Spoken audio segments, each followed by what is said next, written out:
This recording by Zachary Brewstergeist. The Man Who Was Thursday, A Nightmare, by G.K. Chesterton. Chapter 1. The Two Poets of Saffron Park.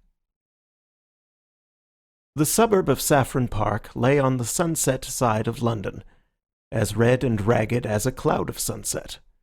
It was built of a bright brick throughout. Its skyline was fantastic, and even its ground plan was wild. It had been the outburst of a speculative builder, faintly tinged with art, who called its architecture sometimes Elizabethan and sometimes Queen Anne, apparently under the impression that the two sovereigns were identical. It was described with some justice as an artistic colony, though it never in any definable way produced any art. But although its pretensions to be an intellectual centre were a little vague, its pretensions to be a pleasant place were quite indisputable. The stranger who looked for the first time at the quaint red houses could only think how very oddly shaped the people must be who could fit into them. Nor when he met the people was he disappointed in this respect. The place was not only pleasant, but perfect, if once he could regard it not as a deception, but rather as a dream. Even if the people were not artists, the whole was nevertheless artistic. That young man with the long auburn hair and the impudent face? That young man was not really a poet. But surely he was a poem. That old gentleman with the wild white beard and the wild white hat, that venerable humbug was not really a philosopher. But at least he was the cause of philosophy in others. That scientific gentleman with the bald egg-like head and the bare bird-like neck had no real right to the airs of science that he assumed. He had not discovered anything new in biology, but what biological creature could he have discovered more singular than himself? Thus and thus only the whole place had properly to be regarded. It had to be considered not so much as a workshop for artists, but as a frail, but finished, work of art. A man who stepped into its social atmosphere felt as if he had stepped into a written comedy. More especially this attractive unreality fell upon it about nightfall, when the extravagant roofs were dark against the afterglow and the whole insane village seemed as separate as a drifting cloud. This again was more strongly true of the many nights of local festivity, when the little gardens were often illuminated and the big Chinese lanterns glowed in the dwarfish trees like some fierce and monstrous fruit. And this was strongest of all on one particular evening, still vaguely remembered in the locality, of which the auburn-haired poet was the hero. It was not by any means the only evening of which he was the hero. On many nights those passing by his little back garden might hear his high didactic voice laying down the law to men and particularly to women. The attitude of women in such cases was indeed one of the paradoxes of the place. Most of the women were of the kind vaguely called emancipated and professed some protest against male supremacy. Yet these new women would always pay to a man the extravagant compliment which no ordinary woman ever pays to him, that of listening while he is talking. And Mr. Lucian Gregory, the red-haired poet, was really, in some sense, a man worth listening to even if one only laughed at the end of it. He put the old cant of the lawlessness of art in the art of lawlessness, with a certain impudent freshness which gave at least a momentary pleasure. He was helped in some degree by the arresting oddity of his appearance, which he worked, as the phrase goes, for all it was worth. His dark red hair parted in the middle was literally like a woman's, and curved into the slow curls of a virgin in a pre-Raphaelite picture. From within this almost saintly oval, however, his face projected suddenly broad and brutal, the chin carried forward with a look of cockney contempt. This combination at once tickled and terrified the nerves of a neurotic population. He seemed like a walking blasphemy, a blend of the angel and the ape. This particular evening, if it is remembered for nothing else, will be remembered in that place for its strange sunset. It looked like the end of the world. All the heavens seemed covered with a quite vivid and palpable plumage. You could only say that the sky was full of feathers and of feathers that almost brushed the face. Across the great part of the dome they were grey, with the strangest tints of violet and mauve and an unnatural pink or pale green. But towards the west the whole grew past description, transparent and passionate, and the last red-hot plumes of it covered up the sun like something too good to be seen. The whole was so close about the earth as to express nothing but a violent secrecy. The very empyrean seemed to be a secret. It expressed that splendid smallness which is the soul of local patriotism. The very sky seemed small. I say that there are some inhabitants who may remember the evening, if only by that oppressive sky. There are others who may remember it because it marked the first appearance in the place of the second poet of Saffron Park. For a long time the red-haired revolutionary had reigned without a rival. It was upon the night of the sunset that his solitude suddenly ended. The new poet, who introduced himself by the name of Gabriel Syme, was a very mild-looking mortal, with a fair pointed beard and faint yellow hair. But an impression grew that he was less meek than he looked. He signalized his entrance by differing with the established poet, Gregory, upon the whole nature of poetry. He said that he, Syme, was a poet of law, a poet of order. Nay, he said he was a poet of respectability. So all the Saffron Parkers looked at him as if he had that moment fallen out of that impossible sky. In fact, Mr. Lucian Gregory, the anarchic poet, connected the two events. "It may well be," he said, in his sudden lyrical manner, "it may well be, on such a night of clouds and cruel colours, that there is brought forth upon the earth such a portent as a respectable poet. You say you are a poet of law. I say you are a contradiction in terms. I only wonder there were not comets and earthquakes on the night you appeared in this garden." The man with the meek blue eyes and the pale, pointed beard endured these thunders with a certain submissive solemnity. The third party of the group, Gregory's sister Rosamond, who had her brother's braids of red hair but a kindlier face underneath them, laughed with such mixture of admiration and disapproval as she gave commonly to the family oracle. Gregory resumed in high oratorical good humour. "An artist is identical with an anarchist," he cried. "You might transpose the words anywhere. An anarchist is an artist. The man who throws a bomb is an artist because he prefers a great movement to everything. He sees how much more valuable is one burst of blazing light, one peal of perfect thunder, than the mere common bodies of a few shapeless policemen. An artist disregards all governments, abolishes all conventions. The poet delights in disorder only. If it were not so, the most poetical thing in the world would be the Underground Railway." "So it is," said Mr. Syme. "Nonsense," said Gregory, who was very rational when anyone else attempted paradox. "Why do all the clerks and navvies in the railway trains look so sad and tired, so very sad and tired? I will tell you. It is because they know the train is going right.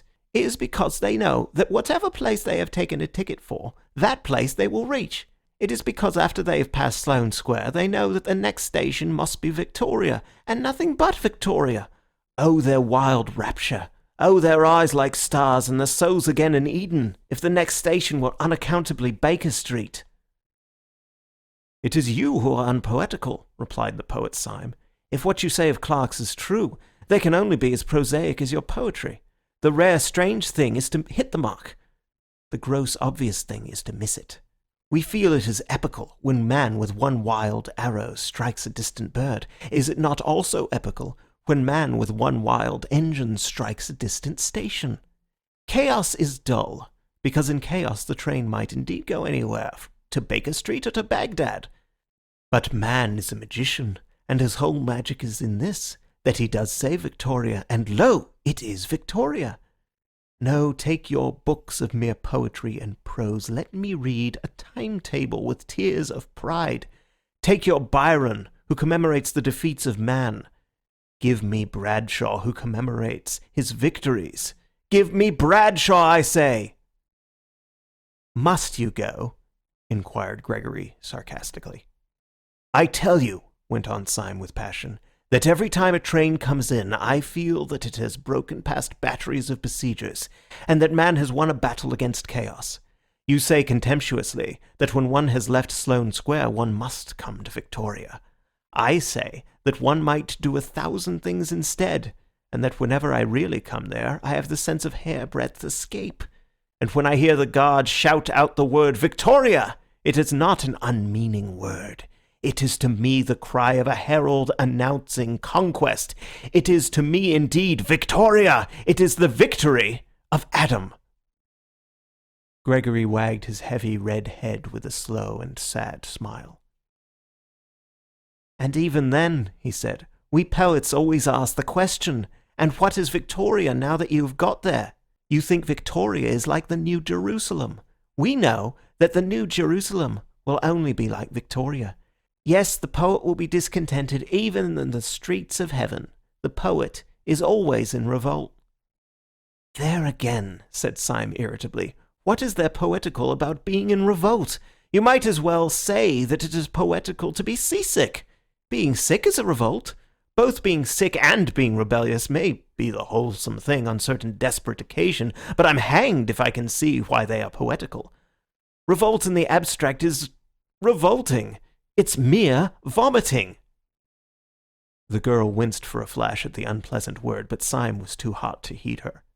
"It is things going right," he cried, "that is poetical.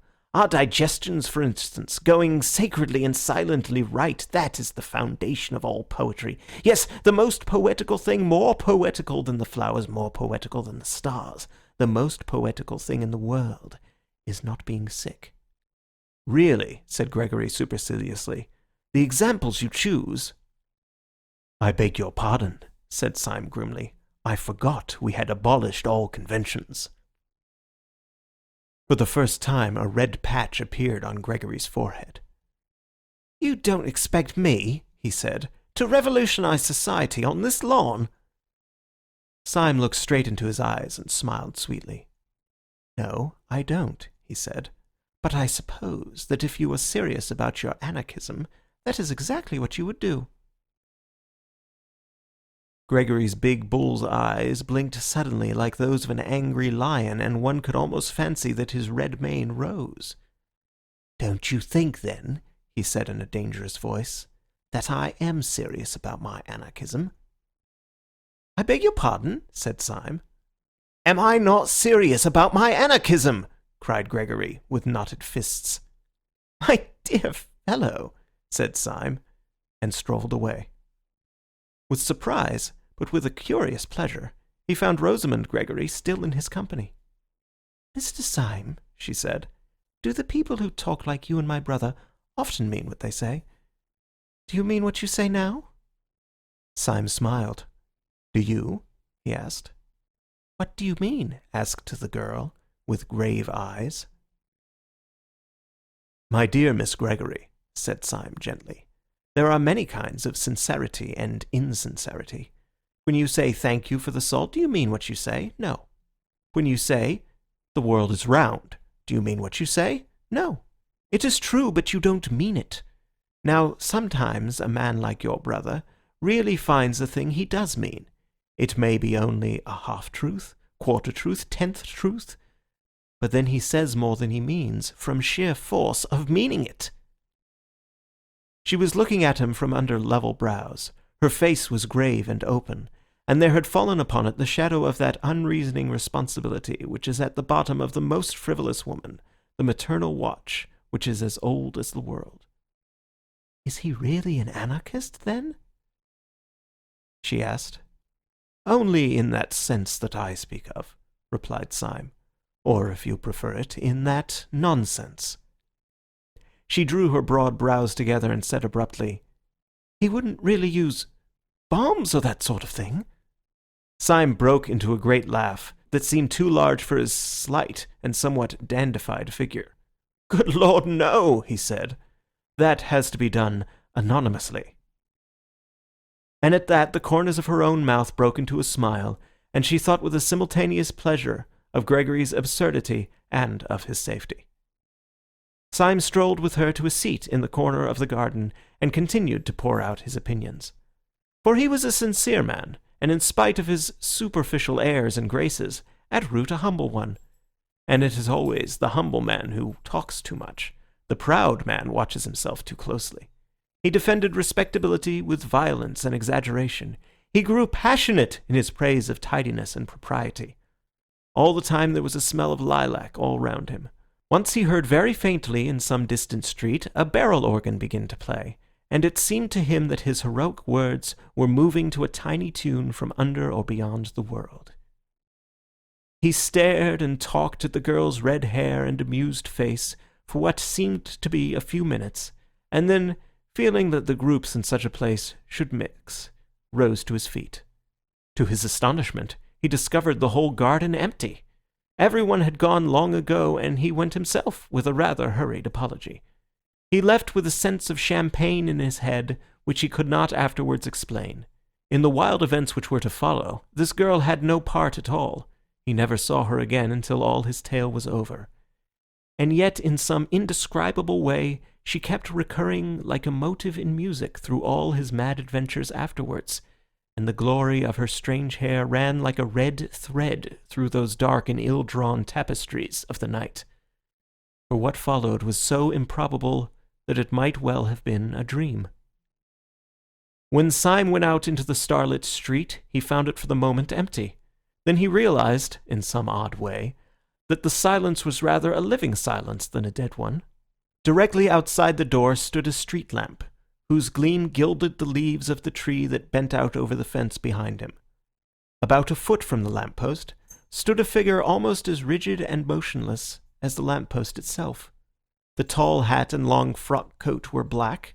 The face, in an abrupt shadow, was almost as dark. Only a fringe of fiery hair against the light, and also something aggressive in the attitude, proclaimed that it was the poet Gregory. He had something of the look of a masked bravo waiting sword in hand for his foe.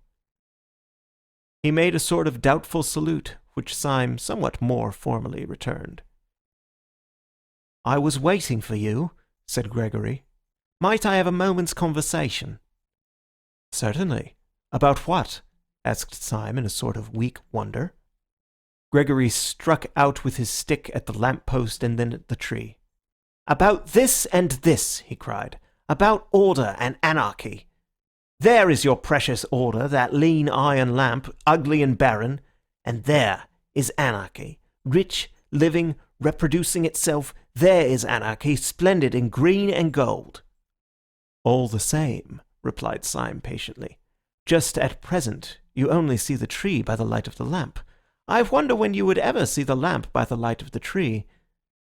Then after a pause he said, "But may I ask if you have been standing out here in the dark only to resume our little argument?" "No," cried out Gregory in a voice that rang down the street. "I did not stand here to resume our argument, but to end it forever." The silence fell again, and Syme, though he understood nothing, listened instinctively for something serious. Gregory began in a smooth voice and with a rather bewildering smile.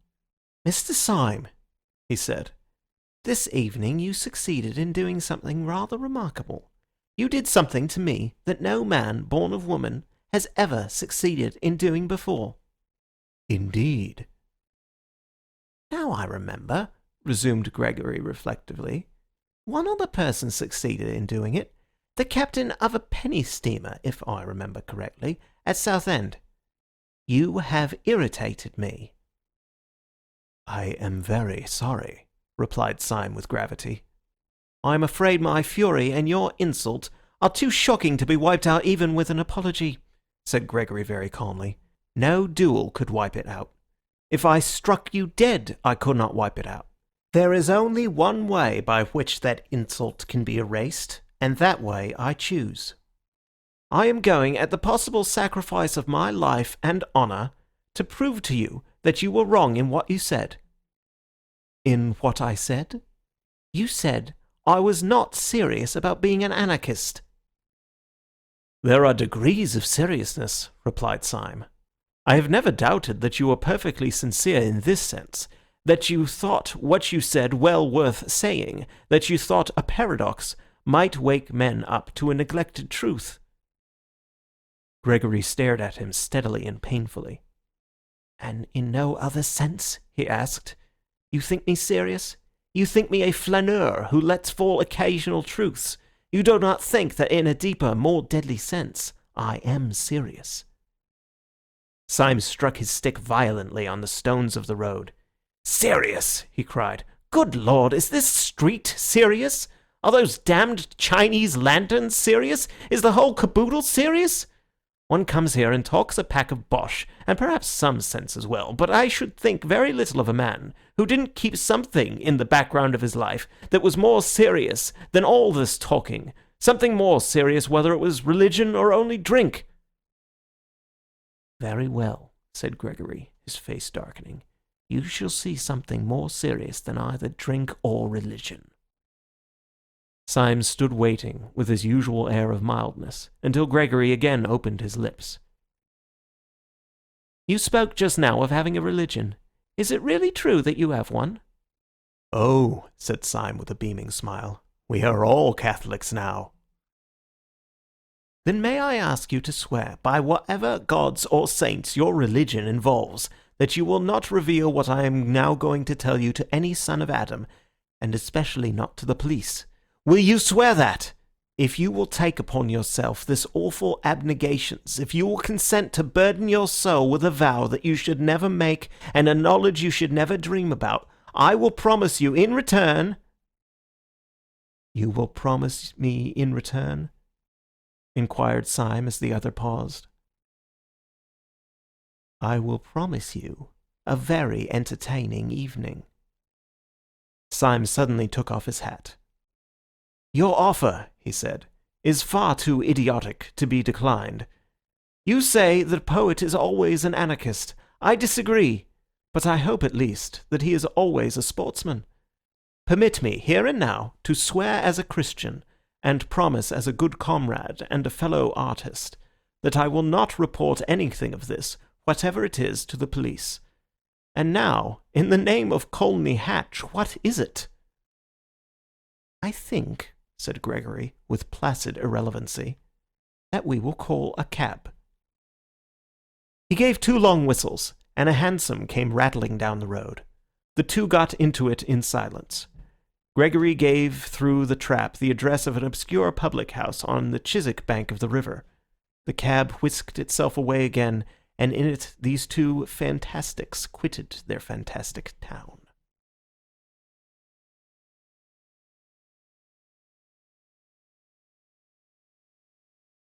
Chapter 2. The Secret of Gabriel Syme. The cab pulled up before a particularly dreary and greasy beer shop, into which Gregory rapidly conducted his companion. They seated themselves in a close and dim sort of bar parlour, at a stained wooden table with one wooden leg. The room was so small and dark that very little could be seen of the attendant who was summoned, beyond a vague and dark impression of something bulky and bearded. "Will you take a little supper?" asked Gregory politely. "The pâté de foie gras is not good here, but I can recommend the game." Syme received the remark with stolidity, imagining it to be a joke. Accepting the vein of humour, he said with a well-bred indifference, "Oh, bring me some lobster mayonnaise." To his indescribable astonishment, the man only said, "Certainly, sir," and went away apparently to get it. "What will you drink?" resumed Gregory with the same careless yet apologetic air. "I shall only have a crêpe de menthe myself, I've dined. But the champagne can really be trusted. Do let me start you with a half bottle of Pommery at least." "Thank you," said the motionless Syme. "You are very good." His further attempts at conversation, somewhat disorganized in themselves, were cut short finally as by a thunderbolt, by the actual appearance of the lobster. Syme tasted it, and found it particularly good. Then he suddenly began to eat with great rapidity and appetite. "Excuse me if I enjoy myself rather obviously," he said to Gregory, smiling. "I don't often have the luck to have a dream like this. It is new to me for a nightmare to lead to a lobster. It is commonly the other way." "You are not asleep, I assure you," said Gregory. "You are, on the contrary, close to the most actual and rousing moment of your existence. Ah, here comes your champagne. I admit there may be a slight disproportion, let us say, between the inner arrangements of this excellent hotel and its simple and unpretentious exterior. But that is all our modesty. We are the most modest men that ever lived on earth." "And Who are we? Asked Syme, emptying his champagne glass. It is quite simple, replied Gregory. We are the serious anarchists, in whom you do not believe. Oh, said Syme shortly. You do yourselves well in drinks. Yes, we are serious about everything, answered Gregory. Then after a pause he added, If in a few moments this table begins to turn round a little, don't put it down to your inroads into the champagne. I don't wish you to do yourself an injustice. Well, if I am not drunk, I am mad, replied Syme with perfect calm. But I trust I can behave like a gentleman in either condition. May I smoke? Certainly, said Gregory, producing a cigar case. Try one of mine. Syme took the cigar, clipped the end off with a cigar cutter out of his waistcoat pocket, put it in his mouth, lit it slowly, and let out a long cloud of smoke. It is not a little to his credit that he performed these rites with so much composure, for almost before he had begun them, the table at which he sat had begun to revolve, first slowly, and then rapidly, as if at an insane séance. You must not mind it, said Gregory. It's a kind of screw. Quite so, said Syme placidly. A kind of screw. How simple that is. The next moment, the smoke of his cigar, which had been wavering across the room in snaky twists, went straight up as if from a factory chimney, and the two, with their chairs and table, shot down through the floor as if the earth had swallowed them. They went rattling down a kind of roaring chimney as rapidly as a lift cut loose, and they came with an abrupt bump to the bottom. But when Gregory threw open a pair of doors and let in a red subterranean light, Syme was still smoking with one leg thrown over the other, and had not turned a yellow hair. Gregory led him down a low-vaulted passage, at the end of which was the red light. It was an enormous crimson lantern, nearly as big as a fireplace, fixed over a small but heavy iron door. In the door there was a sort of hatchway or grating, and on this Gregory struck 5 times. A heavy voice with a foreign accent asked him who he was. To this he gave the more or less unexpected reply, Mr. Joseph Chamberlain. The heavy hinges began to move. It was obviously some kind of password. Inside the doorway the passage gleamed as if it were lined with a network of steel. On a second glance, Syme saw that the glittering pattern was really made up of ranks and ranks of rifles and revolvers, closely packed or interlocked. I must ask you to forgive me all these formalities, said Gregory. We have to be very strict here. Oh, don't apologize, said Syme. I know your passion for law and order. And he stepped into the passage lined with the steel weapons. With his long fair hair and rather foppish frock coat, he looked a singularly frail and fanciful figure as he walked down that shining avenue of death. They passed through several such passages, and came out at last into a queer steel chamber with curved walls, almost spherical in shape, but presenting, with its tiers of benches, something of the appearance of a scientific lecture theatre. There were no rifles or pistols in this apartment, but round the walls of it were hung more dubious and dreadful shapes, things that looked like the bulbs of iron plants or the eggs of iron birds. They were bombs, and the very room itself seemed like the inside of a bomb. Syme knocked his cigar ash off against the wall and went in. And now, my dear Mr. Syme, said Gregory, throwing himself in an expansive manner on the bench under the largest bomb, now we are quite cosy, so let us talk properly. Now, no human words can give you any notion of why I brought you here. It was one of those quite arbitrary emotions, like jumping off a cliff or falling in love. Suffice it to say that you were an inexpressibly irritating fellow, and to do you justice, you are still. I would break 20 oaths of secrecy for the pleasure of taking you down a peg. That way you have of lighting a cigar would make a priest break the seal of confession. Well, you said that you were quite certain I was not a serious anarchist. Does this place strike you as being serious? It does seem to have a moral under all its gaiety, assented Syme. But may I ask you 2 questions? You need not fear to give me information, because, as you remember, you very wisely extorted from me a promise not to tell the police, a promise I shall certainly keep. So it is in mere curiosity that I make my queries. First of all, what is it really all about? What is it you object to? You want to abolish government? To abolish God, said Gregory, opening the eyes of a fanatic. We do not only want to upset a few despotisms and police regulations. That sort of anarchism does exist, but it is a mere branch of the nonconformists. We dig deeper and we blow you higher. We wish to deny all those arbitrary distinctions of vice and virtue, honour and treachery upon which mere rebels base themselves. The silly sentimentalists of the French Revolution talked of the rights of man. We hate rights as we hate wrongs. We have abolished right and wrong. And right and left, said Syme with a simple eagerness. I hope you will abolish them too. They are much more troublesome to me. You spoke of a second question, snapped Gregory.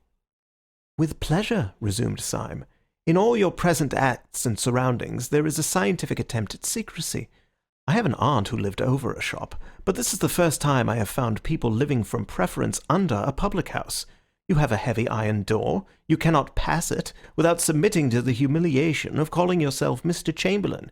You surround yourself with steel instruments, which make the place, if I may say so, more impressive than homelike. May I ask why, after taking all this trouble to barricade yourselves in the bowels of the earth, you then parade your whole secret by talking about anarchism to every silly woman in Saffron Park? Gregory smiled. The answer is simple, he said. I told you I was a serious anarchist, and you did not believe me. Nor do they believe me. Unless I took them into this infernal room, they would not believe me. Syme smoked thoughtfully and looked at him with interest. Gregory went on. The history of the thing might amuse you, he said. When I first became one of the new anarchists, I tried all kinds of respectable disguises. I dressed up as a bishop. I read up all about bishops in our anarchist pamphlets and Superstition the Vampire and Priests of Prey. I certainly understood from them that bishops are strange and terrible old men keeping a cruel secret from mankind. I was misinformed. When on my first appearing in episcopal gaiters in a drawing-room, I cried out in a voice of thunder, "Down, down, presumptuous human reason!" They found out in some way that I was not a bishop at all. I was nabbed at once. Then I made up as a millionaire.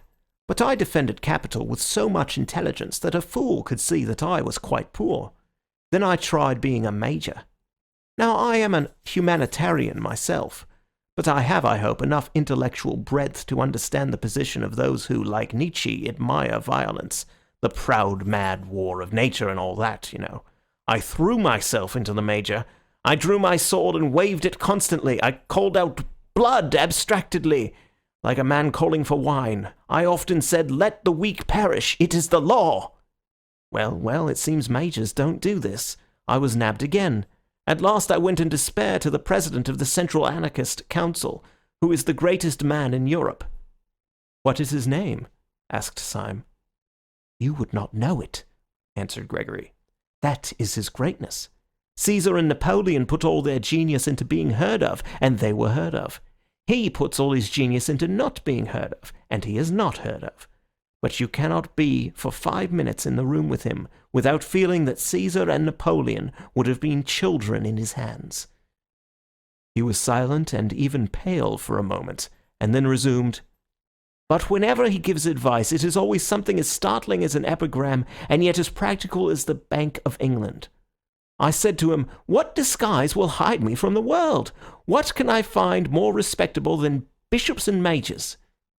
He looked at me with his large but indecipherable face. You want a safe disguise, do you? You want a dress which will guarantee you harmless, a dress in which no one would ever look for a bomb? I nodded. He suddenly lifted his lion's voice. Why then dress up as an anarchist, you fool, he roared so that the room shook. Nobody will ever expect you to do anything dangerous then. And he turned his broad back on me without another word. I took his advice, and I have never regretted it. I preached blood and murder to those women day and night, and by God they would let me wheel their perambulators. Syme sat watching him with some respect in his large blue eyes. You took me in, he said. It really is a smart dodge. Then after a pause he added, What do you call this tremendous president of yours? We generally call him Sunday, replied Gregory with simplicity. You see, there are 7 members of the Central Anarchist Council, and they are named after days of the week. He is called Sunday by some of his admirers, Bloody Sunday. It is curious you should mention the matter, because the very night you have dropped in, if I may so express it, is the night on which our London branch, which assembles in this room, has to elect its own deputy to fill a vacancy in the council. The gentleman who has for some time past played with propriety and general applause the difficult part of Thursday has died quite suddenly. Consequently, we have called a meeting this very evening to elect a successor." He got to his feet and strolled across the room with a sort of smiling embarrassment. "I feel somehow as if you were my mother, Syme," he continued casually. "I feel that I can confide anything to you, as you have promised to tell nobody. In fact, I will confide to you something that I would not say in so many words to the anarchist who will be coming to this room in about 10 minutes. We shall, of course, go through a form of election, but I don't mind telling you that it is practically certain what the result will be." He looked down for a moment modestly. "It is almost a settled thing that I am to be Thursday." "My dear fellow," said Syme heartily, "I congratulate you. A great career." Gregory smiled in deprecation and walked across the room, talking rapidly. "As a matter of fact, everything is ready for me on this table," he said, "and the ceremony will probably be the shortest possible." Syme also strolled across to the table and found lying across it a walking stick, which turned out, on examination, to be a sword stick, a large Colt's revolver, a sandwich case, and a formidable flask of brandy. Over the chair, beside the table, was thrown a heavy-looking cape or cloak. "I have only to get the form of election finished," continued Gregory with animation. "Then I snatch up this cloak and stick, stuff these other things into my pocket, step out of a door in this cavern, which opens on the river, where there is a steam tug already waiting for me, and then, oh, the wild joy of being Thursday!" And he clasped his hands. Syme, who had sat down once more with his usual insolent languor, got to his feet with an unusual air of hesitation. "Why is it," he asked vaguely, "that I think you are quite a decent fellow? Why do I positively like you, Gregory?" He paused a moment and then added with a sort of fresh curiosity, "Is it because you are such an ass?" There was a thoughtful silence again, and then he cried out, "Well, damn it all! This is the funniest situation I have ever been in my life, and I am going to act accordingly. Gregory, I gave you a promise before I came into this place.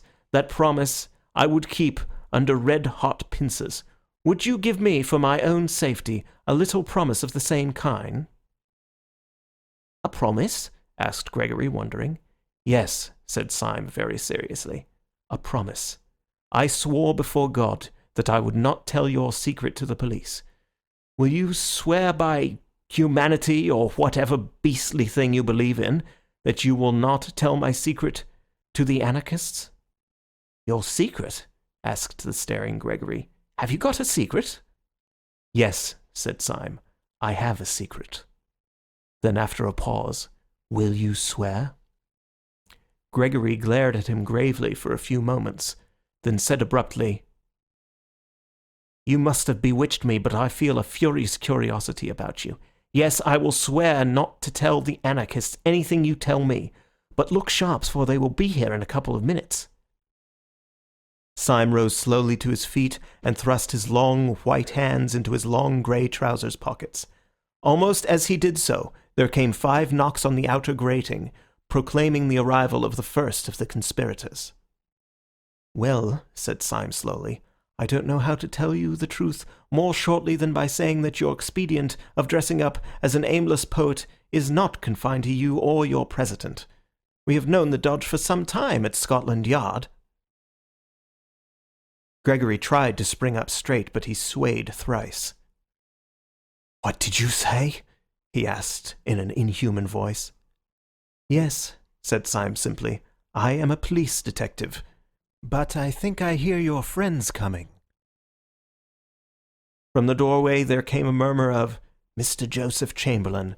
It was repeated twice and thrice, and then 30 times, and the crowd of Joseph Chamberlains, a solemn thought, could be heard trampling down the corridor.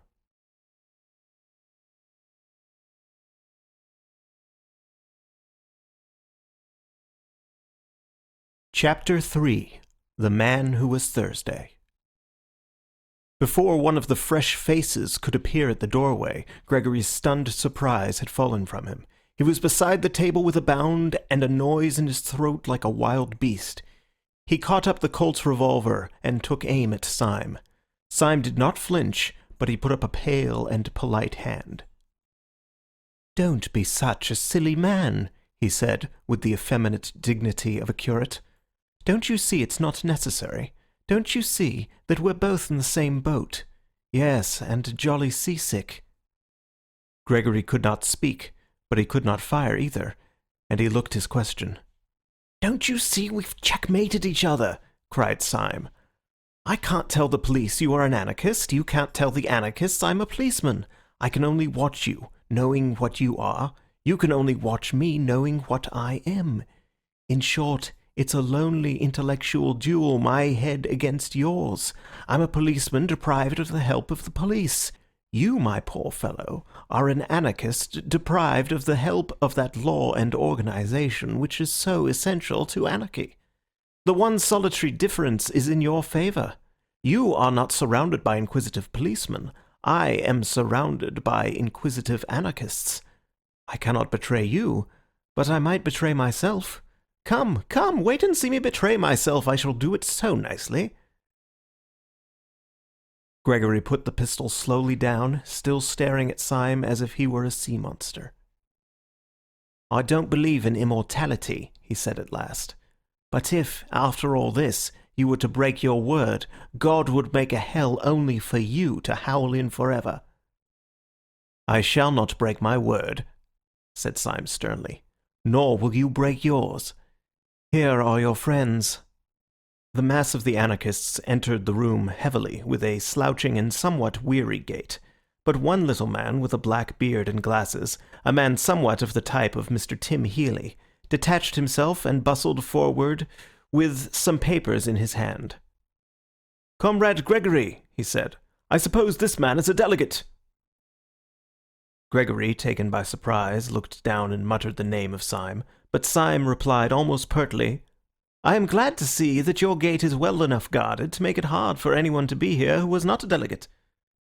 The brow of the little man with the black beard was, however, still contracted with something like suspicion. "What branch do you represent?" he asked sharply. "I should hardly call it a branch," said Syme, laughing. "I should call it, at the very least, a root." "What do you mean?" "The fact is," said Syme serenely, "the truth is I am a Sabbatarian. I have been specially sent here to see that you show a due observance of Sunday." The little man dropped one of his papers, and a flicker of fear went over all the faces of the group. Evidently the awful president, whose name was Sunday, did sometimes send down such irregular ambassadors to such branch meetings. "Well, comrade," said the man with the papers after a pause, "I suppose we'd better give you a seat in the meeting." "If you ask my advice as a friend," said Syme with severe benevolence, "I think you'd better." When Gregory heard the dangerous dialogue end with a sudden safety for his rival, he rose abruptly and paced the floor in painful thought. He was indeed in an agony of diplomacy. It was clear that Syme's inspired impudence was likely to bring him out of all merely accidental dilemmas. Little was to be hoped from them.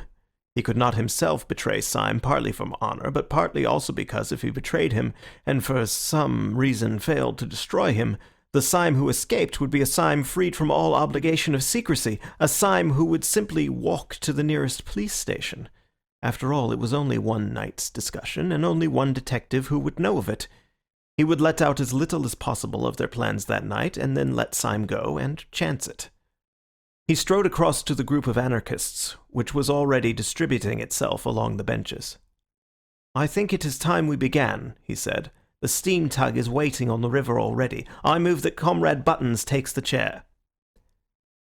This being approved by a show of hands, the little man with the papers slipped into the presidential seat. "Comrades," he began, as sharp as a pistol shot, "our meeting tonight is important, though it need not be long. This branch has always had the honour of electing Thursdays for the Central European Council. We have elected many and splendid Thursdays. We all lament the sad decease of the heroic worker who occupied the post until last week. As you know, his services to the cause were considerable. He organized the great dynamite coup of Brighton, which under happier circumstances ought to have killed everybody on the pier. As you also know, his death was as self-denying as his life, for he died through his faith in a hygienic mixture of chalk and water as a substitute for milk, which beverage he regarded as barbaric and as involving cruelty to the cow. Cruelty, or anything approaching to cruelty, revolted him always. But it is not to acclaim his virtues that we are met, but for a harder task. It is difficult properly to praise his qualities, but it is more difficult to replace them. Upon you, comrades, it devolves this evening to choose out of the company present the man who shall be Thursday. If any comrade suggests a name, I will put it to the vote. If no comrade suggests a name, I can only tell myself that that dear dynamiter who has gone from us has carried into the unknowable abysses the last secret of his virtue and his innocence." There was a stir of almost inaudible applause, such as is sometimes heard in church. Then a large old man with a long and venerable white beard, perhaps the only real working man present, rose lumberingly and said, "I move that Comrade Gregory be elected Thursday," and sat lumberingly down again. "Does anyone second?" asked the chairman. A little man with a velvet coat and pointed beard seconded. "Before I put the matter to the vote," said the chairman, "I will call on Comrade Gregory to make a statement." Gregory rose amid a great rumble of applause. His face was deadly pale, so that by contrast his queer red hair looked almost scarlet. But he was smiling and altogether at ease. He had made up his mind, and he saw his best policy quite plain in front of him like a white road. His best chance was to make a softened and ambiguous speech, such as would leave on the detective's mind the impression that the anarchist brotherhood was a very mild affair after all. He believed in his own literary power, his capacity for suggesting fine shades and picking perfect words. He thought that with care he could succeed, in spite of all the people around him, in conveying an impression of the institution subtly and delicately false. Syme had once thought that anarchists, under all their bravado, were only playing the fool. Could he not now, in the hour of peril, make Syme think so again? "Comrades," began Gregory in a low but penetrating voice, "it is not necessary for me to tell you what is my policy, for it is your policy also. Our belief has been slandered, it has been disfigured, it has been utterly confused and concealed, but it has never been altered. Those who talk about anarchism and its dangers go everywhere and anywhere to get their information, except to us, except to the fountainhead. They learn about anarchists from sixpenny novels. They learn about anarchists from tradesmen's newspapers. They learn about anarchists from Ali Sloper's Half Holiday and the Sporting Times. They never learn about anarchists from anarchists. We have no chance of denying the mountainous slanders which are heaped upon our heads from one end of Europe to another. The man who has always heard that we are walking plagues has never heard our reply. I know that he will not hear it tonight, though my passion were to rend the roof. For it is deep, deep under the earth that the persecuted are permitted to assemble, as the Christians assembled in the catacombs. But if, by some incredible accident, there were here tonight a man who all his life had thus immensely misunderstood us, I would put this question to him. When those Christians met in those catacombs, what sort of moral reputation had they in the streets above? What tales were told of their atrocities by one educated Roman to another? Suppose, I would say to him, suppose that we are only repeating that still mysterious paradox of history. Suppose we seem as shocking as the Christians, because we are really as harmless as the Christians. Suppose we seem as mad as the Christians, because we are really as meek. The applause that had greeted the opening sentences had been gradually growing fainter, and at the last word it stopped suddenly. In the abrupt silence, the man with the velvet jacket said in a high, squeaky voice, "I'm not meek." "Comrade Witherspoon tells us," resumed Gregory, "that he is not meek. Ah, how little he knows himself. His words are indeed extravagant. His appearance is ferocious and even, to an ordinary taste, unattractive. But only the eye of a friendship as deep and delicate as mine can perceive the deep foundation of solid meekness which lies at the base of him, too deep even for himself to see. I repeat, we are the true early Christians, only that we come too late. We are simple as they revere simple. Look at Comrade Witherspoon. We are modest as they were modest. Look at me. We are merciful. No, no, called out Mr. Witherspoon with the velvet jacket. I say we are merciful, repeated Gregory furiously, as the early Christians were merciful. Yet this did not prevent their being accused of eating human flesh. We do not eat human flesh. Shame, cried Witherspoon. Why not? Comrade Witherspoon, said Gregory, with a feverish gaiety, is anxious to know why nobody eats him. Laughter. In our society, at any rate, which loves him sincerely, which is founded upon love. No, no, said Witherspoon, down with love. Which is founded upon love, repeated Gregory, grinding his teeth. There will be no difficulty about the aims which we shall pursue as a body, or which I should pursue, were I chosen as the representative of that body. Superbly careless of the slanders that represent us as assassins and enemies of human society, we shall pursue with moral courage and quiet intellectual pressure the permanent ideals of brotherhood and simplicity. Gregory resumed his seat and passed his hand across his forehead. The silence was sudden and awkward, but the chairman rose like an automaton and said in a colourless voice, "Does anyone oppose the election of Comrade Gregory?" The assembly seemed vague and subconsciously disappointed, and Comrade Witherspoon moved restlessly on his seat and muttered in his thick beard. By the sheer rush of routine, however, the motion would have been put and carried, but as the chairman was opening his mouth to put it, Syme sprang to his feet and said in a small and quiet voice, "Yes, Mr. Chairman, I oppose." The most effective fact in oratory is an unexpected change in the voice. Mr. Gabriel Syme evidently understood oratory. Having said these first formal words in a moderated tone and with a brief simplicity, he made his next word ring and volley in the vault as if one of the guns had gone off. "Comrades," he cried in a voice that made every man jump out of his boots, "have we come here for this? Do we live underground like rats in order to listen to talk like this? This is talk we might listen to while eating buns at a Sunday school treat.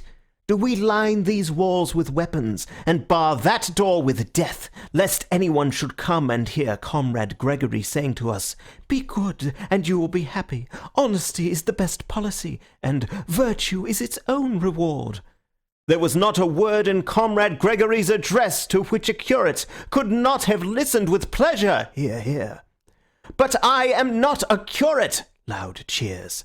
And I did not listen to it with pleasure. Renewed cheers. The man who is fitted to make a good curate is not fitted to make a resolute, forcible, and efficient Thursday. Hear, hear. Comrade Gregory has told us in only too apologetic a tone that we are not the enemies of society, but I say that we are the enemies of society, and so much the worse for society. We are the enemies of society, for society is the enemy of humanity, its oldest and its most pitiless enemy. Hear, hear. Comrade Gregory has told us, apologetically again, that we are not murderers. There, I agree. We are not murderers. We are executioners! Cheers! Ever since Syme had risen, Gregory had sat staring at him, his face idiotic with astonishment. Now in the pause, his lips of clay parted, and he said with an automatic and lifeless distinctness, "You damnable hypocrite!" Syme looked straight into those frightful eyes with his own pale blue ones, and said with dignity, "Comrade Gregory accuses me of hypocrisy.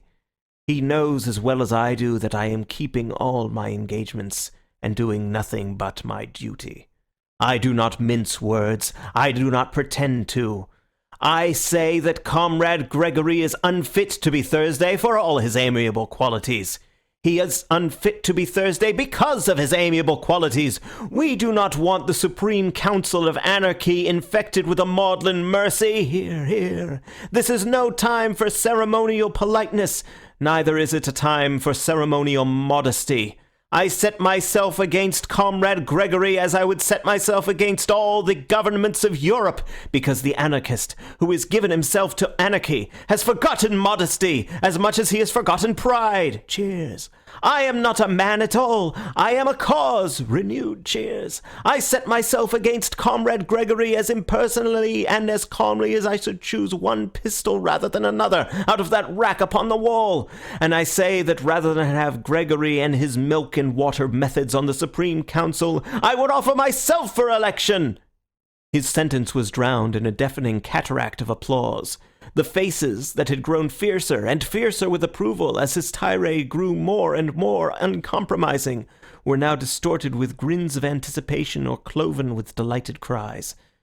At the moment when he announced himself as ready to stand for the post of Thursday, a roar of excitement and assent broke forth and became uncontrollable, and at the same moment Gregory sprang to his feet with foam upon his mouth and shouted against the shouting. "Stop, you blasted madmen!" he cried at the top of a voice that tore his throat. "Stop, you—" But louder than Gregory's shouting and louder than the roar of the room came the voice of Syme, still speaking in a peal of pitiless thunder. "I do not go to the council to rebut that slander that calls us murderers. I go to earn it!" Loud and prolonged cheering. "To the priest who says these men are the enemies of religion, to the judge who says these men are the enemies of law, to the fat parliamentarian who says these men are the enemies of order and public decency, to all these I will reply, you are false kings, but you are true prophets. I am come to destroy you and to fulfill your prophecies." The heavy clamour gradually died away, but before it had ceased, Witherspoon had jumped to his feet, his hair and beard all on end, and had said, "I move, as an amendment, that Comrade Syme be appointed to the post." "Stop all this, I tell you!" cried Gregory with frantic face and hands. "Stop it, it is all—" The voice of the chairman clove his speech with a cold accent. "Does anyone second this amendment?" he said. A tall, tired man with melancholy eyes and an American chin-beard was observed on the back bench to be slowly rising to his feet. Gregory had been screaming for some time past. Now there was a change in his accent, more shocking than any scream. "I end all this," he said, in a voice as heavy as stone. "This man cannot be elected. He is a—" "Yes," said Syme, quite motionless. "What is he?" Gregory's mouth worked twice without a sound. Then slowly the blood began to crawl back into his dead face. "He is a man quite inexperienced in our work," he said, and sat down abruptly. Before he had done so, the long, lean man with the American beard was again upon his feet, and was repeating in a high American monotone, "I beg to second the election of Comrade Syme." "The amendment will, as usual, be put first," said Mr. Buttons, the chairman, with mechanical rapidity. "The question is that Comrade Syme—" Gregory had again sprung to his feet, panting and passionate. "Comrades!" he cried out. "I am not a madman!" "Oh, oh!" said Mr. Witherspoon. "I am not a madman," reiterated Gregory, with a frightful sincerity which for a moment staggered the room. "But I give you a counsel which you can call mad, if you like. No, I will not call it a counsel, for I can give you no reason for it. I will call it a command. Call it a mad command, but act upon it. Strike, but hear me. Kill me, but obey me. Do not elect this man." Truth is so terrible, even in fetters, that for a moment Syme's slender and insane victory swayed like a reed. But you could not have guessed it from Syme's bleak blue eyes. He merely began, "Comrade Gregory commands." Then the spell was snapped, and one anarchist called out to Gregory, "Who are you? You are not Sunday." And another anarchist added in a heavier voice, "And you will not Thursday." "Comrades!" cried Gregory in a voice like that of a martyr who in an ecstasy of pain has passed beyond pain. "It is nothing to me whether you detest me as a tyrant or detest me as a slave. If you will not take my command, accept my degradation. I kneel to you. I throw myself at your feet. I implore you. Do not elect this man." "Comrade Gregory," said the chairman after a painful pause, "this is really not quite dignified." For the first time in the proceedings, there was for a few seconds a real silence. Then Gregory fell back in his seat, a pale wreck of a man, and the chairman repeated like a piece of clockwork suddenly started again. "The question is that Comrade Syme be elected to the post of Thursday on the General Council." The roar rose like the sea, the hands rose like a forest, and 3 minutes afterwards Mr. Gabriel Syme, of the Secret Police Service, was elected to the post of Thursday on the General Council of the Anarchists of Europe. Everyone in the room seemed to feel the tug waiting on the river, the sword stick and the revolver waiting on the table. The instant the election was ended and irrevocable, and Syme had received the paper proving his election, they all sprang to their feet, and the fiery groups moved and mixed in the room. Syme found himself, somehow or other, face to face with Gregory, who still regarded him with a stare of stunned hatred. They were silent for many minutes. "You are a devil," said Gregory at last. "And you are a gentleman," said Syme with gravity. "It was you that entrapped me," began Gregory, shaking from head to foot. "Entrapped me into—" "Talk sense," said Syme shortly. "Into what sort of devil's parliament have you entrapped me, if it comes to that? You made me swear before I made you. Perhaps we are both doing what we think right. But what we think right is so damned different that there can be nothing between us in the way of concession. There is nothing possible between us but honour and death." And he pulled the great cloak about his shoulders and picked up the flask from the table. "The boat is quite ready," said Mr. Buttons, bustling up. "Be good enough to step this way." With a gesture that revealed the shopwalker, he led Syme down a short iron-bound passage, the still agonized Gregory following feverishly at their heels. At the end of the passage was a door, which Buttons opened sharply, showing a sudden blue and silver picture of the moonlit river that looked like a scene in a theatre. Close to the opening lay a dark, dwarfish steam launch, like a baby dragon with one red eye. Almost in the act of stepping on board, Gabriel Syme turned to the gaping Gregory. "You have kept your word," he said gently, with his face in shadow. "You are a man of honour, and I thank you. You have kept it even down to a small particular. There was one special thing you promised me at the beginning of the affair, and which you have certainly given me by the end of it." "What do you mean?" cried the chaotic Gregory. "What did I promise you?" "A very entertaining evening," said Syme, and he made a military salute with the sword stick as the steamboat slid away.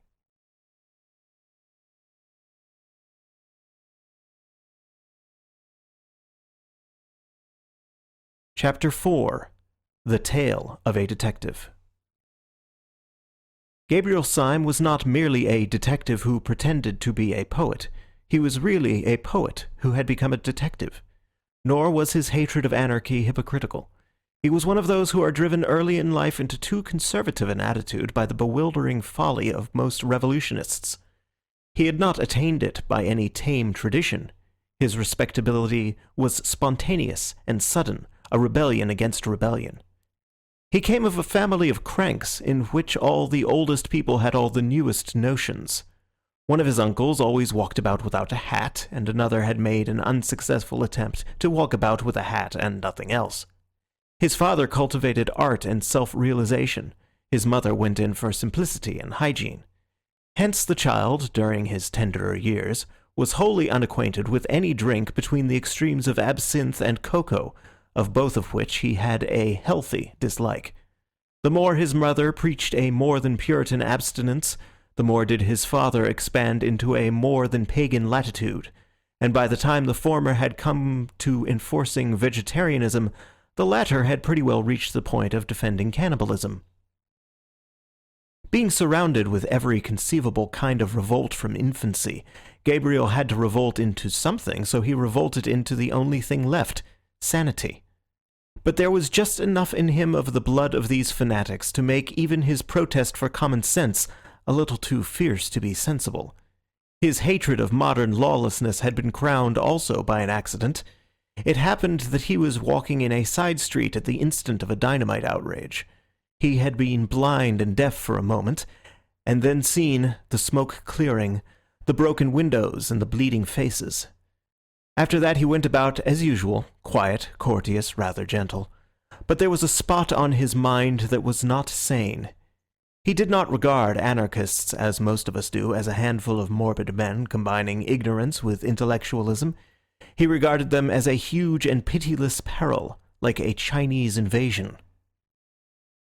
He poured perpetually into newspapers and their waste paper baskets a torrent of tales, verses, and violent articles, warning men of this deluge of barbaric denial.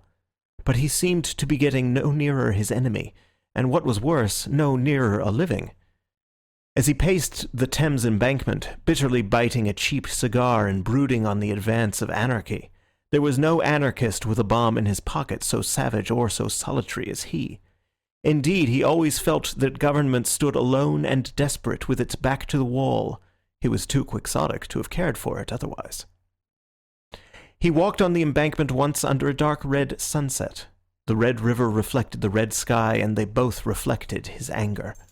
The sky indeed was so swarthy, and the light on the river relatively so lurid, that the water almost seemed of fiercer flame than the sunset it mirrored. It looked like a stream of literal fire winding under the vast caverns of a subterranean country.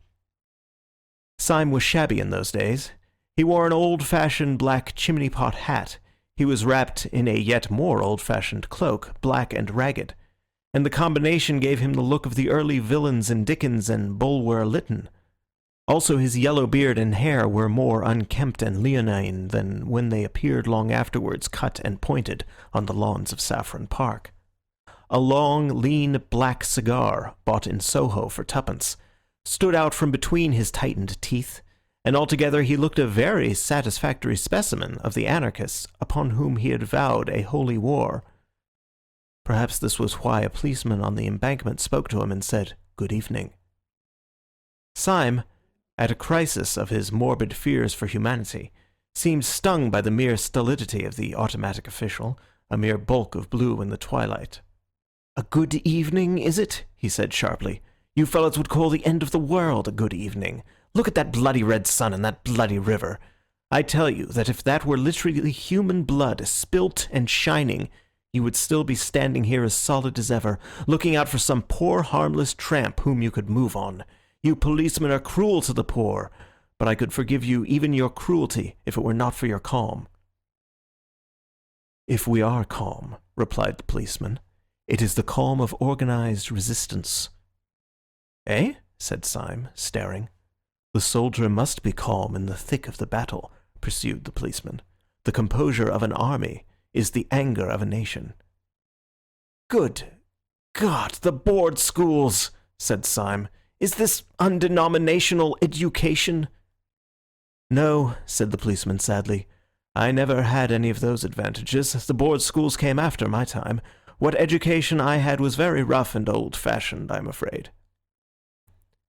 "Where did you have it?" asked Syme, wondering. "Oh, at Harrow," said the policeman. The class sympathies which, false as they are the truest things in so many men, broke out of Syme before he could control them. "But, good Lord, man," he said, "you oughtn't to be a policeman." The policeman sighed and shook his head. "I know," he said solemnly. "I know I am not worthy." "But why did you join the police?" asked Syme with rude curiosity. "For much the same reason that you abused the police," replied the other. "I found that there was a special opening in the service for those whose fears for humanity were concerned rather with the aberrations of the scientific intellect than with the normal and excusable, though excessive, outbreaks of the human will. I trust I make myself clear?" If you mean that you make your opinion clear, said Syme, I suppose you do. But as for making yourself clear, it is the last thing you do. How comes a man like you to be talking philosophy in a blue helmet on the Thames Embankment? You have evidently not heard of the latest development in our police system, replied the other.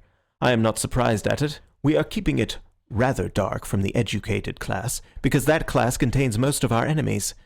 But you seem to be exactly in the right frame of mind. I think you might almost join us. Join you in what? Asked Syme. I will tell you, said the policeman slowly. This is the situation. The head of one of our departments, one of the most celebrated detectives in Europe, has long been of opinion that a purely intellectual conspiracy would soon threaten the very existence of civilization. He is certain that the scientific and artistic worlds are silently bound in a crusade against the family and the state. He has therefore formed a special corps of policemen who are also philosophers. It is their business to watch the beginnings of this conspiracy, not merely in a criminal, but in a controversial sense. I am a democrat myself, and I am fully aware of the value of the ordinary man in matters of ordinary valor or virtue, but it would obviously be undesirable to employ the common policeman in an investigation which is also a heresy hunt. Syme's eyes were bright with a sympathetic curiosity. What do you do then? He said. The work of the philosophical policeman, replied the man in blue, is at once bolder and more subtle than that of the ordinary detective. The ordinary detective goes to pothouses to arrest thieves. We go to artistic tea parties to detect pessimists. The ordinary detective discovers from a ledger or a diary that a crime has been committed. We discover from a book of sonnets that a crime will be committed. We have to trace the origin of those dreadful thoughts that drive men on at last to intellectual fanaticism and intellectual crime. We were only just in time to prevent the assassination at Hartlepool, and that was entirely due to the fact that our own Mr. Wilkes, a smart young fellow, thoroughly understood a triolet. Do you mean, asked Syme, that there is really as much connection between the crime and the modern intellect as all that? You are not sufficiently democratic, answered the policeman, but you were right when you said just now that our ordinary treatment of the poor criminal was a pretty brutal business. I tell you, I am sometimes sick of my trade when I see how perpetually it means merely a war upon the ignorant and the desperate. But this new movement of ours is a very different affair. We deny the snobbish English assumption that the uneducated are the dangerous criminals. We remember the Roman emperors. We remember the great poisoning princes of the Renaissance. We say that the dangerous criminal is the educated criminal. We say that the most dangerous criminal now is the entirely lawless modern philosopher. Compared to him, burglars and bigamists are essentially moral men. My heart goes out to them. They accept the essential idea of man. They merely seek it wrongly. Thieves respect property. They merely wish the property to become their property so that they may more perfectly respect it. But philosophers dislike property as property. They wish to destroy the very idea of personal possession. Bigamists respect marriage, or they would not go through the highly ceremonial and even ritualistic formality of bigamy. But philosophers despise marriage as marriage. Murderers respect human life. They merely wish to attain a greater fullness of human life in themselves by the sacrifice of what seems to them to be lesser lives. But philosophers hate life itself, their own, as much as other people's. Syme struck his hands together. How true that is, he cried.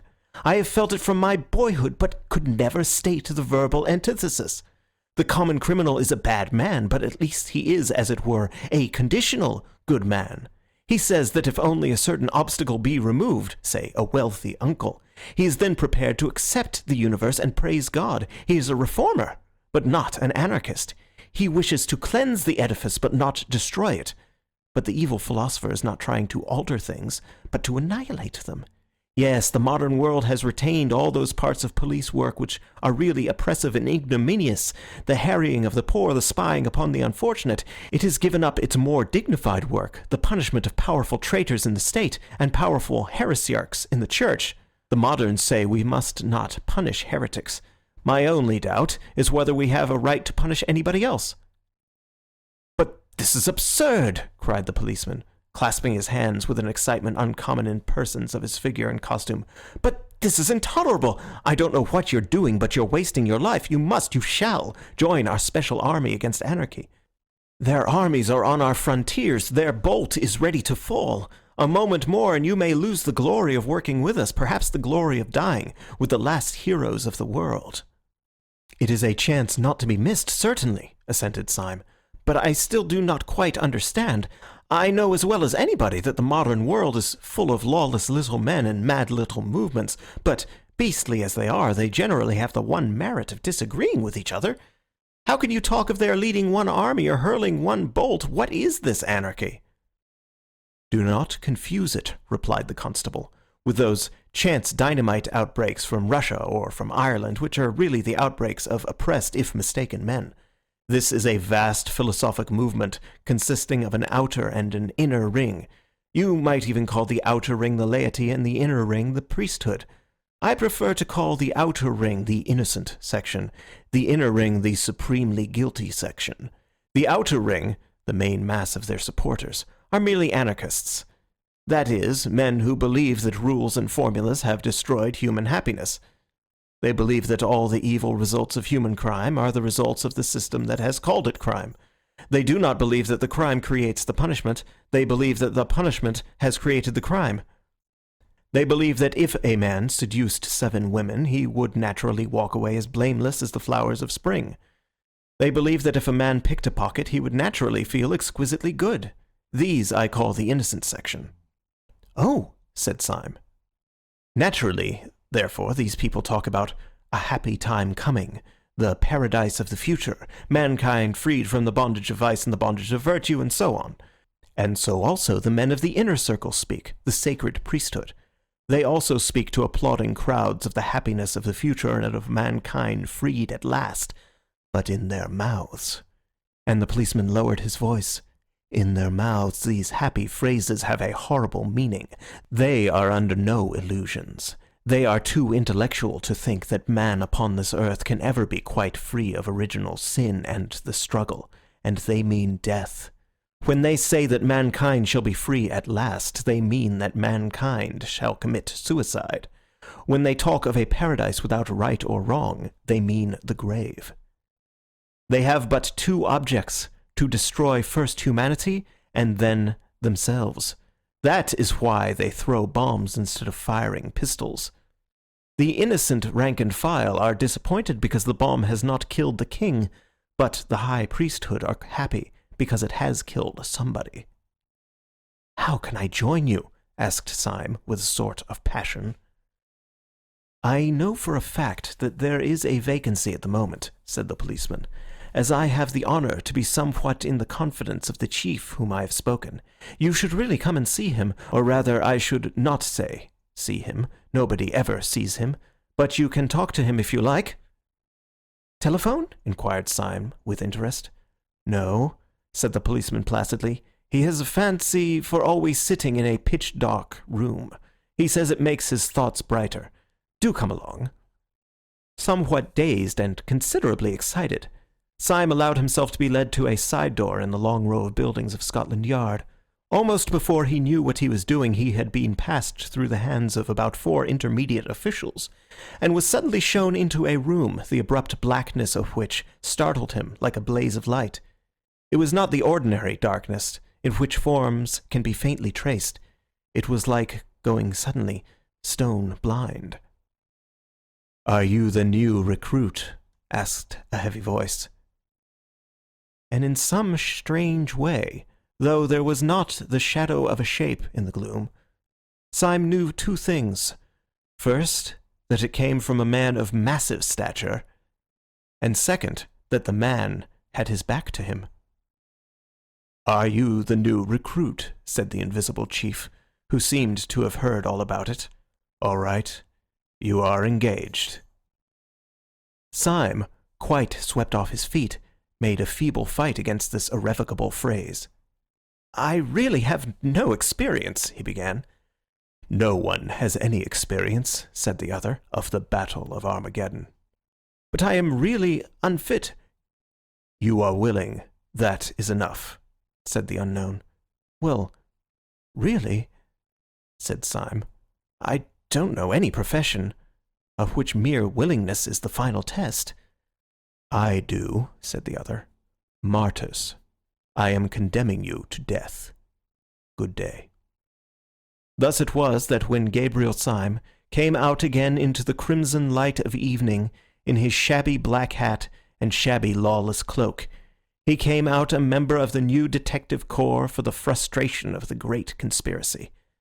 Acting under the advice of his friend the policeman, who was professionally inclined to neatness, he trimmed his hair and beard, bought a good hat, clad himself in a exquisite summer suit of light blue-grey, with a pale yellow flower in the buttonhole, and in short, became that elegant and rather insupportable person whom Gregory had first encountered in the little garden of Saffron Park. Before he finally left the police premises, his friend provided him with a small blue card on which was written "The Last Crusade," and a number, the sign of his official authority. He put this carefully in his upper waistcoat pocket, lit a cigarette, and went forth to track and fight the enemy in all the drawing-rooms of London. Where his adventure ultimately led him, we have already seen. At about 1:30 on a February night, he found himself steaming in a small tug up the silent Thames, armed with sword stick and revolver, the duly elected Thursday of the Central Council of Anarchists. When Syme stepped out onto the steam tug, he had a singular sensation of stepping out into something entirely new, not merely into the landscape of a new land, but even into the landscape of a new planet. This was mainly due to the insane yet solid decision of that evening, though partly also to an entire change in the weather and the sky since he entered the little tavern some 2 hours before. Every trace of the passionate plumage of the cloudy sunset had been swept away, and a naked moon stood in a naked sky. The moon was so strong and full that, by a paradox often to be noticed, it seemed like a weaker sun. It gave not the sense of bright moonshine, but rather of a dead daylight. Over the whole landscape lay a luminous and unnatural discoloration, as of that disastrous twilight which Milton spoke of as shed by the sun in eclipse, so that Syme fell easily into his first thought that he was actually on some other and emptier planet which circled round some sadder star. But the more he felt this glittering desolation in the moonlit land, the more his own chivalric folly glowed in the night like a great fire. Even the common things he carried with him, the food and the brandy and the loaded pistol, took on exactly that concrete and material poetry which a child feels when he takes a gun upon a journey or a bun with him to bed. The sword stick and the brandy flask, though in themselves only the tools of morbid conspirators, became the expressions of his own more healthy romance. The sword stick became almost the sword of chivalry, and the brandy the wine of the stirrup cup. For even the most dehumanized modern fantasies depend on some older and simpler figure. The adventures may be mad, but the adventurer must be sane. The dragon without St. George would not even be grotesque. So this inhuman landscape was only imaginative by the presence of a man really human. To Syme's exaggerative mind, the bright, bleak houses and terraces by the Thames looked as empty as the mountains of the moon. But even the moon is only poetical, because there is a man in the moon. The tug was worked by 2 men, and with much toil went comparatively slowly. The clear moon that had lit up Chiswick had gone down by the time that they passed Battersea, and when they came under the enormous bulk of Westminster, day had already begun to break. It broke like the splitting of great bars of lead showing bars of silver, and these had brightened like white fire when the tug, changing its onward course, turned inward to a large landing stage rather beyond Charing Cross. The great stones of the embankment seemed equally dark and gigantic as Syme looked up at them. They were big and black against the huge white dawn. They made him feel that he was landing on the colossal steps of some Egyptian palace, and indeed the thing suited his mood, for he was, in his own mind, mounting to attack the solid thrones of horrible and heathen kings. He leapt out of the boat onto one slimy step and stood, a dark and slender figure amid the enormous masonry. The two men in the tug put her off again and turned upstream. They had never spoken a word.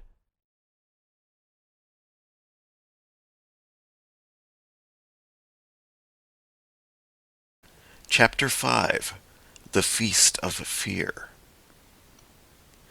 At first, the large stone stair seemed to Syme as deserted as a pyramid, but before he reached the top, he had realized that there was a man leaning over the parapet of the embankment and looking out across the river. As a figure, he was quite conventional, clad in a silk hat and frock coat of the more formal type of fashion. He had a red flower in his buttonhole.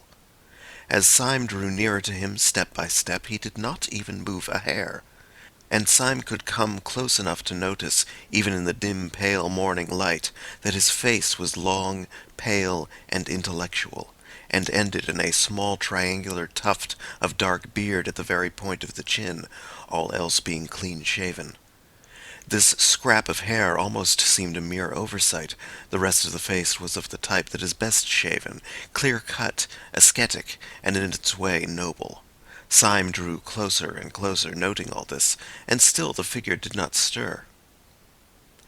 At first an instinct had told Syme that this was the man whom he was meant to meet.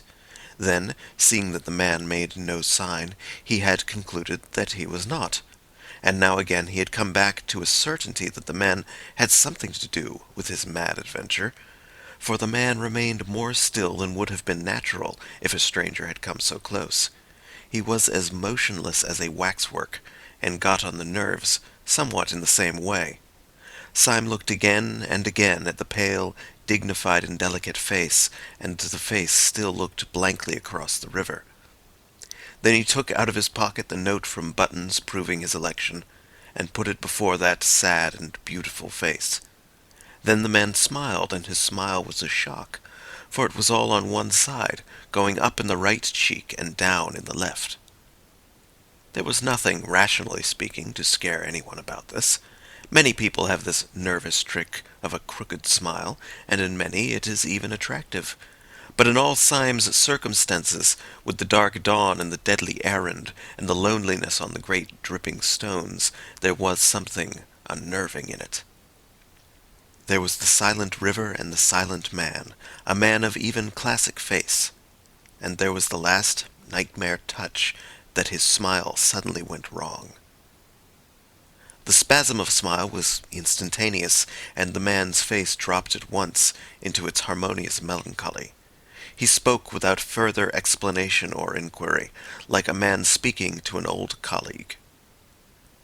"If we walk up towards Leicester Square," he said, "we shall just be in time for breakfast. Sunday always insists on an early breakfast. Have you had any sleep?" "No," said Syme. "Nor have I," answered the man in an ordinary tone. "I shall try to get to bed after breakfast." He spoke with casual civility, but in an utterly dead voice that contradicted the fanaticism of his face. It seemed almost as if all friendly words were to him lifeless conveniences, and that his only life was hate. After a pause the man spoke again. "Of course, the secretary of the branch told you everything that can be told, but the one thing that can never be told is the last notion of the president, for his notions grow like a tropical forest. So in case you don't know, I'd better tell you that he is carrying out his notion of concealing ourselves by not concealing ourselves to the most extraordinary lengths just now. Originally, of course, we met in a cell underground, just as your branch does. Then Sunday made us take a private room at an ordinary restaurant. He said that if you didn't seem to be hiding, nobody hunted you out. Well, he is the only man on earth, I know, but sometimes I really think that his huge brain is going a little mad in its old age. For now we flaunt ourselves before the public. We have our breakfast on a balcony, if you please, overlooking Leicester Square."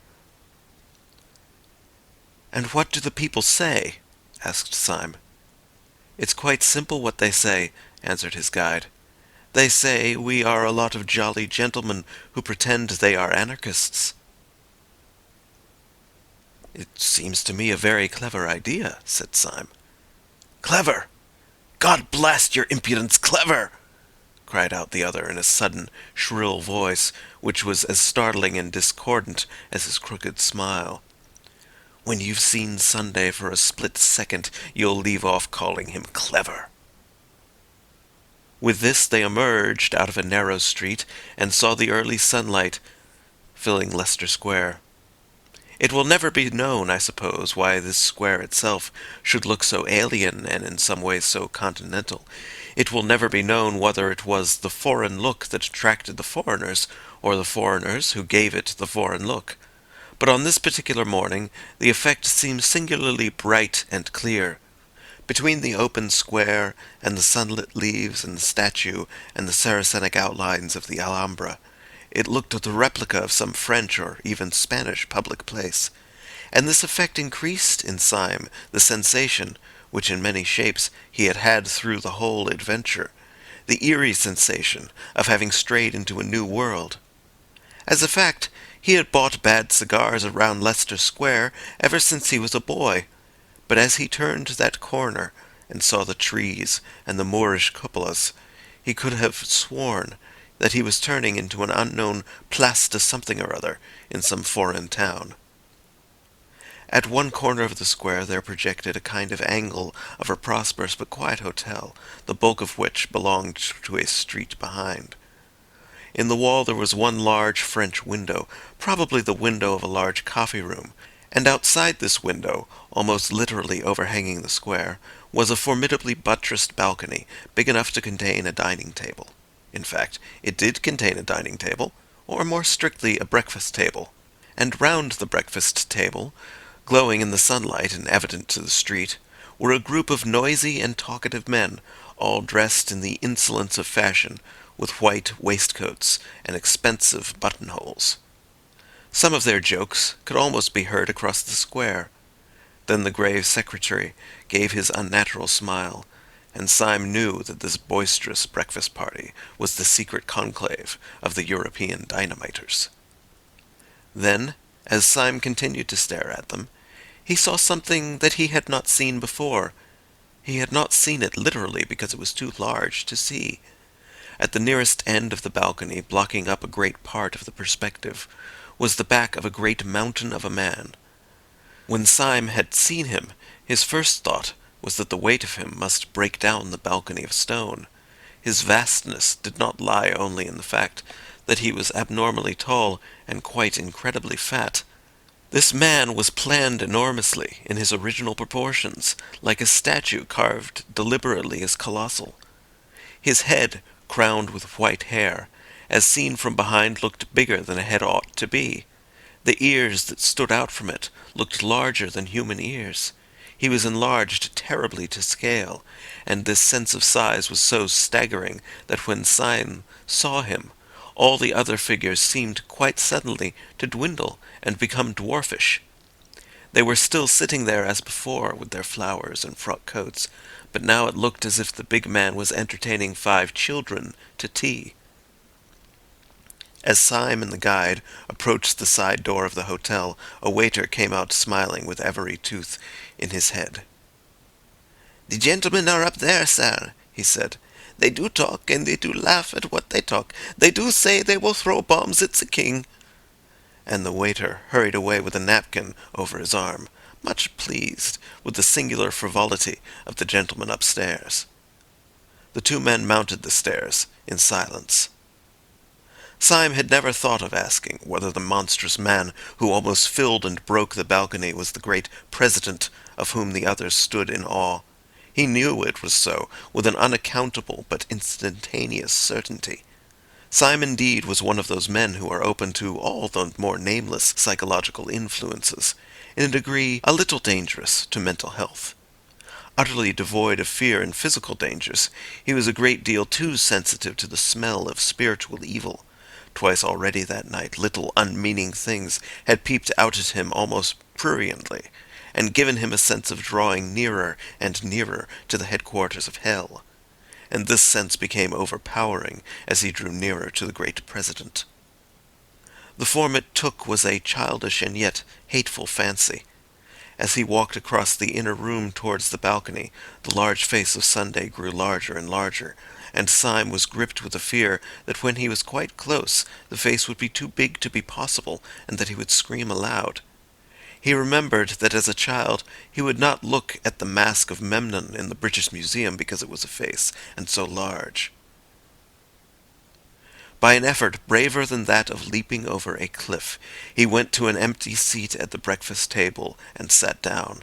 The men greeted him with good-humoured raillery, as if they had always known him. He sobered himself a little by looking at their conventional coats and solid, shining coffee-pot. Then he looked again at Sunday. His face was very large, but it was still possible to humanity.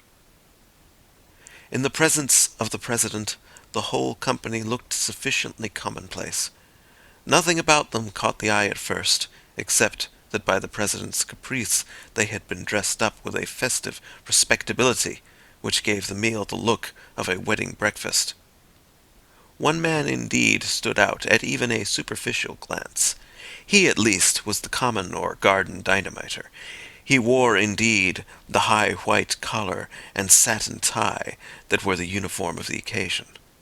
But out of this collar there sprang ahead, quite unmanageable and quite unmistakable, a bewildering bush of brown hair and beard that almost obscured the eyes like those of a Skye terrier. But the eyes did look out of the tangle, and they were the sad eyes of some Russian serf. The effect of this figure was not terrible, like that of the President, but it had every diablerie that can come from the utterly grotesque.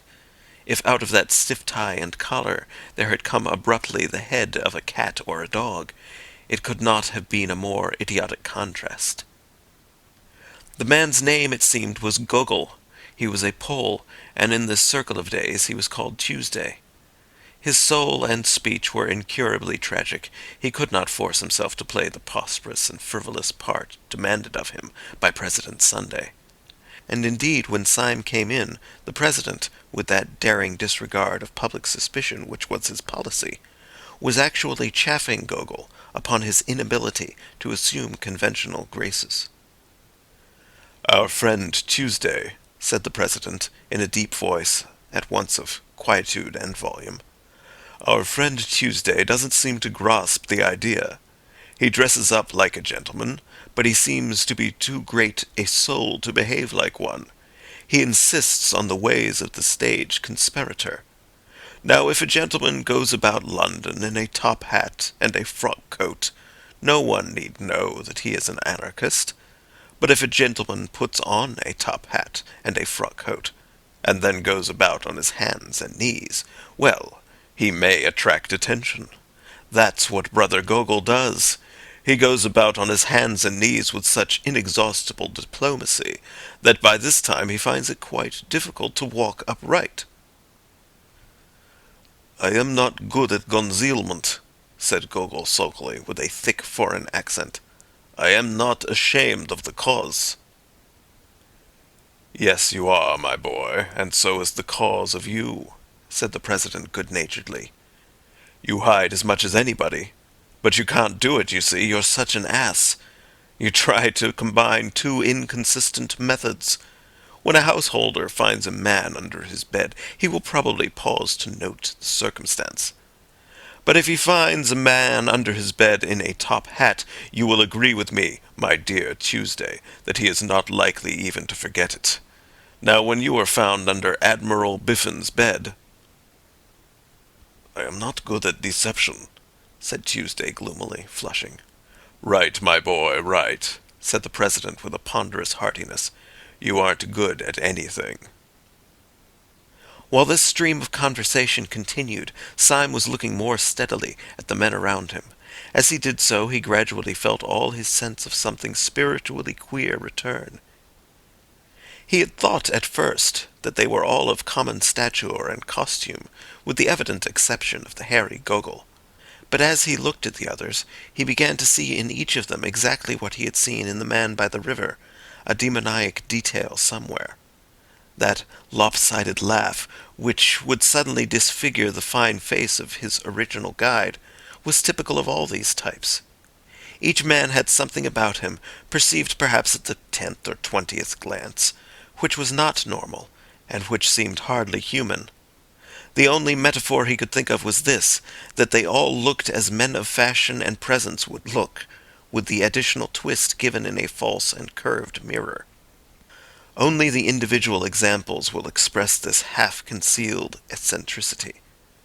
Syme's original cicerone bore the title of Monday. He was the secretary of the council, and his twisted smile was regarded with more terror than anything, except the president's horrible, happy laughter. But now that Syme had more space and light to observe him, there were other touches. His fine face was so emaciated that Syme thought it must be wasted with some disease. Yet somehow the very distress of his dark eyes denied this. It was no physical ill that troubled him. His eyes were alive with intellectual torture, as if pure thought was pain. He was typical of each of the tribe. Each man was subtly and differently wrong. Next to him sat Tuesday, the tousle-headed Gogol, a man more obviously mad. Next was Wednesday, a certain Marquis de Saint-Eustache, a sufficiently characteristic figure. The first few glances found nothing unusual about him, except that he was the only man at table who wore the fashionable clothes as if they were really his own. He had a black French beard cut square, and a black English frock-coat cut even squarer. But Syme, sensitive to such things, felt somehow that the man carried a rich atmosphere with him, a rich atmosphere that suffocated. It reminded one irrationally of drowsy odors and of dying lamps in the darker poems of Byron and Poe. With this went a scent of his being clad not in lighter colors, but in softer materials. His black seemed richer and warmer than the black shades about him, as if it were compounded of profound color. His black coat looked as if it were only black by being too dense a purple. His black beard looked as if it were only black by being too deep a blue. And in the gloom and thickness of the beard, his dark red mouth showed sensual and scornful. Whatever he was not a Frenchman. He might be a Jew, he might be something deeper yet in the dark heart of the East. In the bright-colored Persian tiles and pictures showing tyrants hunting, you may see just those almond eyes, those blue-black beards, those cruel crimson lips. Then came Syme, and next a very old man, Professor de Worms, who still kept the chair of Friday, though every day it was expected that his death would leave it empty.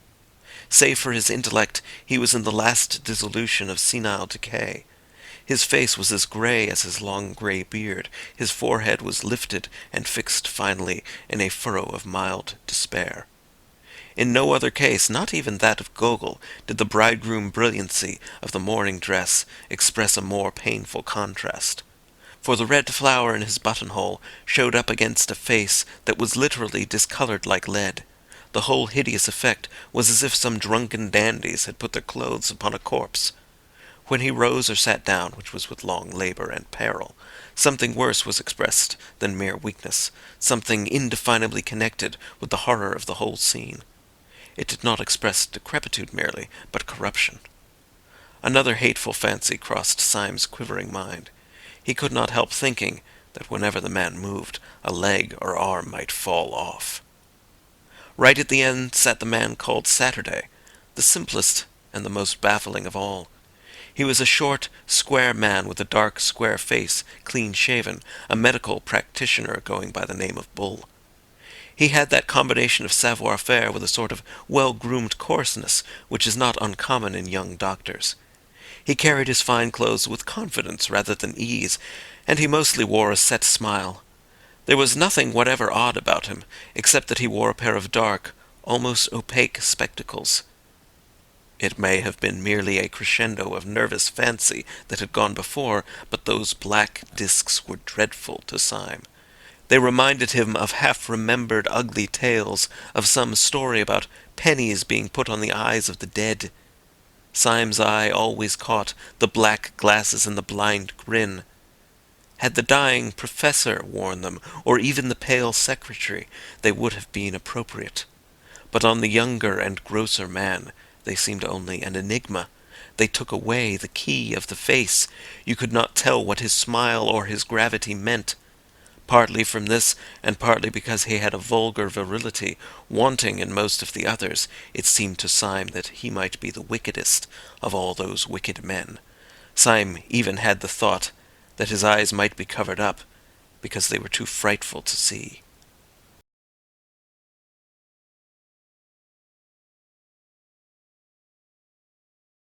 Chapter 6. The Exposure.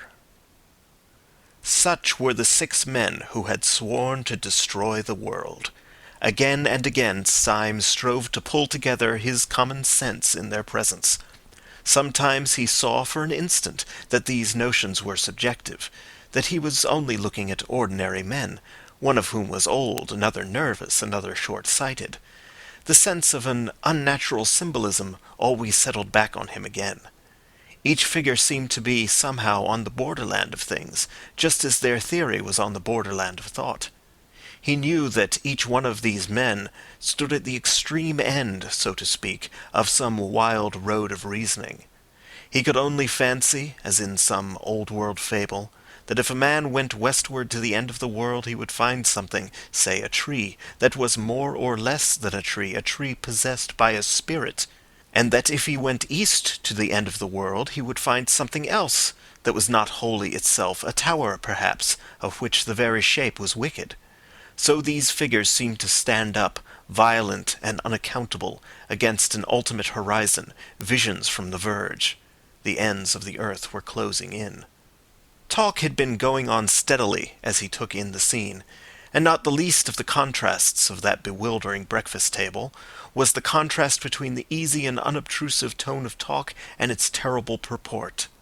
They were deep in the discussion of an actual and immediate plot. The waiter downstairs had spoken quite correctly when he said that they were talking about bombs and kings.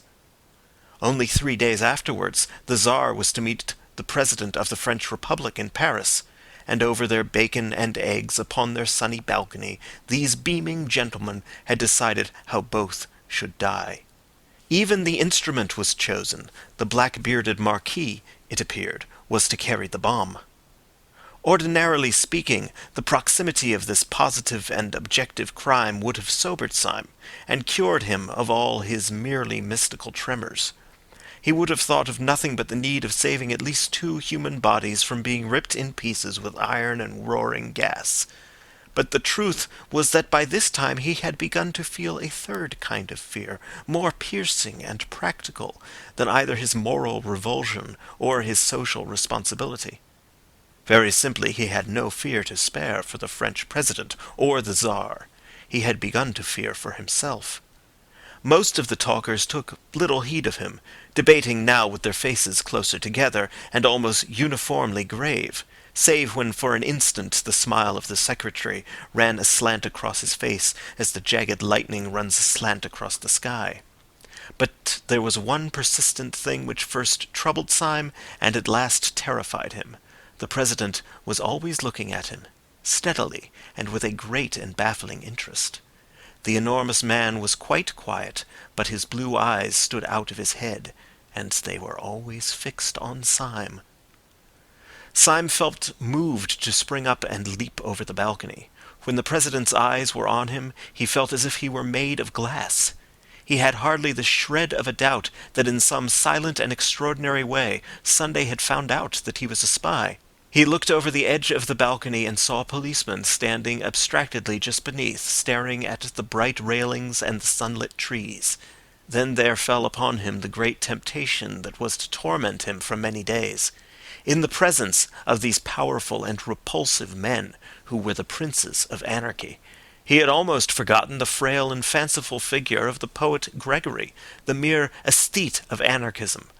He even thought of him now with an old kindness, as if they had played together when children. But he remembered that he was still tied to Gregory by a great promise. He had promised never to do the very thing that he now felt himself almost in the act of doing. He had promised not to jump over that balcony and speak to that policeman. He took his cold hand off the cold stone balustrade.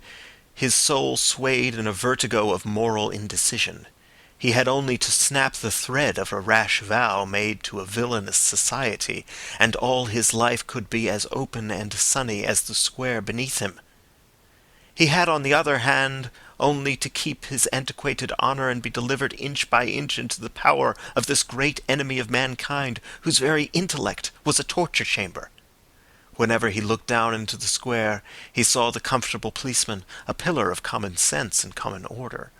Whenever he looked back at the breakfast table, he saw the president still quietly studying him with big, unbearable eyes.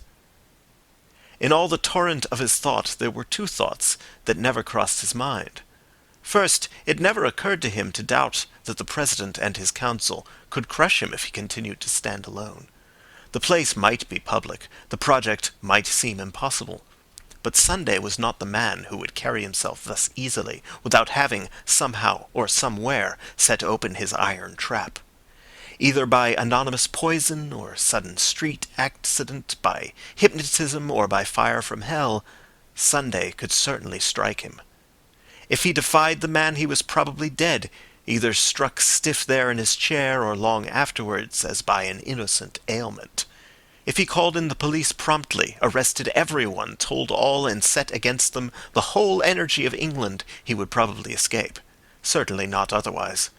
They were a balcony full of gentlemen overlooking a bright and busy square, but he felt no more safe with them than if they had been a boatful of armed pirates overlooking an empty sea. There was a second thought that never came to him. It never occurred to him to be spiritually won over to the enemy. Many moderns, inured to a weak worship of intellect and force, might have wavered in their allegiance under this oppression of a great personality. They might have called Sunday the Superman. If any such creature be conceivable, he looked, indeed, somewhat like it, with his earth-shaking abstraction as of a stone statue walking. He might have been called something above man, with his large plans, which were too obvious to be detected, with his large face, which was too frank to be understood. But this was a kind of modern meanness to which Syme could not sink, even in his extreme morbidity. Like any man, he was coward enough to fear great force, but he was not quite coward enough to admire it. The men were eating as they talked, and even in this they were typical. Dr. Bull and the Marquis ate casually and conventionally of the best things on the table, cold pheasant or Strasbourg pie. But the secretary was a vegetarian, and he spoke earnestly of the projected murder over half a raw tomato and 3/4 of a glass of tepid water.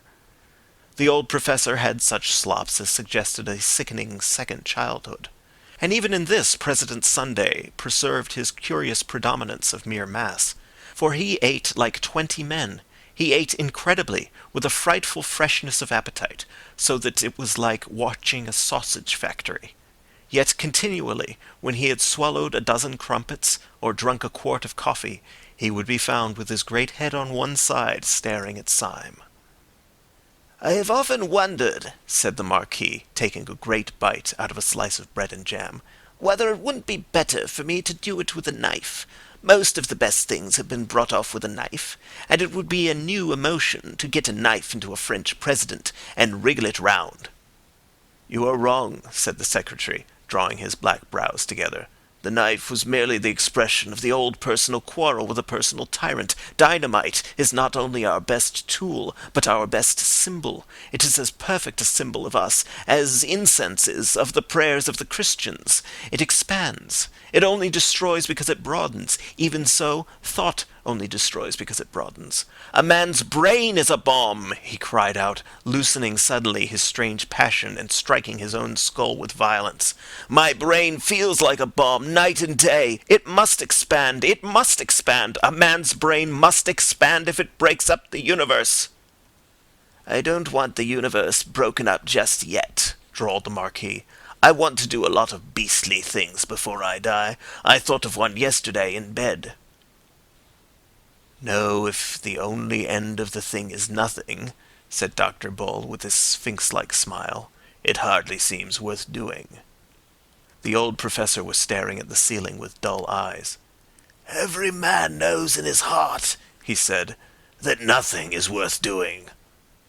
There was a singular silence, and then the secretary said, "We are wandering, however, from the point. The only question is how Wednesday is to strike the blow. I take it we should all agree with the original notion of a bomb. As to the actual arrangements, I should suggest that tomorrow morning he should go first of all to—" The speech was broken off short under a vast shadow. President Sunday had risen to his feet, seeming to fill the sky above them. "Before we discuss that," he said in a small, quiet voice, "let us go into a private room. I have something very particular to say." Syme stood up before any of the others. The instant of choice had come at last. The pistol was at his head. On the pavement before he could hear the policeman idly stir and stamp, for the morning, though bright, was cold. A barrel organ in the street suddenly sprang with a jerk into a jovial tune. Syme stood up taut, as if it had been a bugle before the battle. He found himself filled with a supernatural courage that came from nowhere. That jingling music seemed full of the vivacity, the vulgarity, and the irrational valour of the poor, who in all those unclean streets were all clinging to the decencies and the charities of Christendom. His youthful prank of being a policeman had faded from his mind. He did not think of himself as the representative of the corps of gentlemen turned into fancy constables, or of the old eccentric who lived in the dark room. But he did feel himself as the ambassador of all these common and kindly people in the street who every day marched into the battle to the music of the barrel organ. And this high pride in being human had lifted him unaccountably to an infinite height above the monstrous men around him. For an instant at least he looked down upon all their sprawling eccentricities from the starry pinnacle of the commonplace. He felt towards them all that unconscious and elementary superiority that a brave man feels over powerful beasts, or a wise man over powerful errors. He knew that he had neither the intellectual nor the physical strength of President Sunday, but in that moment he minded it no more than the fact that he had not the muscles of a tiger or a horn on his nose like a rhinoceros. All was swallowed up in an ultimate certainty that the President was wrong and that the barrel organ was right.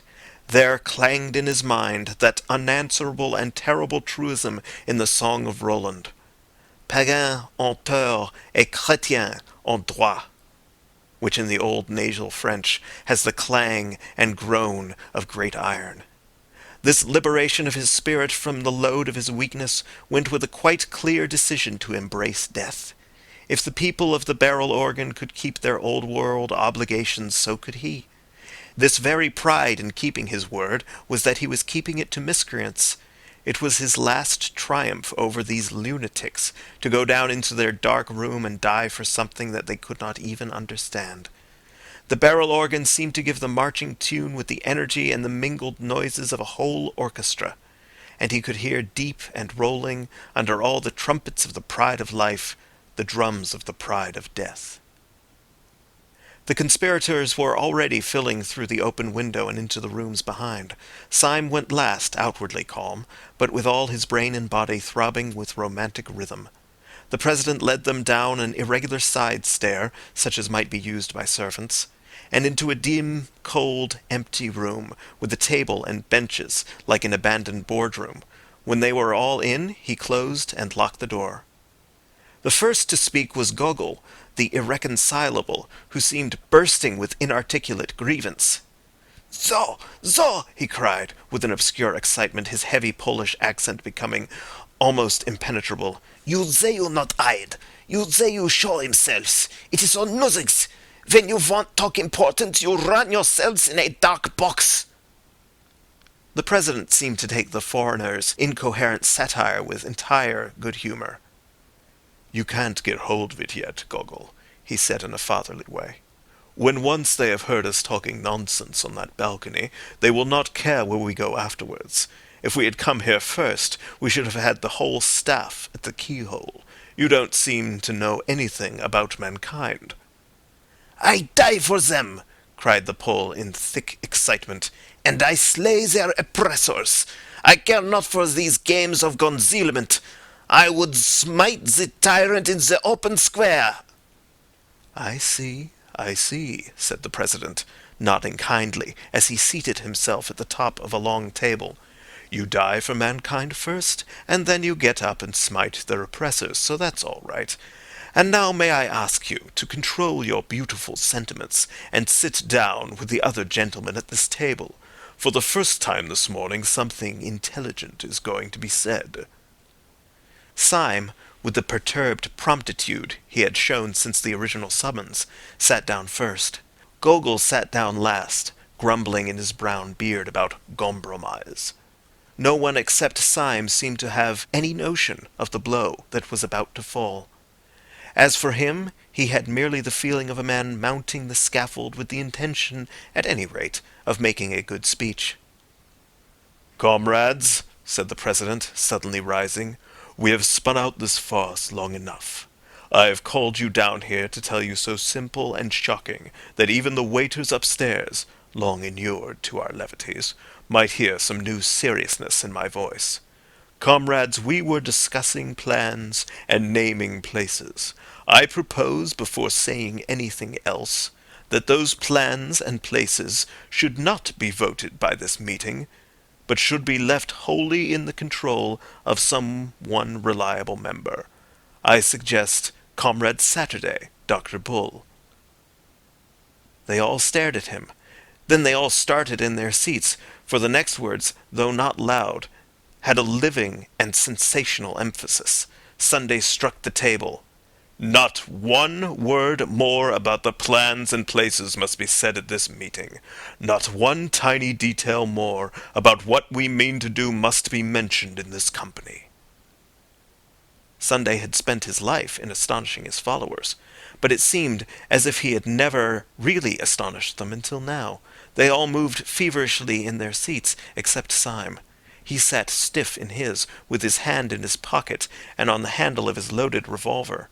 When the attack on him came, he would sell his life dear. He would find out at least if the President was mortal. Sunday went on smoothly. "You will probably understand that there is only one possible motive for forbidding free speech at this festival of freedom. Strangers overhearing us matters nothing. They assume that we are joking. But what would matter, even unto death, is this, that there should be one actually among us who is not of us, who knows our grave purpose, but does not share it, who—" The secretary screamed out suddenly like a woman. "It can't be!" he cried, leaping. "There can't—" The President flapped his large flat hand on the table like the fin of some huge fish. "Yes," he said slowly. "There is a spy in this room. There is a traitor at this table. I will waste no more words. His name—" Syme half rose from his seat, his finger firm on the trigger. "His name is Gogol," said the President. "He is that hairy humbug over there who pretends to be a Pole." Gogol sprang to his feet, a pistol in each hand. With the same flash, 3 men sprang at his throat. Even the Professor made an effort to rise. But Syme saw little of the scene, for he was blinded with a beneficent darkness. He had sunk down into his seat shuddering, in a palsy of passionate relief.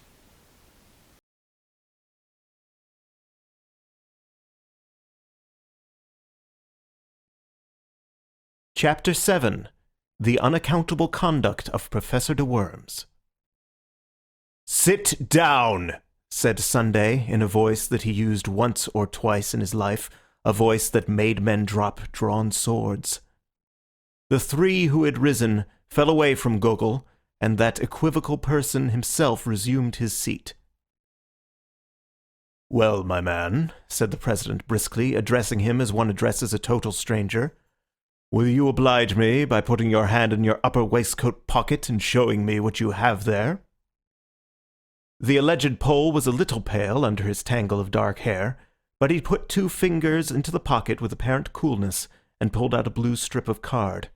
When Syme saw it lying on the table, he woke up again to the world outside him, for although the card lay at the other extreme of the table and he could read nothing of the inscription on it, it bore a startling resemblance to the blue card in his own pocket, the card which had been given to him when he joined the anti-anarchist constabulary. "Pathetic Slav," said the President, "tragic child of Poland, Are you prepared in the presence of that card to deny that you are in this company, shall we say, de trop? Righto, said the late Gogol. It made everyone jump to hear a clear, commercial, and somewhat cockney voice coming out of that forest of foreign hair. It was irrational, as if a Chinaman had suddenly spoken with a Scotch accent.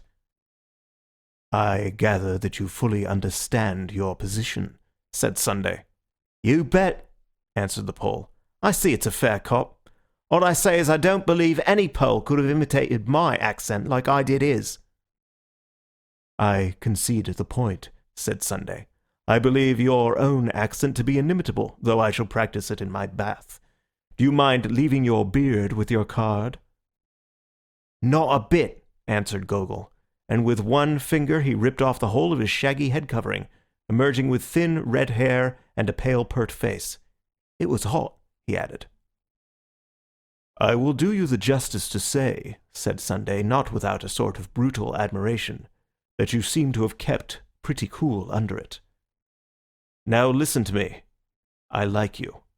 The consequence is that it would annoy me for just about 2.5 minutes if I heard that you had died in torments. Well, if you ever tell the police or any human soul about us, I shall have that 2.5 minutes of discomfort.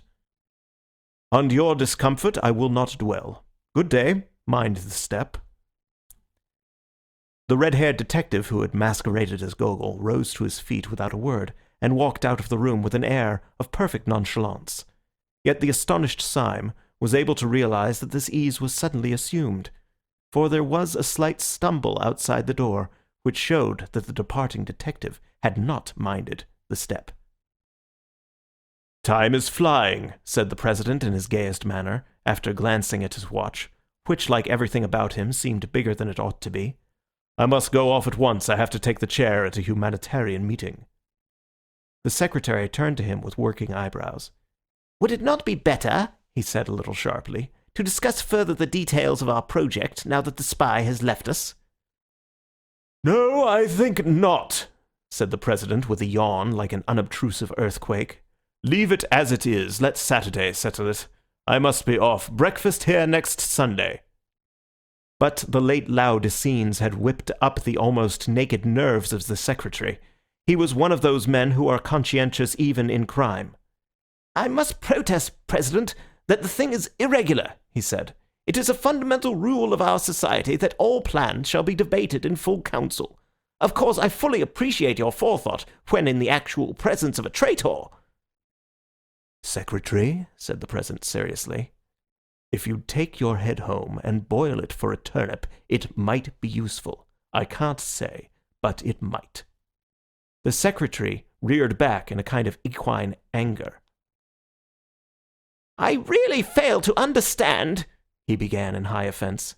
That's it, said the President, nodding a great many times. That's where you fail right enough. You fail to understand. Why, you dancing donkey, he roared, rising. You didn't want to be overheard by a spy, didn't you? How do you know you aren't overheard now?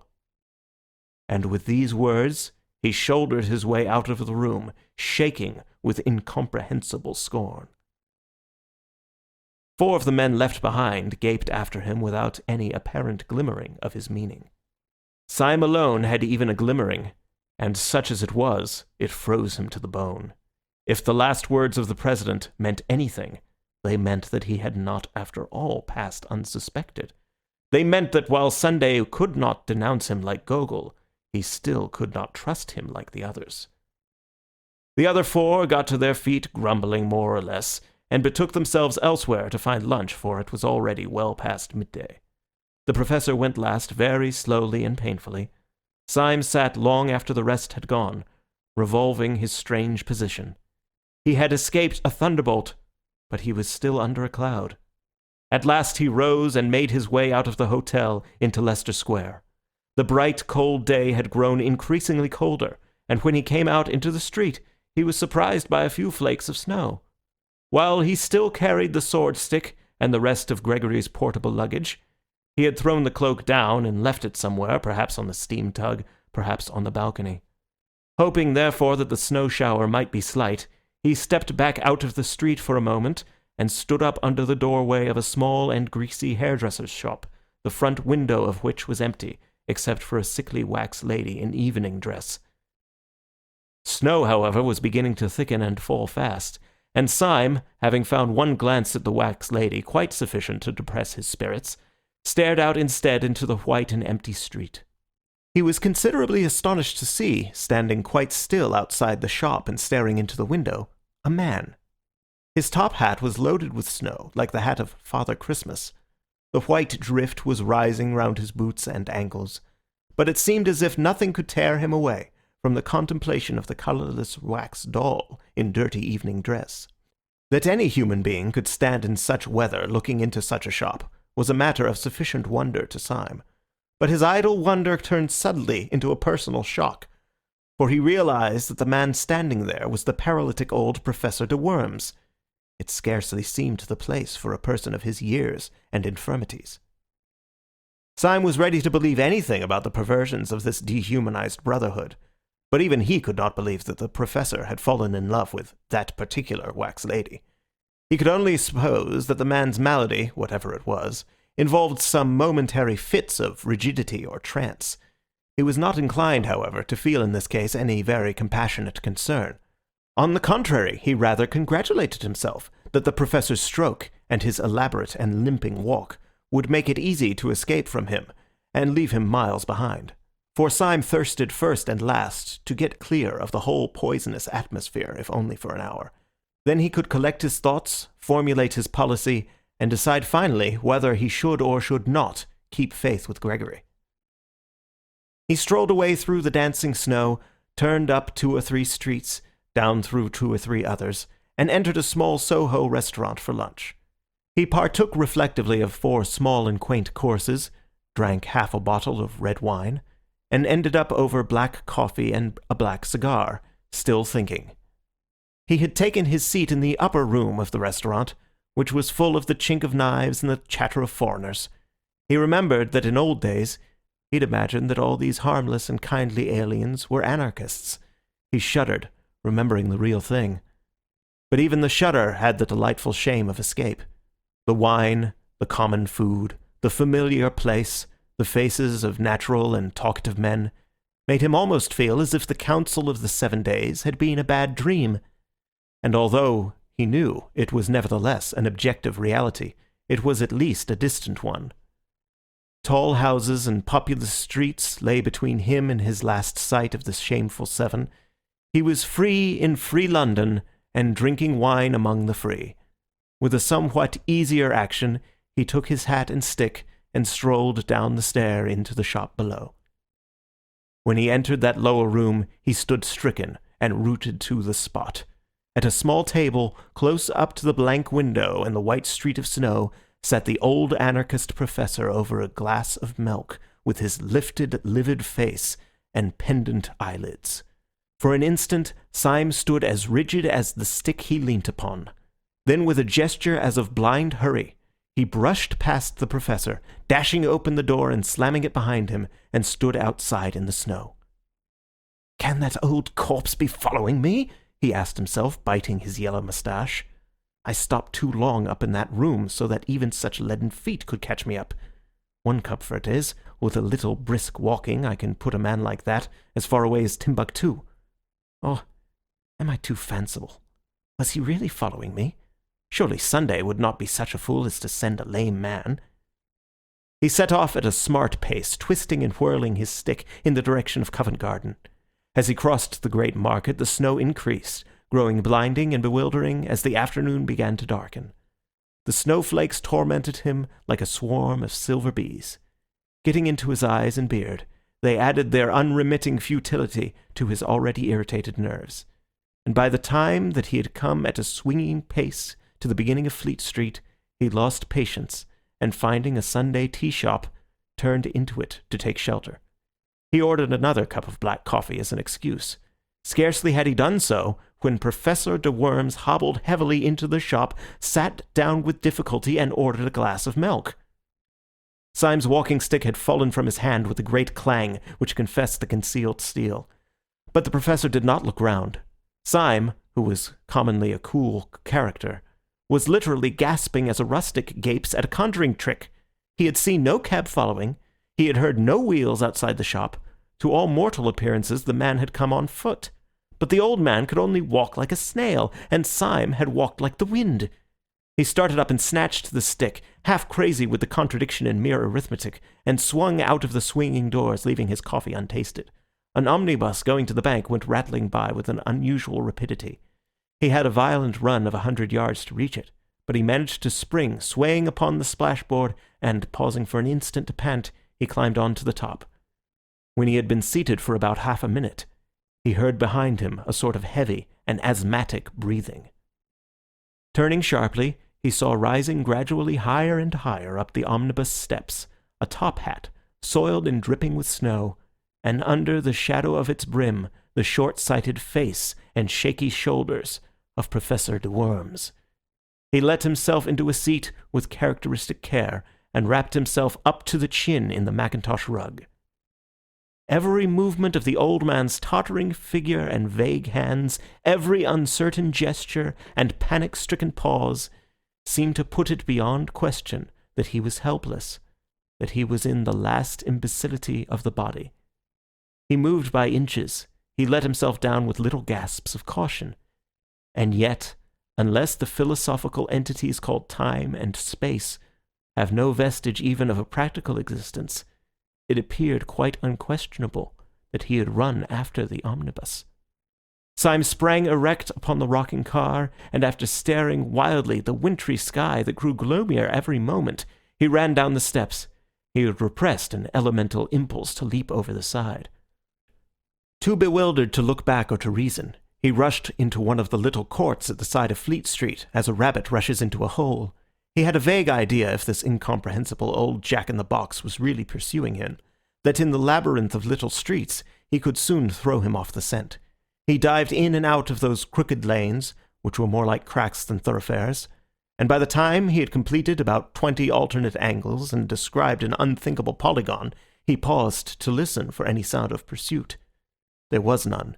There could not in any case have been much, for the little streets were thick with the soundless snow. Somewhere behind Red Lion Court, however, he noticed a place where some energetic citizen had cleared away the snow for a space of about 20 yards, leaving the wet, glistening cobblestones. He thought little of this as he passed it, only plunging into yet another arm of the maze. But when a few 100 yards farther on, he stood still again to listen. His heart stood still also, for he heard from that space of rugged stones the clinking crutch and labouring feet of the infernal cripple. The sky above was loaded with the clouds of snow, leaving London in a darkness and oppression premature for that hour of the evening. On each side of Syme the walls of the alley were blind and featureless. There was no little window or any kind of eave. He felt a new impulse to break out of this hive of houses, and to get once more into the open and lamplit street. Yet he rambled and dodged for a long time before he struck the main thoroughfare. When he did so, he struck it much farther up than he had fancied. He came out into what seemed the vast and void of Ludgate Circus, and saw St. Paul's Cathedral sitting in the sky. At first he was startled to find these great roads so empty, as if a pestilence had swept through the city. Then he told himself that some degree of emptiness was natural, first because the snowstorm was even dangerously deep, and secondly because it was Sunday. And at the very word Sunday he bit his lip. The word was henceforth for hire like some indecent pun. Under the white fog of snow high up in the heaven, the whole atmosphere of the city was turned to a very queer kind of green twilight, as of men under the sea. The sealed and sullen sunset behind the dark dome of St. Paul's had in it smoky and sinister colours, colours of sickly green, dead red or decaying bronze, that were just bright enough to emphasize the solid whiteness of the snow. But right up against those dreary colours rose the black bulk of the cathedral, and upon the top of the cathedral was a random splash and great stain of snow, still clinging as to an alpine peak. It had fallen accidentally, but just so fallen as to half drape the dome from its very topmost point, and to pick out in perfect silver the great orb and the cross. When Syme saw it, he suddenly straightened himself, and made with his sword stick an involuntary salute. He knew that that evil figure, his shadow, was creeping quickly or slowly behind him, and he did not care. It seemed a symbol of human faith and valor that while the skies were darkening, that high place of the earth was bright. The devils might have captured heaven, but they had not yet captured the cross. He had a new impulse to tear out the secret of this dancing, jumping, and pursuing paralytic. And at the entrance of the court, as it opened upon the circus, he turned, stick in hand, to face his pursuer. Professor de Worms came slowly round the corner of the irregular alley behind him, his unnatural form outlined against a lonely gas lamp, irresistibly recalling that very imaginative figure in the nursery rhymes, the crooked man who went a crooked mile. He really looked as if he had been twisted out of shape by the tortuous streets he had been threading. He came nearer and nearer, the lamplight shining on his lifted spectacles, his lifted patient face. Syme waited for him as St. George waited for the dragon, as a man waits for a final explanation or for death. And the old professor came right up to him and passed him like a total stranger, without even a blink of his mournful eyelids. There was something in this silent and unexpected innocence that left Syme in a final fury. The man's colourless face and manner seemed to assert that the whole following had been an accident. Syme was galvanized with an energy that was something between bitterness and a burst of boyish derision. He made a wild gesture, as if to knock the old man's hat off, called out something like, "Catch me if you can!" and went racing away across the white, open circus. Concealment was impossible now, and looking back over his shoulder, he could see the black figure of the old gentleman coming after him with long, swinging strides, like a man winning a mile race. But the head upon that bounding body was still pale, grave, and professional, like the head of a lecturer upon the body of a harlequin. This outrageous chase sped across Ludgate Circus, up Ludgate Hill, round St. Paul's Cathedral, along Cheapside, Syme remembering all the nightmares he had ever known. Then Syme broke away towards the river and ended almost down by the docks. He saw the yellow panes of a low-lighted public house, flung himself into it, and ordered beer. It was a foul tavern, sprinkled with foreign sailors, a place where opium might be smoked or knives drawn. A moment later, Professor de Worms entered the place, sat down carefully, and asked for a glass of milk.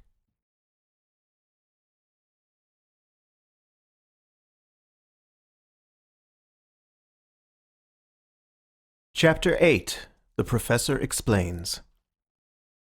When Gabriel Syme found himself finally established in a chair, and opposite to him, fixed and final also, the lifted eyebrows and leaden eyelids of the professor, his fears fully returned. This incomprehensible man from the fierce council, after all, had certainly pursued him. If the man had one character as a paralytic and another character as a pursuer, the antithesis might make him more interesting, but scarcely more soothing. It would be a very small comfort that he could not find the professor out, if by some serious accident the professor should find him out. He emptied a whole pewter pot of ale before the professor had touched his milk.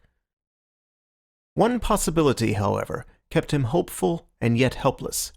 It was just possible that this escapade signified something other than even a slight suspicion of him. Perhaps it was some regular form or sign. Perhaps the foolish scamper was some sort of friendly signal that he ought to have understood. Perhaps it was a ritual. Perhaps the new Thursday was always chased along Cheapside, as the new Lord Mayor is always escorted along it. He was just selecting a tentative inquiry when the old professor opposite suddenly and simply cut him short.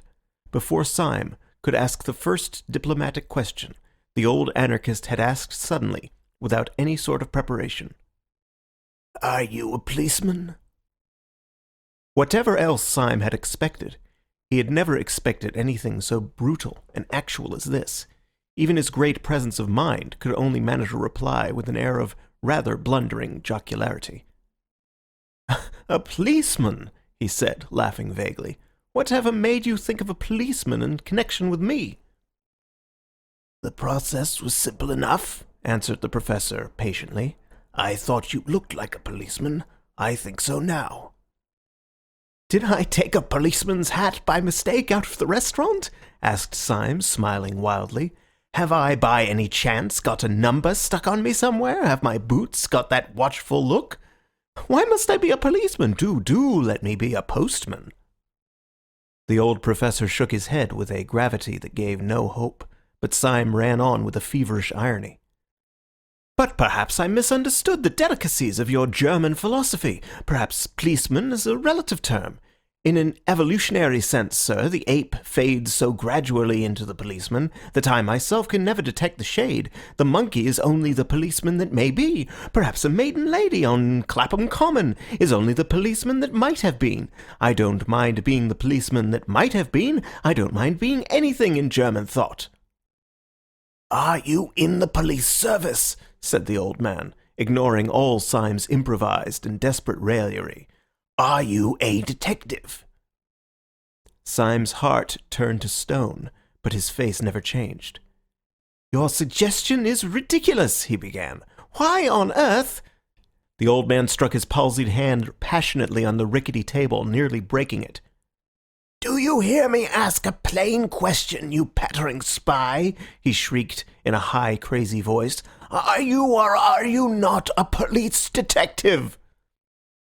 "No," answered Syme, like a man standing on the hangman's drop. "You swear it," said the old man, leaning across to him, his dead face becoming, as it were, loathsomely alive. "You swear it! You swear it! If you swear falsely, will you be damned? Will you be sure that the devil dances at your funeral? Will you see that the nightmare sits on your grave? Will there really be no mistake? You are an anarchist? You are a dynamiter? Above all, you are not in any sense a detective. You are not in the British police." He leant his angular elbow far across the table and put up his large loose hand like a flap to his ear. "I am not in the British police," said Syme with insane calm. Professor de Worms fell back in his chair with a curious air of kindly collapse. "That's a pity," he said, "because I am." Syme sprang up straight, sending back the bench behind him with a crash. "Because you're what?" he said thickly. "You are what?" "I'm a policeman," said the professor with his first broad smile, and beaming through his spectacles. "But as you think policeman only a relative term, of course I have nothing to do with you. I am in the British police force, but as you tell me you are not in the British police force, I can only say that I met you in a dynamiters club. I suppose I ought to arrest you." And with these words he laid on the table before Syme an exact facsimile of the blue card which Syme had in his own waistcoat pocket, the symbol of his power from the police. Syme had for a flash the sensation that the cosmos had turned exactly upside down, that all trees were growing downwards and that all stars were under his feet. Then came slowly the opposite conviction. For the last 24 hours the cosmos had really been upside down, but now the capsized universe had come right side up again. This devil from whom he had been fleeing all day was only an elder brother of his own house, who on the other side of the table lay back and laughed at him. He did not for the moment ask any questions of detail. He only knew the happy and silly fact that this shadow, which had pursued him with an intolerable oppression of peril, was only the shadow of a friend trying to catch him up. He knew simultaneously that he was a fool and a free man. For with any recovery from morbidity, there must go a certain healthy humiliation.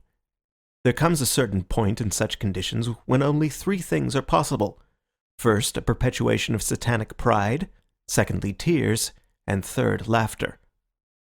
Syme's egotism held hard to the first course for a few seconds, and then suddenly adopted the third. Taking his own blue police ticket from his own waistcoat pocket, he tossed it onto the table. Then he flung his head back until his spike of yellow beard almost pointed at the ceiling, and shouted with a barbaric laughter. Even in that close den, perpetually filled with the din of knives, plates, cans, clamorous voices, sudden struggles and stampedes, there was something Homeric in Syme's mirth, which made many half-drunken men look round. "What you laughing at, governor?" asked one wondering labourer from the docks. "At myself," answered Syme, and went off again into the agony of his ecstatic reaction. "Pull yourself together," said the Professor, "or you'll get hysterical. Have some more beer. I'll join you." "You haven't drunk your milk," said Syme. "My milk!" said the other, in tones of withering and unfathomable contempt. "My milk! Do you think I'd look at the beastly stuff when I'm out of sight of the bloody anarchists? We're all Christians in this room, though perhaps," he added, glancing around at the reeling crowd, "not strict ones. Finish my milk? Great blazes! Yes, I'll finish it right enough." And he knocked the tumbler off the table, making a crash of glass and a splash of silver fluid. Syme was staring at him with a happy curiosity. "I understand now," he cried. "Of course, you're not an old man at all." "I can't take my face off here," replied Professor de Worms. "It's rather an elaborate make-up. As to whether I'm an old man, that's not for me to say. I was 38 last birthday." "Yes, but I mean," said Syme impatiently, "there's nothing the matter with you." "Yes," answered the other dispassionately. "I am subject to colds." Syme's laughter at all this had about it a wild weakness of relief. He laughed at the idea of the paralytic professor being really a young actor dressed up as if for the footlights, but he felt that he would have laughed as loudly if a pepper pot had fallen over. The false professor drank and wiped his false beard. "Did you know," he asked, "that man Gogol was one of us?" "I? No, I didn't know it," answered Syme in some surprise. "But didn't you?" "I knew no more than the dead," replied the man who called himself de Worms. "I thought the president was talking about me, and I rattled in my boots." "And I thought he was talking about me," said Syme with his rather reckless laughter. "I had my hand on my revolver all the time." "So had I," said the professor grimly. "So had Gogol, evidently." Syme struck the table with an exclamation. "Why, there were 3 of us there!" he cried. 3 out of 7 is a fighting number. If we had only known that we were 3. The face of Professor de Worms darkened, and he did not look up. "We were 3, he said. "If we had been 300, we could still have done nothing." "Not if we were 300 against 4? asked Syme, jeering rather boisterously. "No," said the professor with sobriety. "Not if we were 300 against Sunday." And the mere name struck Syme cold and serious.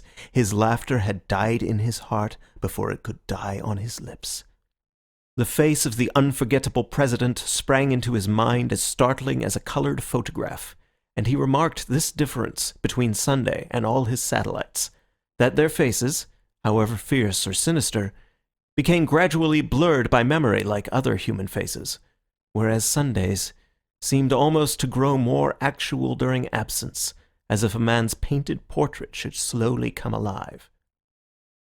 They were both silent for a measure of moments, and then Syme's speech came with a rush, like the sudden foaming of champagne. "Professor," he cried, "it is intolerable. Are you afraid of this man?" The professor lifted his heavy lids and gazed at Syme with large, wide-open blue eyes of an almost ethereal honesty. "Yes, I am," he said mildly. "So are you." Syme was dumb for an instant. Then he rose to his feet erect, like an insulted man, and thrust the chair away from him. "Yes," he said in a voice indescribable, "you are right. I am afraid of him. Therefore I swear by God that I will seek out this man who I fear until I find him and strike him on the mouth. If heaven were his throne and the earth his footstool, I swear that I would pull him down." "How?" asked the staring professor. "Why?" "Because I am afraid of him," said Syme, "and no man should leave in the universe anything of which he is afraid." De Worms blinked at him with a sort of blind wonder. He made an effort to speak, but Syme went on in a low voice, but with an undercurrent of inhuman exultation. "Who would condescend to strike down the mere things that he does not fear? Who would debase himself to be merely brave, like any common prize fighter? Who would stoop to be fearless, like a tree? Fight the thing that you fear. You remember the old tale of the English clergyman who gave the last rites to the brigand of Sicily, and how on his deathbed the great robber said, "I can give you no money, but I can give you advice for a lifetime. Your thumb on the blade and strike upwards. So I say to you, strike upwards if you strike at the stars." The other looked at the ceiling, one of the tricks of his pose. "Sunday is a fixed star," he said. "You shall see him a falling star," said Syme, and put on his hat. The decision of his gesture drew the professor vaguely to his feet. "Have you any idea," he asked, with a sort of benevolent bewilderment, "exactly where you are going?" "Yes," replied Syme shortly. "I am going to prevent this bomb being thrown in Paris." "Have you any conception how?" inquired the other. "No," said Syme with equal decision.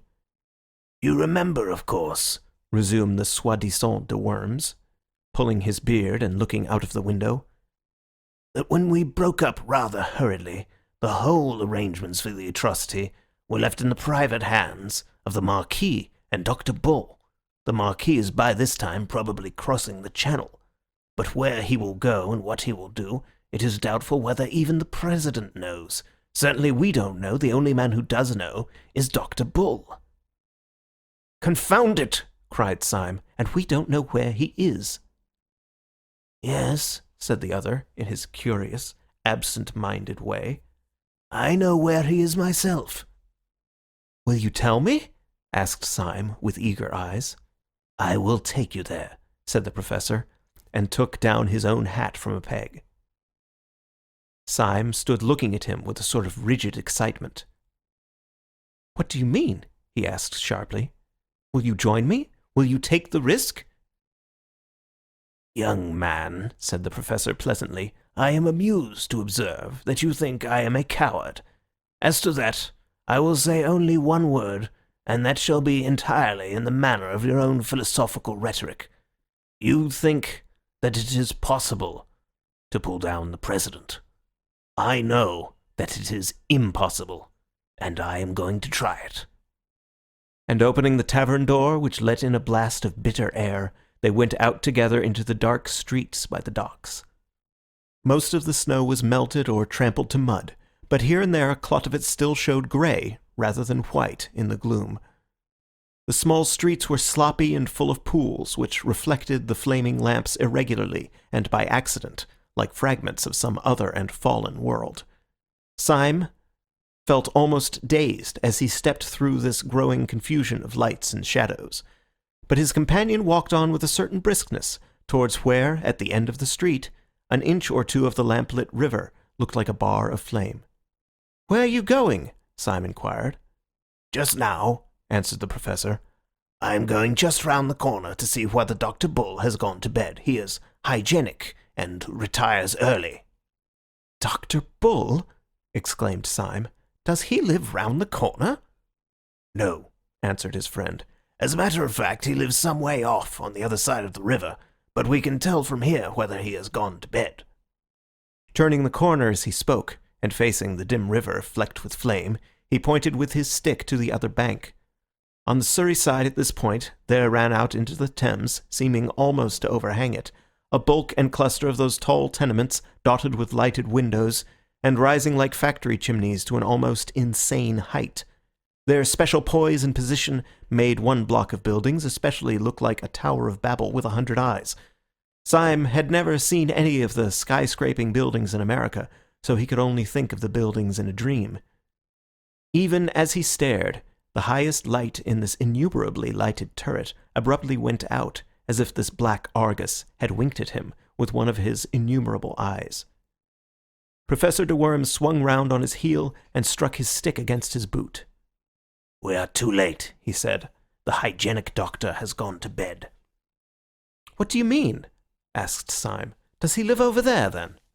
"Yes," said de Worms, "behind that particular window which you can't see. Come along and get some dinner. We must call on him tomorrow morning." Without further parley, He led the way through several byways until they came out into the flare and clamour of the East India Dock Road. The Professor, who seemed to know his way about the neighbourhood, proceeded to a place where the line of lighted shops fell back into a sort of abrupt twilight and quiet, in which an old white inn, all out of repair, stood back some 20 feet from the road. "You can find good English inns left by accident everywhere, like fossils," explained the Professor. "I once found a decent place in the West End." "I suppose," said Syme, smiling, "that this is the corresponding decent place in the East End?" "It is," said the Professor reverently, and went in. In that place they dined and slept, both very thoroughly. The beans and bacon which these unaccountable people cooked well, the astonishing emergence of Burgundy from their cellars, crowned Syme's sense of a new comradeship and comfort. Through all this ordeal his root horror had been isolation, and there are no words to express the abyss between isolation and having one ally. It may be conceded to the mathematicians that 4 is twice 2, but 2 is not twice 1. 2 is 2,000 times 1. That is why, in spite of 100 disadvantages, the world will always return to monogamy. Syme was able to pour out for the first time the whole of his outrageous tale from the time when Gregory had taken him to the little tavern by the river. He did it idly and amply in a luxuriant monologue, as a man speaks with very old friends. On his side also, the man who had impersonated Professor de Worms was not less communicative. His own story was almost as silly as Syme's. "That's a good get-up of yours," said Syme, draining a glass of Macon. "A lot better than old Gogol's. Even at the start I thought he was a bit too hairy." "A difference of artistic theory," replied the Professor pensively. "Gogol was an idealist. He made up as the abstract or platonic ideal of an anarchist. But I am a realist. I am a portrait painter. But, indeed, to say that I am a portrait painter is an inadequate expression. I am a portrait." "I don't understand you," said Syme. "I am a portrait," repeated the Professor. "I am a portrait of the celebrated Professor de Worms, who is, I believe, in Naples." "You mean you are made up like him," said Syme. "But doesn't he know that you are taking his nose in vain?" "He knows it right enough," replied his friend cheerfully. "Then why doesn't he denounce you?" "I have denounced him," answered the Professor. "Do explain yourself," said Syme. "With pleasure, if you don't mind hearing my story," replied the eminent foreign philosopher. "I am by profession an actor, and my name is Wilkes. When I was on the stage, I mixed with all sorts of bohemian and blackguard company. Sometimes I touched the edge of the turf, sometimes the riff-raff of the arts, and occasionally the political refugee. In some den of exiled dreamers, I was introduced to the great German nihilist philosopher, Professor de Worms. I did not gather much about him beyond his appearance, which was very disgusting, and which I studied carefully. I understood that he had proved that the destructive principle in the universe was God. Hence he insisted on the need for a furious and incessant energy, rending all things in pieces. Energy, he said, was the all. He was lame, short-sighted, and partially paralytic. When I met him, I was in a frivolous mood, and I disliked him so much that I resolved to imitate him. If I had been a draftsman, I would have drawn a caricature. I was only an actor. I could only act a caricature. I made myself up into what was meant for a wild exaggeration of the old professor's dirty old self. When I went into the room full of his supporters, I expected to be received with a roar of laughter, or, if they were too far gone, with a roar of indignation at the insult. I cannot describe the surprise I felt when my entrance was received with a respectful silence, followed, when I had first opened my lips, with a murmur of admiration. The curse of the perfect artist had fallen upon me. I had been too subtle, I had been too true. They thought I really was the great nihilist professor. I was a healthy-minded young man at the time, and I confess that it was a blow. Before I could fully recover, however, 2 or 3 of these admirers ran up to me radiating indignation and told me that a public insult had been put upon me in the next room.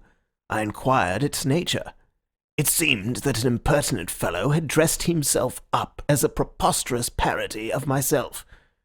I had drunk more champagne than was good for me, and in a flash of folly I decided to see the situation through. Consequently, it was to meet the glare of the company and my own lifted eyebrows and freezing eyes that the real professor came into the room. I need hardly say there was a collision. The pessimists all round me looked anxiously from one professor to the other professor to see which was really the more feeble. But I won. An old man in poor health, like my rival, could not be expected to be so impressively feeble as a young actor in the prime of life. You see, he really had paralysis, and working within this definite limitation, he couldn't be so jolly paralytic as I was. Then he tried to blast my claims intellectually. I countered that by a very simple dodge. Whenever he said something that nobody but he could understand, I replied with something which I could not even understand myself. "I don't fancy," he said, "that you could have worked out the principle that evolution is only negation, since there inheres in it the introduction of lacuna, which are an essential of differentiation."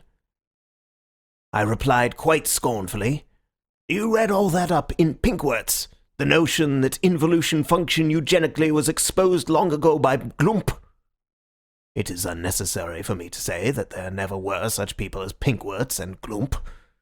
But the people all round, rather to my surprise, seemed to remember them quite well, and the professor, finding that the learned and mysterious method left him rather at the mercy of an enemy slightly deficient in scruples, fell back upon a more popular form of wit.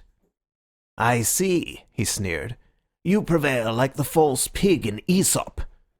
"And you fail," I answered, smiling, "like the hedgehog in Montaigne." Need I say that there is no hedgehog in Montaigne? "Your claptrap comes off," he said. "So would your beard." I had no intelligent answer to this, which was quite true and rather witty. But I laughed heartily, answered, "Like the Pantheus boots," at random, and turned on my heel with all the honours of victory. The real professor was thrown out, but not with violence, though one man tried very patiently to pull off his nose. He is now, I believe, received everywhere in Europe as a delightful impostor. His apparent earnestness and anger, you see, make him all the more entertaining. "Well," said Syme, "I can understand your putting on his dirty old beard for a night's practical joke, but I don't understand your never taking it off again." "That is the rest of the story," said the impersonator. "When I myself left the company, followed by reverent applause, I went limping down the dark street, hoping that I should soon be far enough away to be able to walk like a human being. To my astonishment, as I was turning the corner, I felt a touch on my shoulder, and turning, found myself under the shadow of an enormous policeman. He told me I was wanted. I struck a sort of paralytic attitude and cried in a high German accent, "Yes, I am wanted by the oppressed of the world. You are arresting me on the charge of being the great anarchist Professor de Worms." The policeman impassively consulted a paper in his hand. "No, sir," he said civilly. "At least, not exactly, sir. I am arresting you on the charge of not being the celebrated anarchist Professor de Worms." This charge, if it was criminal at all, was certainly the lighter of the two, and I went along with the man doubtful but not greatly dismayed. I was shown into a number of rooms, and eventually into the presence of a police officer, who explained that a serious campaign had been opened against the centres of anarchy, and that this, my successful masquerade, might be of considerable value to the public safety. He offered me a good salary and this little blue card. Though our conversation was short, he struck me as a man of very massive common sense and humour. But I cannot tell you much about him personally, because... Syme laid down his knife and fork. "I know," he said, "because you talked to him in a dark room." Professor de Worms nodded and drained his glass.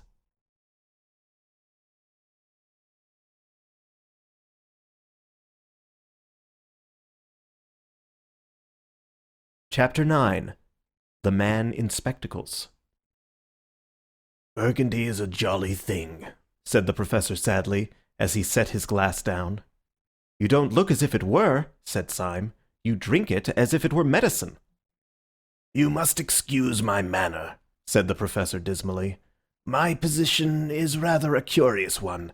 Inside I am really bursting with boyish merriment, but I acted the paralytic professor so well that now I can't leave off. So that when I am among friends and have no need at all to disguise myself, I still can't help speaking slow and wrinkling my forehead, just as if it were my forehead.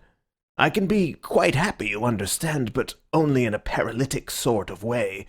The most buoyant exclamations leap up in my heart, but they come out of my mouth quite different. You should hear me say, 'Buck up, old cock.' It would bring tears to your eyes." "It does," said Syme. "But I cannot help thinking that apart from all that, you are really a bit worried." The Professor stared a little and looked at him steadily. "You are a very clever fellow," he said. "It is a pleasure to work with you. Yes, I have rather a heavy cloud in my head. There is a great problem to face." And he sank his bald brow in his two hands. Then he said in a low voice, "Can you play the piano?" "Yes," said Syme in simple wonder. "I'm supposed to have a good touch." Then, as the other did not speak, he added, "I trust the great cloud is lifted."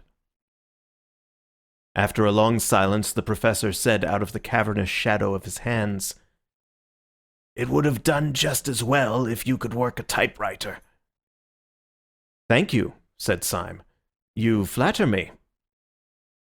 "Listen to me," said the other, "and remember whom we have to see tomorrow. You and I are going tomorrow to attempt something which is very much more dangerous than trying to steal the crown jewels out of the tower. We are trying to steal a secret from a very sharp, very strong, and very wicked man. I believe there is no man, except the President, of course, who is so seriously startling and formidable as that little grinning fellow in goggles.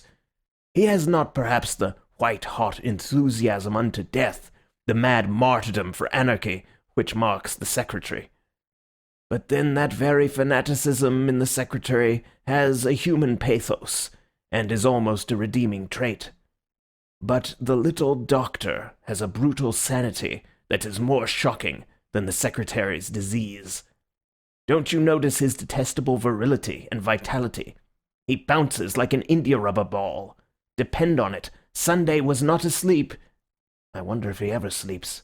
When he locked up all the plans of this outrage in the round black head of Dr. Bull." "And you think," said Syme, "that this unique monster will be soothed if I play the piano to him?" "Don't be an ass," said his mentor. "I mentioned the piano because it gives one quick and independent fingers. Syme, if we are to go through this interview and come out sane or alive, we must have some code of signals between us that this brute will not see. I have made a rough alphabetical cipher corresponding to the 5 fingers, like this, see?" And he rippled with his fingers on the wooden table. "B-A-D, bad, a word we may frequently require." Syme poured himself out another glass of wine, and began to study the scheme. He was abnormally quick with his brains at puzzles, and with his hands at conjuring, and it did not take him long to learn how he might convey simple messages by what would seem to be idle taps upon a table or knee. But wine and companionship had always the effect of inspiring him to a farcical ingenuity, and the Professor soon found himself struggling with the too vast energy of the new language as it passed through the heated brain of Syme. "We must have several word signs," said Syme seriously.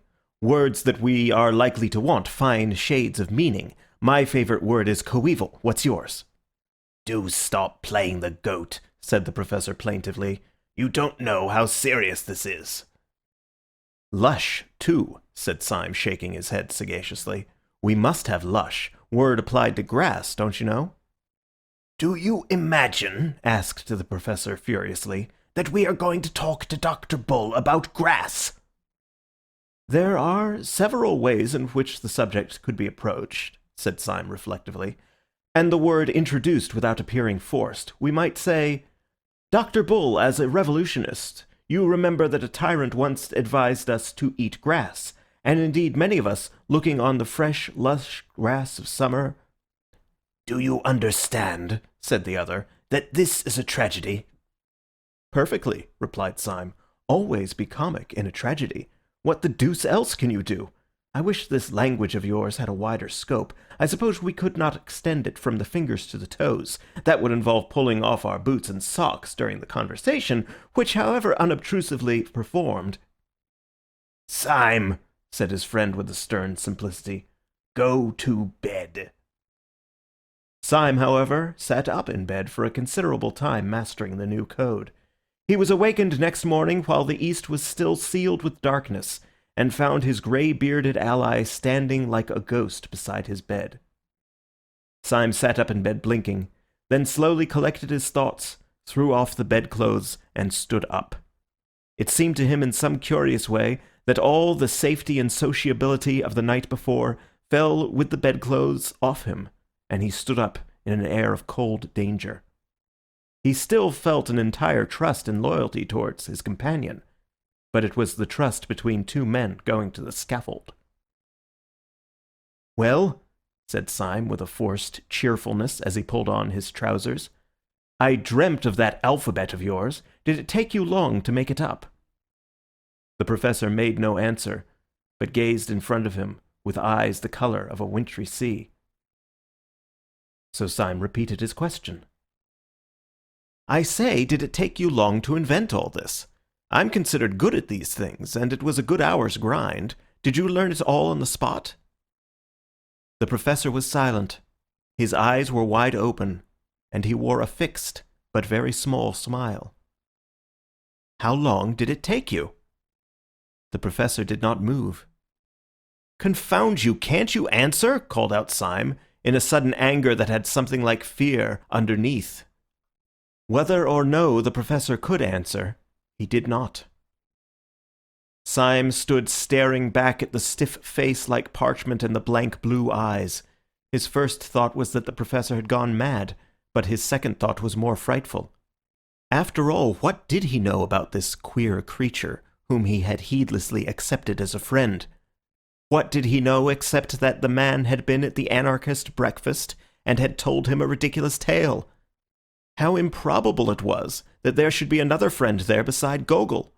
Was this man's silence a sensational way of declaring war? Was this adamantine stare, after all, only the awful sneer of some threefold traitor who had turned for the last time? He stood and strained his ears in this heartless silence.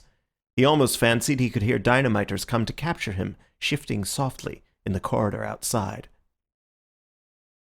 Then his eye strayed downwards, and he burst out laughing, though the Professor himself stood there as voiceless as a statue. His 5 dumb fingers were dancing alive upon the dead table. Syme watched the twinkling movements of the talking hand, and read clearly the message, "I will only talk like this. We must get used to it." He rapped out the answer with the impatience of relief. "All right, let's get out to breakfast."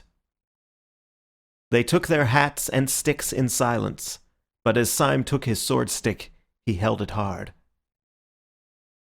They paused for a few minutes only to stuff down coffee and coarse, thick sandwiches at a coffee stall, and then made their way across the river, which under the grey and growing light looked as desolate as Acheron. They reached the bottom of the huge block of buildings, which they had seen from across the river, and began in silence to mount the naked and numberless stone steps, only pausing now and then to make short remarks on the rail of the banisters. At about every other flight they passed a window. Each window showed them a pale and tragic dawn lifting itself laboriously over London. From each the innumerable roofs of slate looked like the leaden surges of a grey, troubled sea after rain. Syme was increasingly conscious that his new adventure had somehow a quality of cold sanity worse than the wild adventures of the past. Last night, for instance, the tall tenements had seemed to him like a tower in a dream. As he now went up the weary and perpetual steps, he was daunted and bewildered by their almost infinite series. But it was not the hot horror of a dream, or of anything that might be exaggeration or delusion. Their infinity was more like the empty infinity of arithmetic, something unthinkable yet necessary to thought.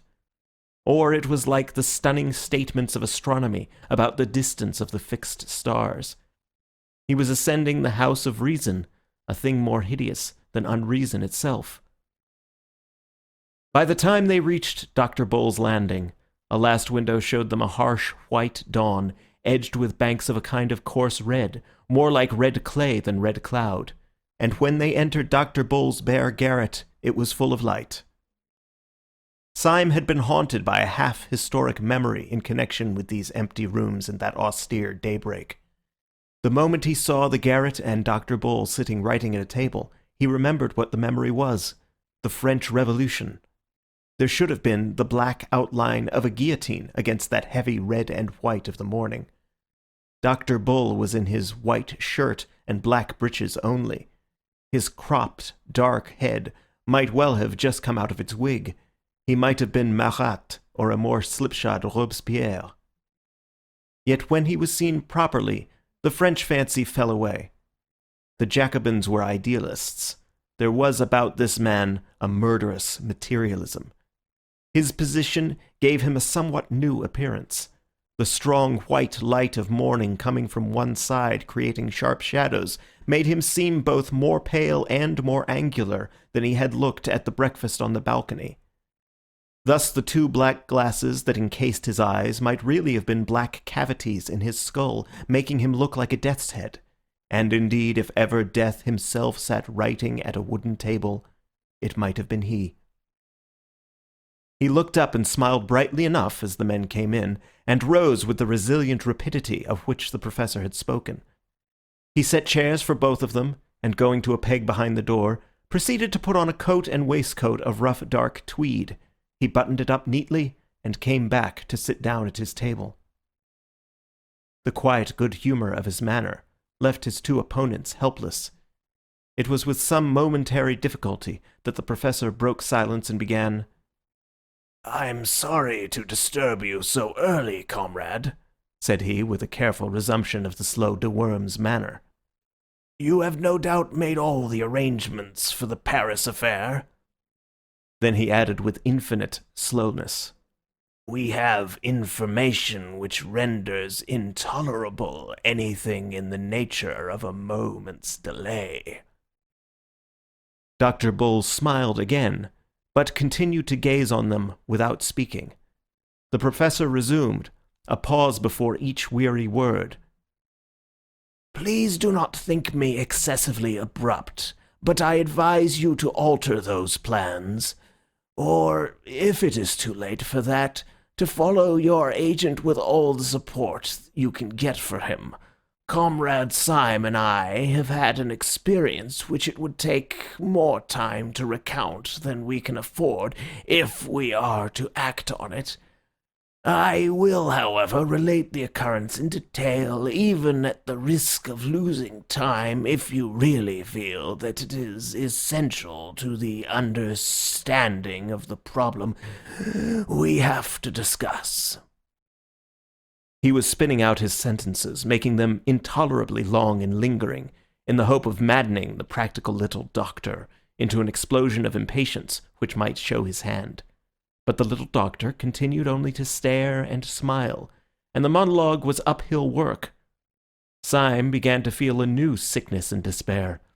The doctor's smile and silence were not at all like the cataleptic stare and horrible silence which he had confronted in the professor half an hour before.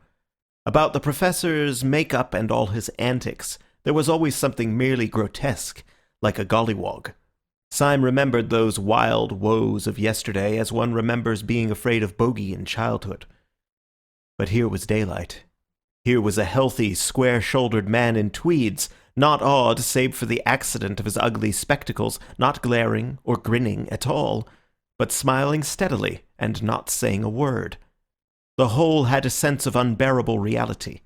Under the increasing sunlight, the colors of the doctor's complexion, the pattern of his tweeds, grew and expanded outrageously, as such things grow too important in a realistic novel.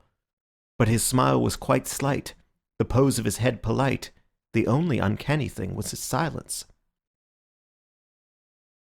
"As I say," resumed the professor, like a man toiling through heavy sand, "the incident that has occurred to us and has led us to ask for information about the Marquis is one which you may think it better to have narrated. But as it came in the way of Comrade Syme rather than me—" His words seemed to be dragging out like words in an anthem. But Syme, who was watching, saw his long fingers rattle quickly on the edge of the crazy table. He read the message. "You must go on. This devil has sucked me dry." Syme plunged into the breach with that bravado of improvisation which always came to him when he was alarmed. "Yes, the thing really happened to me," he said hastily. "I had the good fortune to fall into conversation with a detective who took me, thanks to my hat, for a respectable person. Wishing to clinch my reputation for respectability, I took him and made him very drunk at the Savoy. Under this influence he became friendly, and told me in so many words that within a day or two they hope to arrest the Marquis in France. So unless you or I can get on his track—" The doctor was still smiling in the most friendly way, and his protected eyes were still impenetrable. The professor signalled to Syme that he would resume his explanation, and he began again with the same elaborate calm. "Syme immediately brought this information to me, and we came here together to see what use you would be inclined to make of it. It seems to me unquestionably urgent that—" All this time, Syme had been staring at the doctor, almost as steadily as the doctor stared at the professor, but quite without the smile. The nerves of both comrades in arms were near snapping under that strain of motionless amiability, when Syme suddenly leant forward and idly tapped the edge of the table. His message to his ally ran, "I have an intuition." The professor, with scarcely a pause in his monologue, signalled back, "Then sit on it." Syme telegraphed, "It is quite extraordinary." The other answered, "Extraordinary rot." Syme said, "I am a poet." The other retorted, "You are a dead man." Syme had gone quite red up to his yellow hair, and his eyes were burning feverishly. As he said, he had an intuition, and it had risen to a sort of light-headed certainty. Resuming his symbolic taps, he signalled to his friend, "You scarcely realize how poetic my intuition is. It has that sudden quality we sometimes feel in the coming of spring." He then studied the answer on his friend's fingers. The answer was, "Go to hell." The professor then resumed his merely verbal monologue addressed to the doctor. "Perhaps I should rather say," said Syme on his fingers, "that it resembles that sudden smell of the sea which may be found in the heart of lush woods." His companion disdained to reply. "Or yet again," tapped Syme, "it is positive, as is the passionate red hair of a beautiful woman." The professor was continuing his speech, but in the middle of it, Syme decided to act. He leant across the table and said in a voice that could not be neglected, "Dr. Bull!" The doctor's sleek and smiling head did not move, but they could have sworn that under his dark glasses his eyes darted towards Syme. "Dr. Bull," said Syme, in a voice peculiarly precise and courteous, "would you do me a small favour? Would you be so kind as to take off your spectacles?" The professor swung round on his seat and stared at Syme with a sort of frozen fury of astonishment. Syme, like a man who has thrown his life and fortune on the table, leaned forward with a fiery face. The doctor did not move. For a few seconds there was a silence in which one could hear a pin drop. split once by the single hoot of a distant steamer on the Thames. Then Dr. Bull rose slowly, still smiling, and took off his spectacles. Syme sprang to his feet, stepping backwards a little like a chemical lecturer from a successful explosion. His eyes were like stars, and for an instant he could only point without speaking. The professor had also started to his feet, forgetful of his supposed paralysis. He leaned on the back of the chair and stared doubtfully at Dr. Bull, as if the doctor had been turned into a toad before his eyes. And indeed, it was almost as great a transformation scene. The two detectives saw sitting in the chair before them a very boyish-looking young man, with very frank and happy hazel eyes, an open expression, cockney clothes like those of a city clerk, and an unquestionable breath about him of being very good and rather commonplace. The smile was still there, but it might have been the first smile of a baby. "I knew I was a poet," cried Syme in a sort of ecstasy. "I knew my intuition was as infallible as the Pope. It was the spectacles that did it. It was all the spectacles. Given those beastly black eyes and all the rest of him his health and his jolly looks, made him a live devil among dead ones." "It certainly does make a queer difference," said the professor shakily. "But as regards the project of Dr. Bull—" "Project be damned!" roared Syme, beside himself. "Look at him! Look at his face! Look at his collar! Look at his blessed boots! You don't suppose, do you, that that thing's an anarchist?" "Syme!" cried the other in an apprehensive agony. "Why, by God," said Syme, "I'll take the risk of that myself. Dr. Bull, I am a police officer. There's my card!" And he flung down the blue card upon the table. The professor still feared that all was lost, but he was loyal. He pulled out his own official card and put it beside his friend's. Then the third man burst out laughing, and for the first time that morning they heard his voice. "I'm awfully glad you chaps have come so early," he said, with a sort of schoolboy flippancy, "for we can all start for France together. Yes, I'm in the force right enough."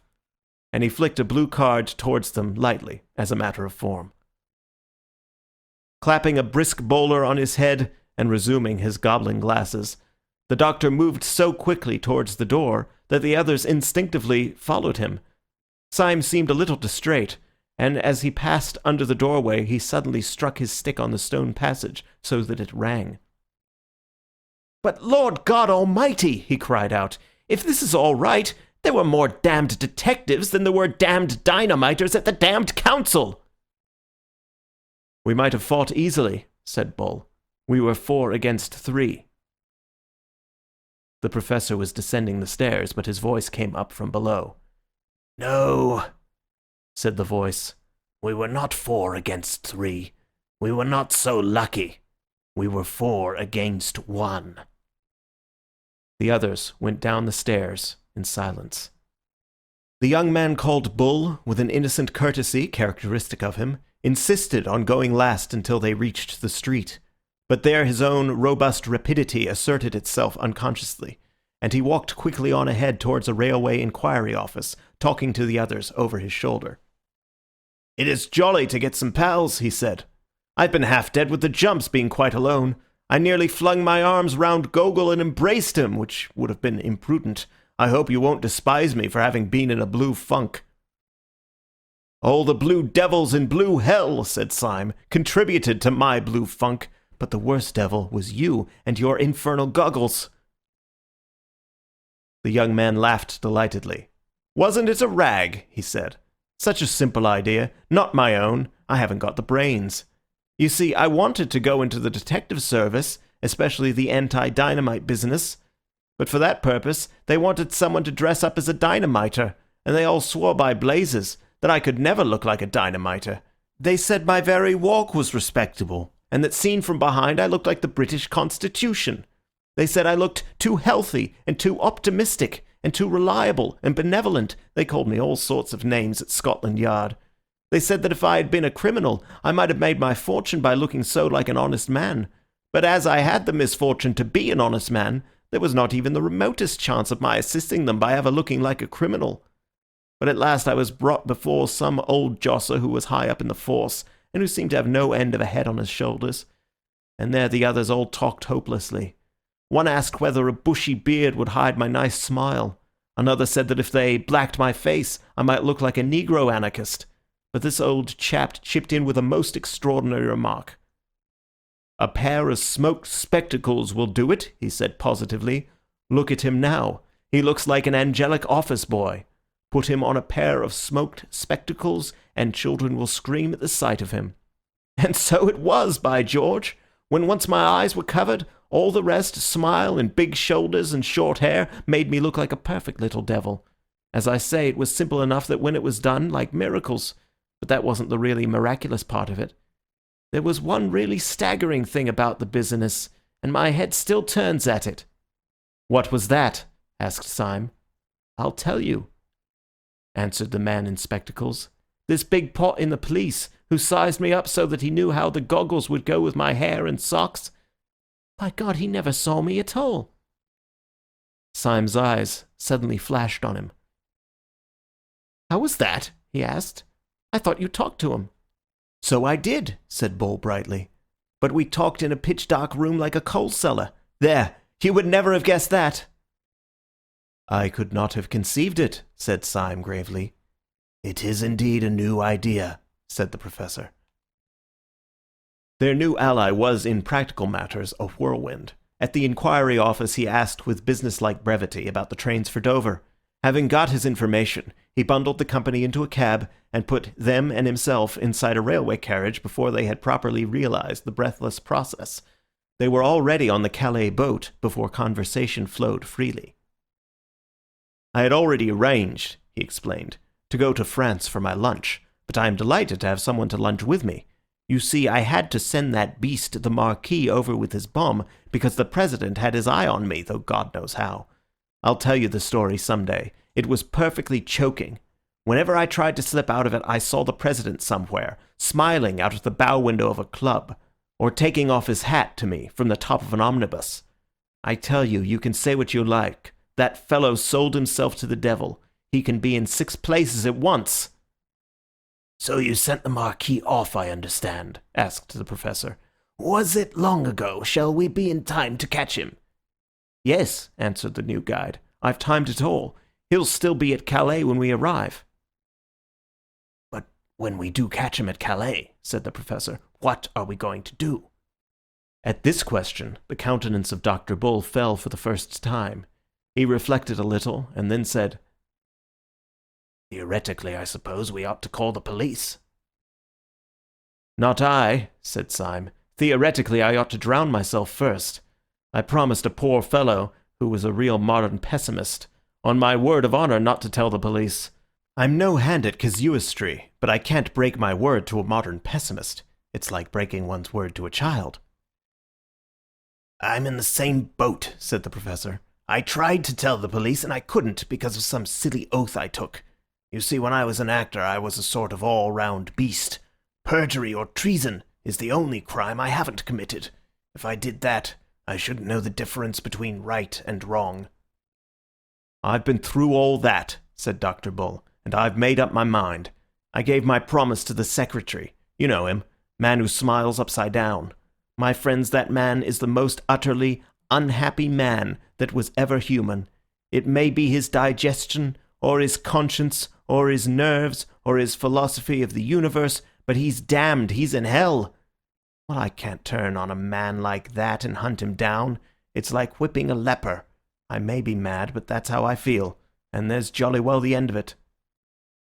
"I don't think you're mad," said Syme. "I knew you would decide like that when first you—" "Eh?" said Dr. Bull. "When first you took off your spectacles." Dr. Bull smiled a little, and strolled across the deck to look at the sunlit sea. Then he strolled back again, kicking his heels carelessly, and a companionable silence fell between the 3 men. "Well," said Syme, "it seems that we have all the same kind of morality or immorality, so we had better face the fact that comes of it." "Yes," assented the Professor, "you're quite right. And we must hurry up, for I can see the grey nose standing out from France." "The fact that comes of it," said Syme seriously, is this, that we three are alone on this planet. Gogol has gone, God knows where. Perhaps the President has smashed him like a fly. On the council we are 3 men against 3, like the Romans who held the bridge. But we are worse off than that. First, because they can appeal to their organization, and we cannot appeal to ours. And second, because one of those 3 other men, said the Professor, is not a man. Syme nodded, and was silent for a second or two. Then he said, "My idea is this. We must do something to keep the Marquis in Calais till tomorrow midday. I have turned over 20 schemes in my head. We cannot denounce him as a dynamiter, that is agreed. We cannot get him detained on some trivial charge, for we should have to appear. He knows us, and he would smell a rat. We cannot pretend to keep him on anarchist business.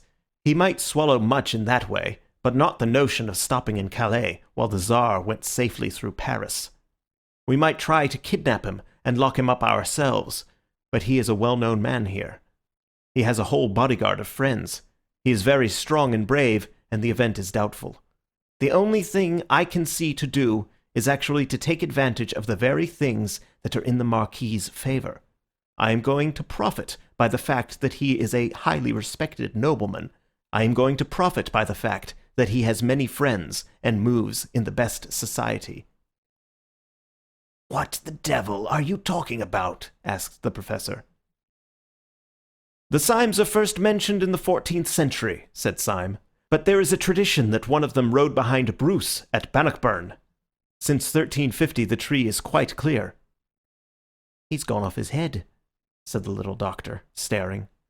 "Our bearings," continued Syme calmly, "are argent a chevron gules charged with 3 cross crosslets of the field.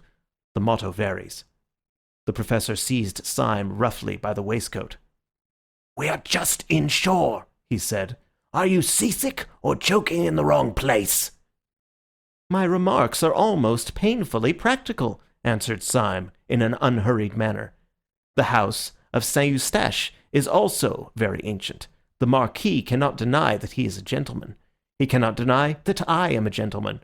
And in order to put the matter of my social position quite beyond a doubt, I propose at the earliest opportunity to knock his hat off. But here we are in the harbour." They went on shore under the strong sun in a sort of daze. Syme, who had now taken the lead as Bull had taken it in London, led them along a kind of marine parade until he came to some cafes embowered in a bulk of greenery and overlooking the sea. As he went before them, his step was slightly swaggering, and he swung his stick like a sword. He was making apparently for the extreme end of the line of cafes, but he stopped abruptly.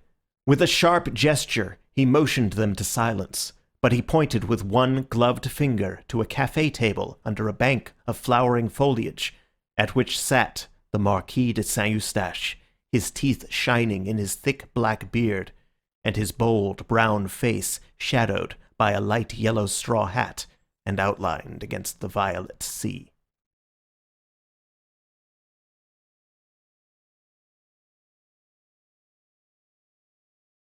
Chapter 10. The Duel. Syme sat down at a café table with his companions, his blue eyes sparkling like the bright sea below, and ordered a bottle of Saumur with a pleased impatience. He was for some reason in a condition of curious hilarity. His spirits were already unnaturally high. They rose as the Saumur sank, and in half an hour his talk was a torrent of nonsense.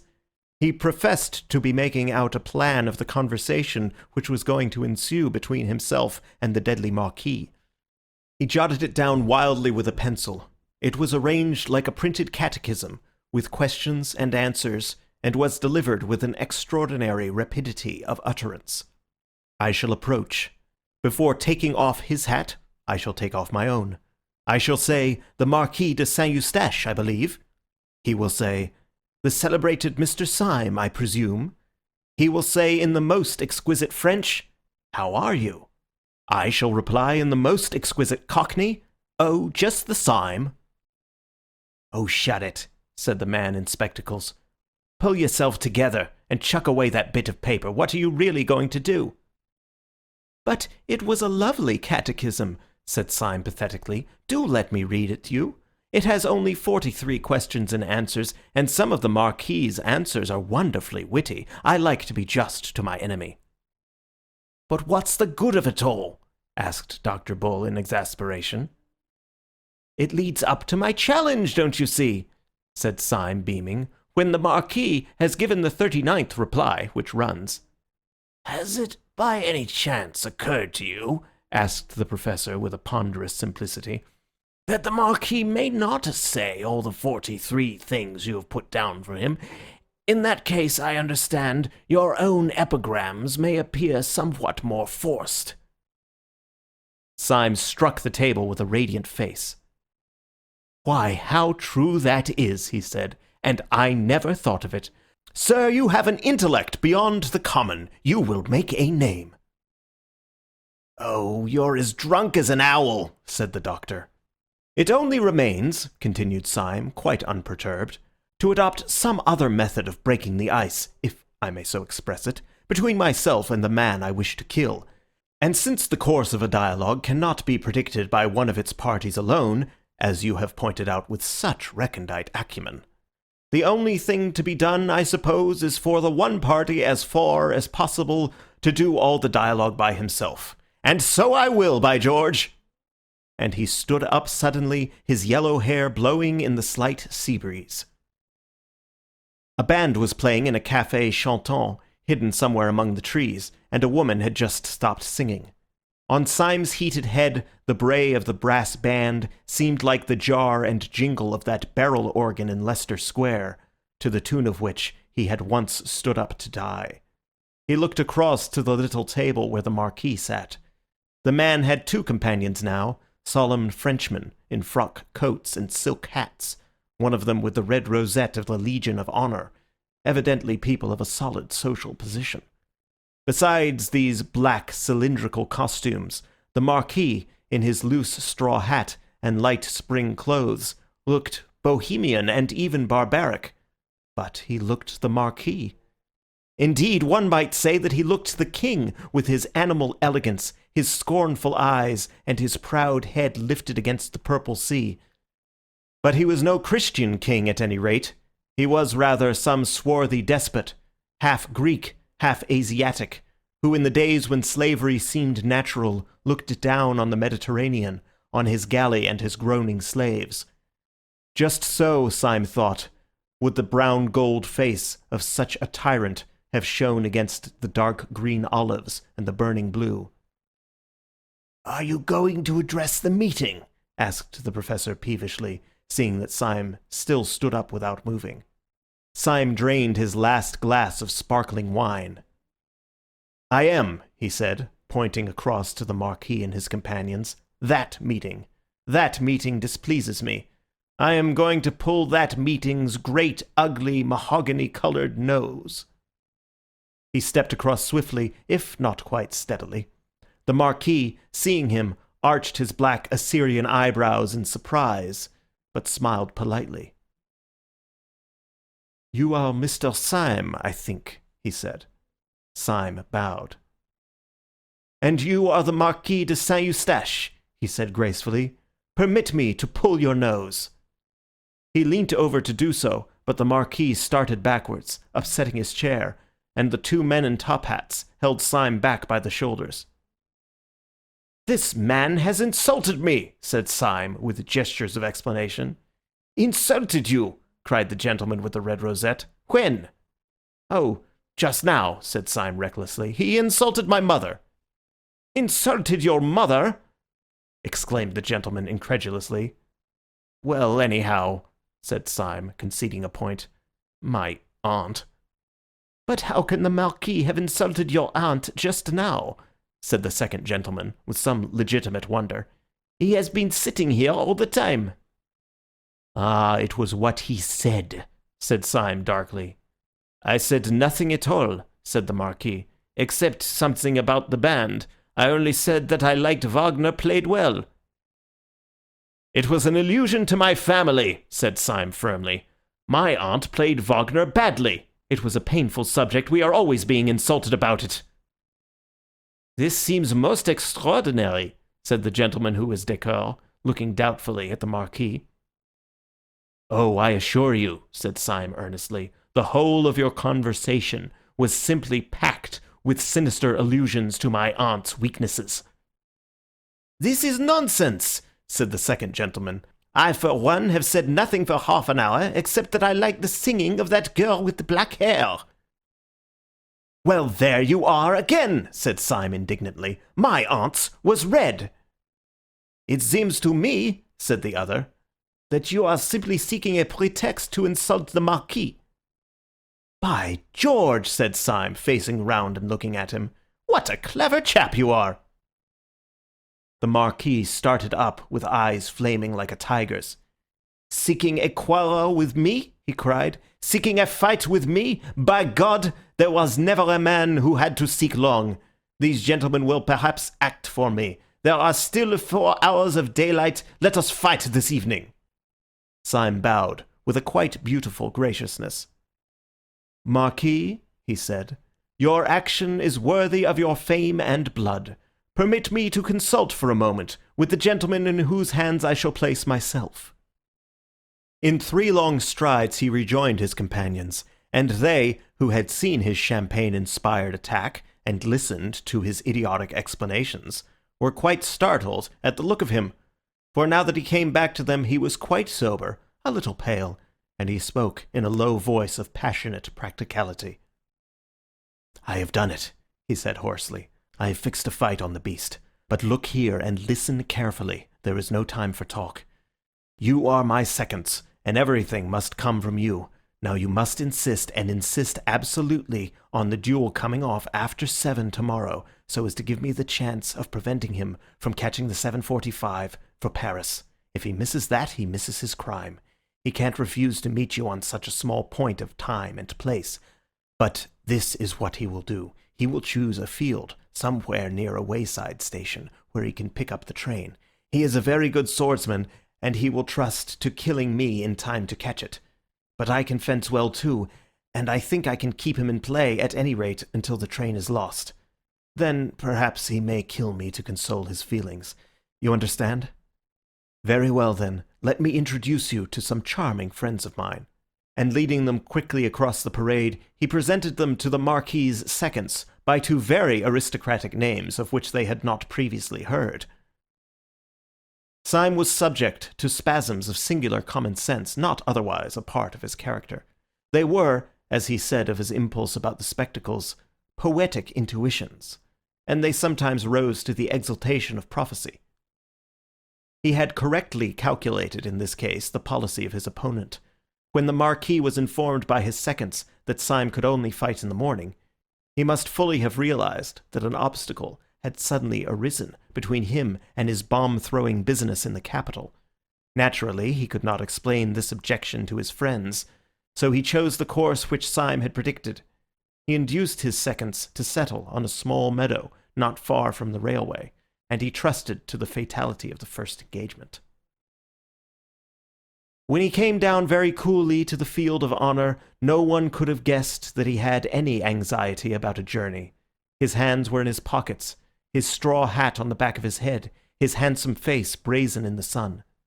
But it might have struck a stranger as odd that there appeared in his train not only his seconds carrying the sword case, but 2 of his servants carrying a portmanteau and a luncheon basket. Early as was the hour, the sun soaked everything in warmth, and Syme was vaguely surprised to see so many spring flowers burning gold and silver in the tall grass in which the whole company stood almost knee-deep. With the exception of the Marquis, all the men were in sombre and solemn morning dress, with hats like black chimney-pots. The little doctor especially, with the addition of his black spectacles, looked like an undertaker in a farce. Syme could not help feeling a comic contrast between this funereal church parade of apparel and the rich and glistening meadow, growing wildflowers everywhere.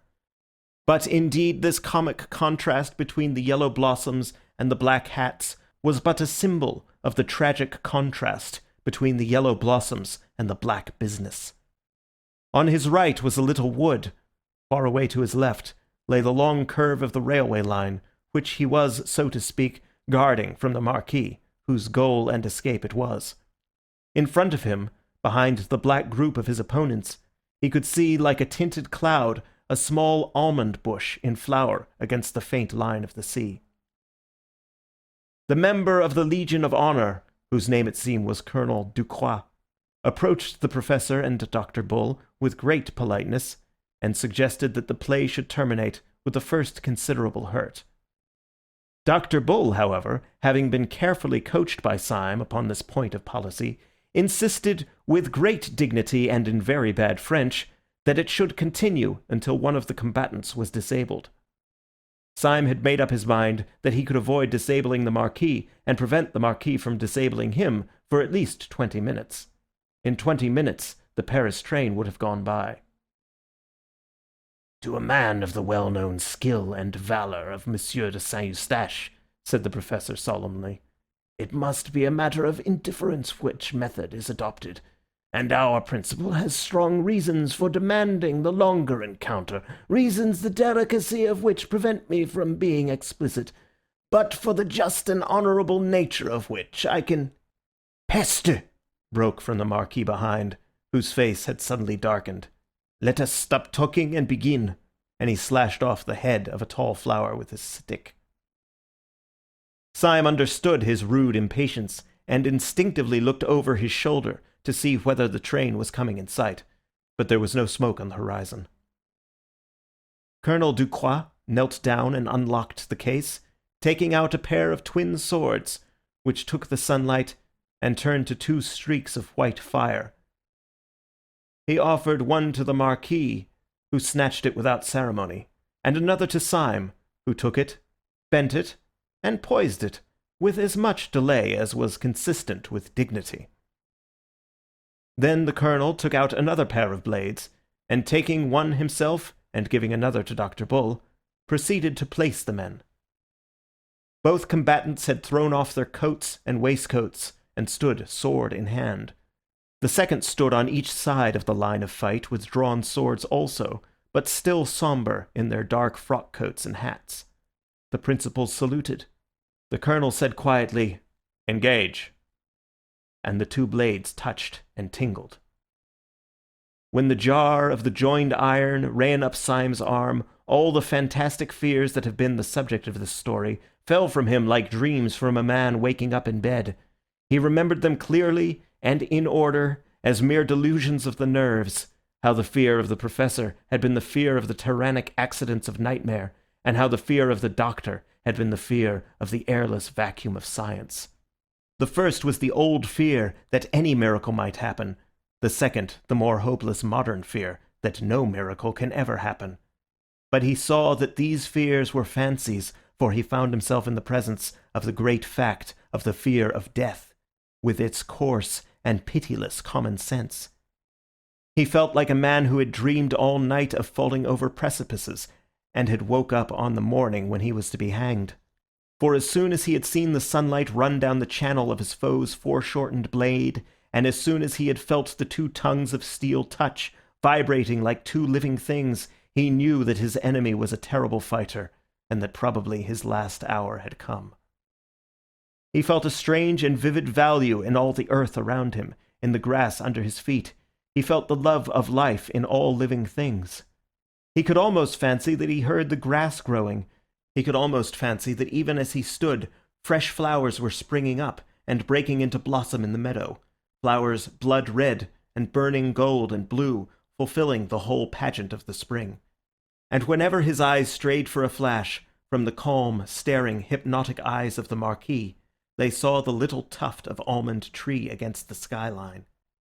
He had the feeling that if, by some miracle, he escaped, he would be ready to sit forever before that almond tree, desiring nothing else in the world. But while earth and sky and everything had the living beauty of a thing lost, the other half of his head was as clear as glass, and he was parrying his enemy's point with a kind of clockwork skill of which he had hardly supposed himself capable. Once his enemy's point ran along his wrist, leaving a slight streak of blood, but it either was not noticed or was tacitly ignored. Every now and then he riposted, and once or twice he could almost fancy that he felt his point go home, but as there was no blood on blade or shirt, he supposed he was mistaken. Then came an interruption and a change. At the risk of losing all, the Marquis, interrupting his quiet stare, flashed one glance over his shoulder at the line of a railway on his right. Then he turned on Syme a face transfigured to that of a fiend, and began to fight as if with 20 weapons. The attack came so fast and furious that the one shining sword seemed a shower of shining arrows. Syme had no chance to look at the railway, but also he had no need.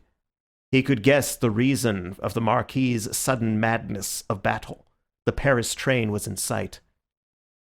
But the Marquis's morbid energy overreached itself. Twice Syme, parrying, knocked his opponent's point far out of the fighting circle, and the third time his riposte was so rapid that there was no doubt about the hit this time. Syme's sword actually bent under the weight of the Marquis's body, which it had pierced.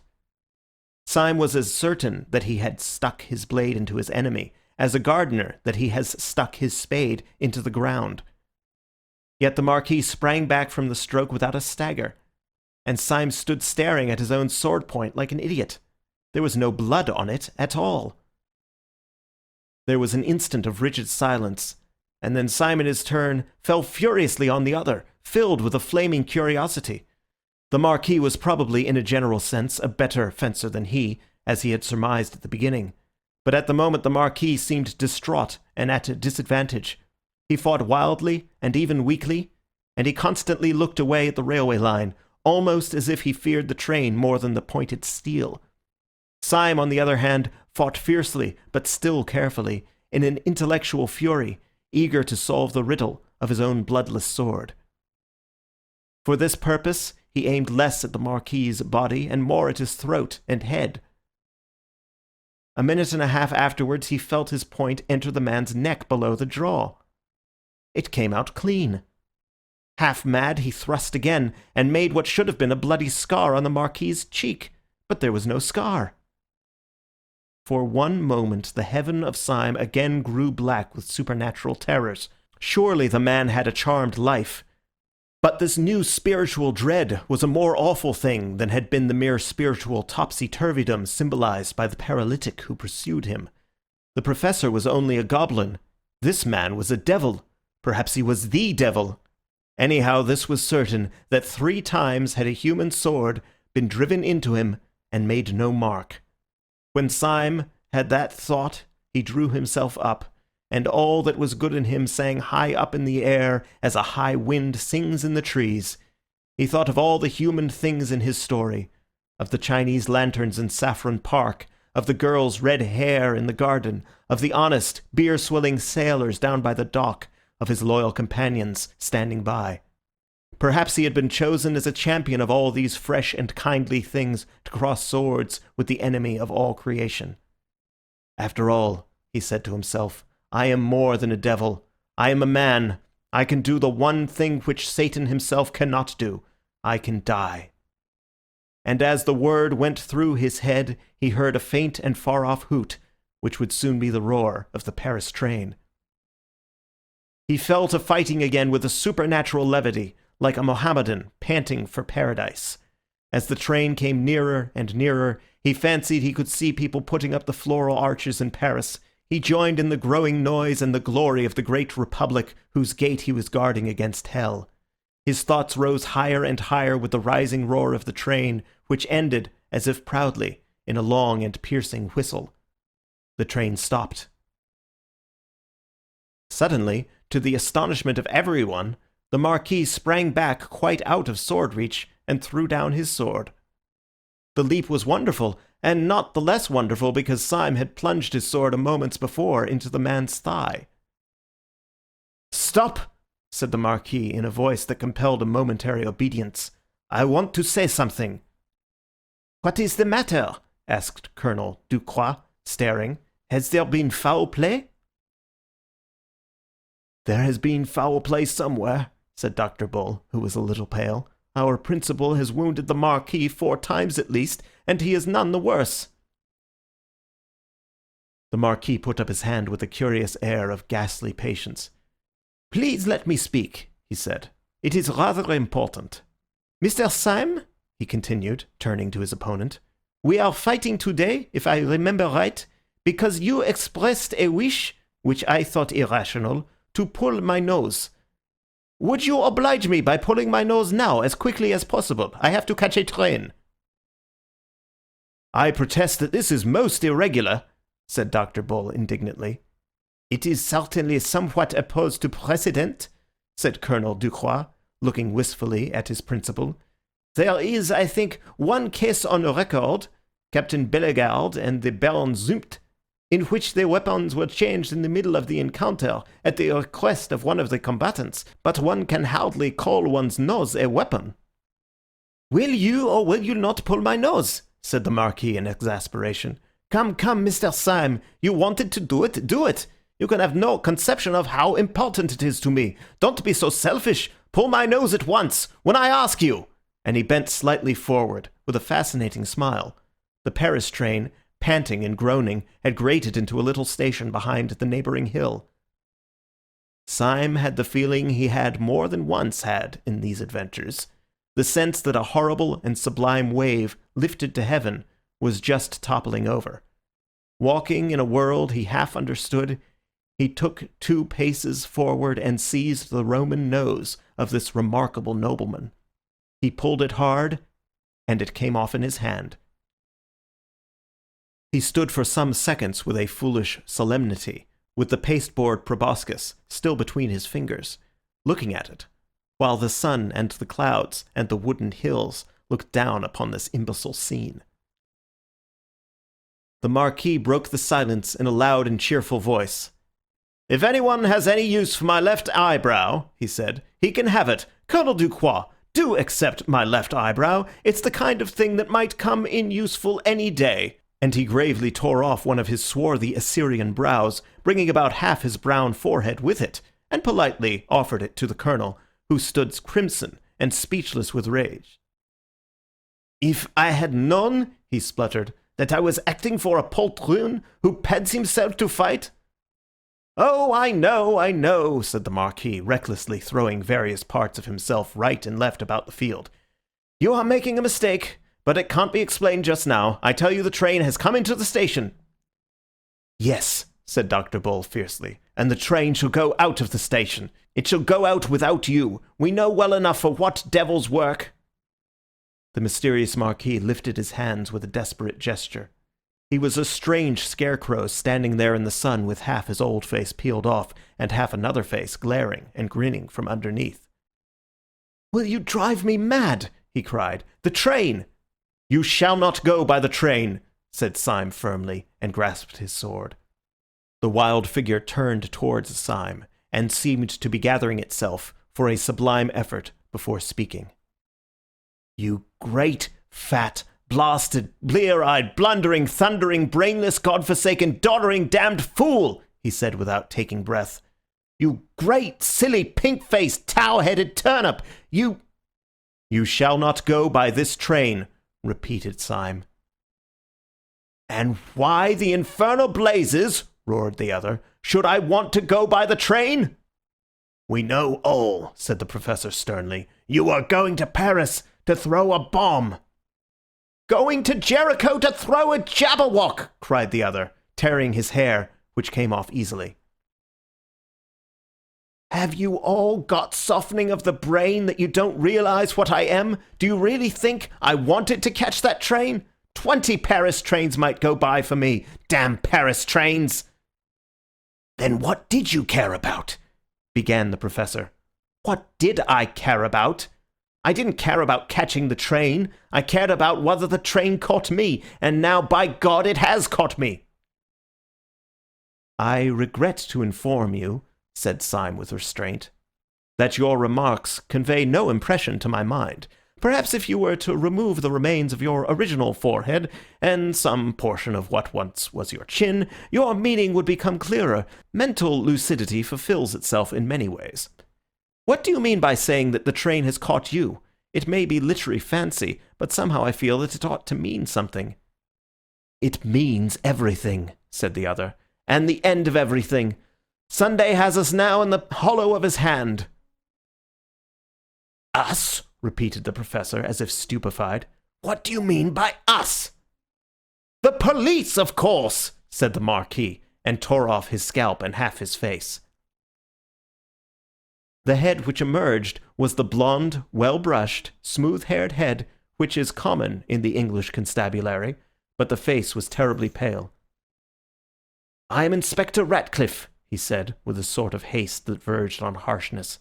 My name is pretty well known to the police, and I can see well enough that you belong to them, but if there is any doubt about my position, I have a card. And he began to pull a blue card from his pocket. The professor gave a tired gesture. Oh, don't show it us, he said wearily. We've got enough of them to equip a paper chase. The little man named Bull had, like many men who seemed to be of a mere vivacious vulgarity, sudden movements of good taste. Here he certainly saved the situation. In the midst of this staggering transformation scene, he stepped forward with all the gravity and responsibility of a second, and addressed the 2 seconds of the Marquis. Gentlemen, he said, we all owe you a serious apology, but I assure you that you have not been made the victims of such a low joke as you imagine, or indeed of anything undignified in a man of honour. You have not wasted your time, you have helped us to save the world. We are not buffoons, but very desperate men at war with a vast conspiracy. A secret society of anarchists is hunting us like hares. Not such unfortunate madmen as may here or there throw a bomb through starvation or German philosophy, but a rich and powerful and fanatical church, a church of Eastern pessimism, which holds it holy to destroy mankind like vermin. How hard they hunt us you can gather from the fact that we are driven to such disguises as those for which I apologize, and to such pranks as this one by which you suffer. The younger second of the Marquis, a short man with a black moustache, bowed politely and said, Of course I accept the apology, but you will in your turn forgive me if I decline to follow you further into your difficulties and permit myself to say good morning. The sight of an acquaintance and distinguished fellow townsman coming to pieces in the open air is unusual, and upon the whole sufficient for one day. Colonel Ducroix, I would in no way influence your actions, but if you feel with me that our present society is a little abnormal, I am now going to walk back to the town. Colonel Ducroix moved mechanically, but then tugged abruptly at his white moustache, and broke out, No, by George, I won't. If these gentlemen are really in a mess with a lot of low wreckers like that, I'll see them through it. I have fought for France, and it is hard if I can't fight for civilization. Dr. Bull took off his hat and waved it, cheering as at a public meeting. Don't make too much noise, said Inspector Ratcliffe. Sunday may hear you. Sunday, cried Bull, and dropped his hat. Yes, retorted Ratcliffe, he may be with them. With whom? Asked Syme. With the people out of that train, said the other. What you say seems utterly wild, began Syme. Why, as a matter of fact... But, my God, he cried out suddenly, like a man who sees an explosion a long way off.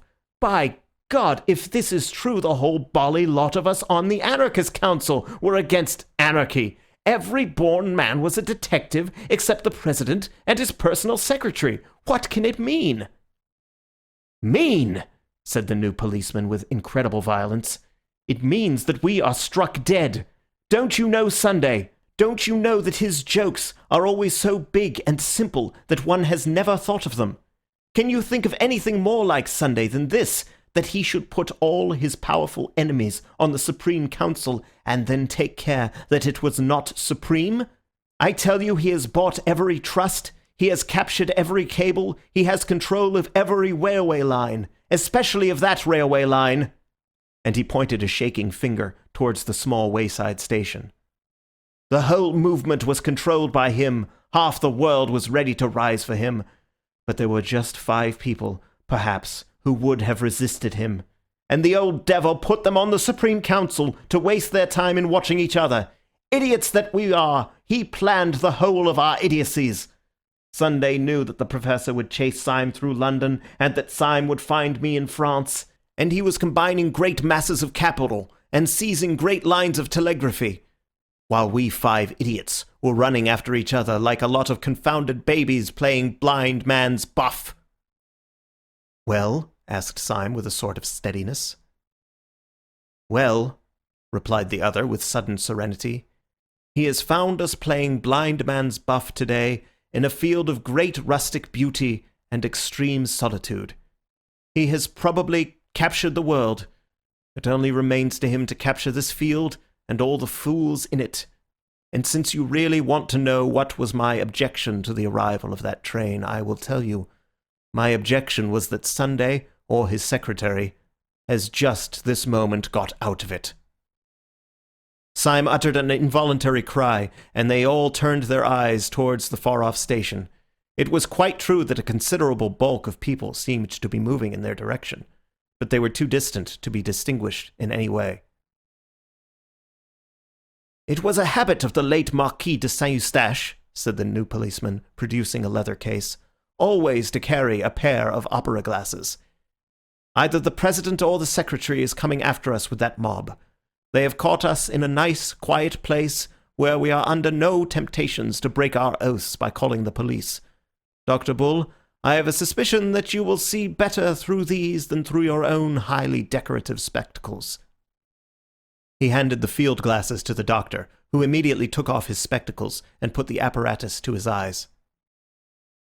"It cannot be as bad as you say," said the professor, somewhat shaken. "There are a good number of them, certainly, but they may easily be ordinary tourists." "Do ordinary tourists," asked Bull, with the field glasses to his eyes, "wear black masks halfway down the face?" Syme almost tore the glasses out of his hand and looked through them. Most men in the advancing mob really looked ordinary enough, but it was quite true that 2 or 3 of the leaders in front wore black half-masks almost down to their mouths. This disguise is very complete, especially at such a distance, and Syme found it impossible to conclude anything from the clean-shaven jaws and chins of the men talking in front. But presently, as they talked, they all smiled, and one of them smiled on one side.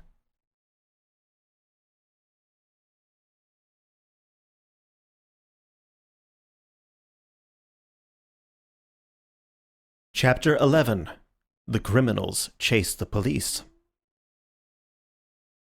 Syme put the field glasses from his eyes with an almost ghastly relief. "The President is not with them anyhow," he said, and wiped his forehead.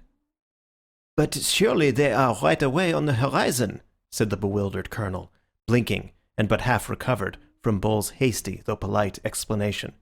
"Could you possibly know your President among all these people?" "Could I know a white elephant among all those people?" answered Syme somewhat irritably. "As you very truly say, they are on the horizon, but if he were walking with them, by God, I believe this ground would shake." After an instant's pause, the new man called Ratcliffe said with gloomy decision, "Of course the President isn't with them. I wish to Gemini he were. Much more likely the President is riding in triumph through Paris, or sitting on the ruins of St. Paul's Cathedral." "This is absurd," said Syme. "Something may have happened in our absence, but he cannot have carried the world with a rush like that. It is quite true," he added, frowning dubiously at the distant fields that lay towards the little station. "It is certainly true that there seems to be a crowd coming this way, but they are not all the army that you make out." "Oh, they," said the new detective contemptuously. "No, they are not a very valuable force. But let me tell you frankly that they are precisely calculated to our value. We are not much, my boy, in Sunday's universe. He has got hold of all the cables and telegraphs himself, but to kill the Supreme Council he regards as a trivial matter. Like a postcard, it may be left to his private secretary." And he spat on the grass. Then he turned to the others and said somewhat austerely, "There is a great deal to be said for death, but if anyone has any preference for the other alternative, I strongly advise him to walk after me." With these words, he turned his broad back and strode with silent energy towards the wood. The others gave one glance over their shoulders, and saw that the dark cloud of men had detached itself from the station and was moving with a mysterious discipline across the plain. They saw already, even with the naked eye, black blots on the foremost faces, which marked the masks they wore. They turned and followed their leader, who had already struck the wood, and disappeared among the twinkling trees. The sun on the grass was dry and hot, so in plunging into the wood they had a cool shock of shadow, as of divers who plunge into a dim pool. The inside of the wood was full of shattered sunlight and shaken shadows. They made a sort of shuddering veil, almost recalling the dizziness of a cinematograph. Even the solid figures walking with him Syme could hardly see for the patterns of sun and shade that danced upon them. Now a man's head was lit as with the light of Rembrandt, leaving all else obliterated. Now again, he had strong and staring white hands with the face of a negro. The ex-marquis had pulled the old straw hat over his eyes, and the black shade of the brim cut his face so squarely in two that it seemed to be wearing one of the black half-masks of their pursuers. The fancy tinted Syme's overwhelming sense of wonder. Was he wearing a mask? Was anyone wearing a mask? Was anyone anything? This wood of witchery, in which men's faces turned black and white by turns, in which their figures first swelled into sunlight and then faded into formless night, this mere chaos of chiaroscuro, after the clear daylight outside, seemed to Syme a perfect symbol of the world in which he had been moving for 3 days, this world where men took off their beards and their spectacles and their noses and turned into other people. That tragic self-confidence which he had felt when he believed that the Marquis was a devil had strangely disappeared now that he knew that the Marquis was a friend. He felt almost inclined to ask, after all these bewilderments, what was a friend and what was an enemy. Was there anything that was apart from what it seemed? The Marquis had taken off his nose and turned out to be a detective. Might he not just as well take off his head and turn out to be a hobgoblin? Was not everything, after all, like this bewildering woodland, this dance of dark and light? Everything only a glimpse, the glimpse always unforeseen and always forgotten. For Gabriel Syme had found in the heart of that sun-splashed wood what many modern painters had found there. He had found the thing which the modern people call impressionism, which is another name for that final skepticism which can find no floor to the universe. As a man in an evil dream strains himself to scream and wake, Syme strove with a sudden effort to fling off this last and worst of his fancies. With 2 impatient strides he overtook the man in the Marquis's straw hat, the man whom he had come to address as Ratcliffe. In a voice exaggeratively loud and cheerful, he broke the bottomless silence and made conversation. "May I ask," he said, "where on earth we are all going to?" So genuine had been the doubts of his soul that he was quite glad to hear his companion speak in an easy human voice. "We must get down through the town of Launcey to the sea," he said. "I think that part of the country is least likely to be with them." "What can you mean by all this?" cried Syme. "They can't be running the real world in that way. Surely not many working men are anarchists, and surely if they were, mere mobs could not beat modern armies and police." "Mere mobs," repeated his new friend with a snort of scorn. "So you talk about mobs and the working classes as if they were the question. You've got that eternal idiotic idea that if anarchy came, it would come from the poor. Why should it? The poor have been rebels, but they have never been anarchists. They have more interest than anyone else in there being some decent government. The poor man really has a stake in the country. The rich man hasn't. He can go away to New Guinea in a yacht. The poor have sometimes objected to being governed badly. The rich have always objected to being governed at all. Aristocrats were always anarchists, as you can see from the Barons' Wars." "As a lecture on English history for the little ones," said Syme, "this is all very nice, but I have not yet grasped its application." "Its application is," said his informant, "that most of old Sunday's right-hand men are South African and American millionaires. That is why he has got hold of all the communications. And that is why the last 4 champions of the anti-anarchist police force are running through a wood like rabbits." "Millionaires I can understand," said Syme thoughtfully. "They are nearly all mad. But getting hold of a few wicked old gentlemen with hobbies is one thing. Getting hold of great Christian nations is another. I would bet the nose off my face, forgive the illusion, that Sunday would stand perfectly helpless before the task of converting any ordinary healthy person anywhere." "Well," said the other, "it rather depends what sort of person you mean." "Well, for instance," said Syme, "he could never convert that person," and he pointed straight in front of him. They had come to an open space of sunlight, which seemed to express to Syme the final return of his own good sense, and in the middle of this forest clearing was a figure that might well stand for that common sense in an almost awful actuality. Burnt by the sun, and strained with perspiration, and grave with the bottomless gravity of small necessary toils, a heavy French peasant was cutting wood with a hatchet. His cart stood a few yards off, already half full of timber, and the horse that cropped the grass was, like his master, valorous but not desperate. Like his master, he was even prosperous, but yet was almost sad. The man was a Norman, taller than the average of the French, and very angular, and his swarthy figure stood dark against a square of sunlight, almost like some allegoric figure of labour frescoed on a ground of gold. "Mr. Syme is saying," called out Ratcliffe to the French colonel, "that this man at least will never be an anarchist?" "Mr. Syme is right enough there," answered Colonel Ducroix, laughing, "if only for the reason that he has plenty of property to defend. But I forgot in your country you are not used to peasants being wealthy."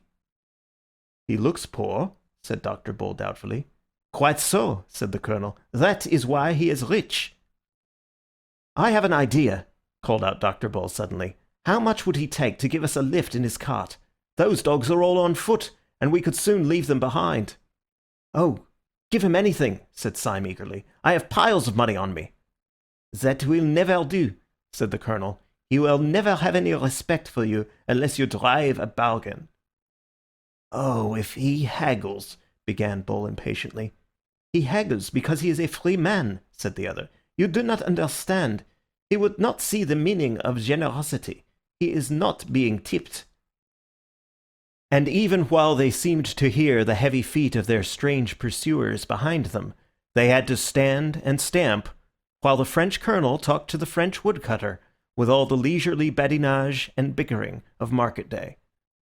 At the end of the 4 minutes, however, they saw that the colonel was right, for the woodcutter entered into their plans not with the vague servility of a too well paid, but with the seriousness of a solicitor who had been paid the proper fee. He told them that the best thing they could do was to make their way down to the little inn on the hills above Lancy, where the innkeeper, an old soldier who had become devout in his latter years, would be certain to sympathize with them, and even to take risks in their support. The whole company therefore piled themselves on top of the stacks of wood, and went rocking in the rude cart down the other and steeper side of the woodland. Heavy and ramshackle as was the vehicle, it was driven quickly enough, and they soon had the exhilarating impression of distancing altogether those, whoever they were, who were hunting them. For after all, the riddle as to where the anarchists had got all these followers was still unsolved. One man's presence had sufficed for them. They had fled at the first sight of the deformed smile of the secretary. Syme, every now and then, looked back over his shoulder at the army on their track. As the wood grew first thinner and then smaller with distance, he could see the sunlit slopes beyond it and above it, and across these was still moving the square black mob like one monstrous beetle. In the very strong sunlight, and with his own very strong eyes, which were almost telescopic, Syme could see this mass of men quite plainly. He could see them as separate human figures, but he was increasingly surprised by the way in which they moved as one man. They seemed to be dressed in dark clothes and plain hats, like any common crowd out of the streets, but they did not spread and sprawl and trail by various lines to the attack, as would be natural in an ordinary mob. They moved with a sort of dreadful and wicked woodenness, like a staring army of automatons. Syme pointed this out to Ratcliffe.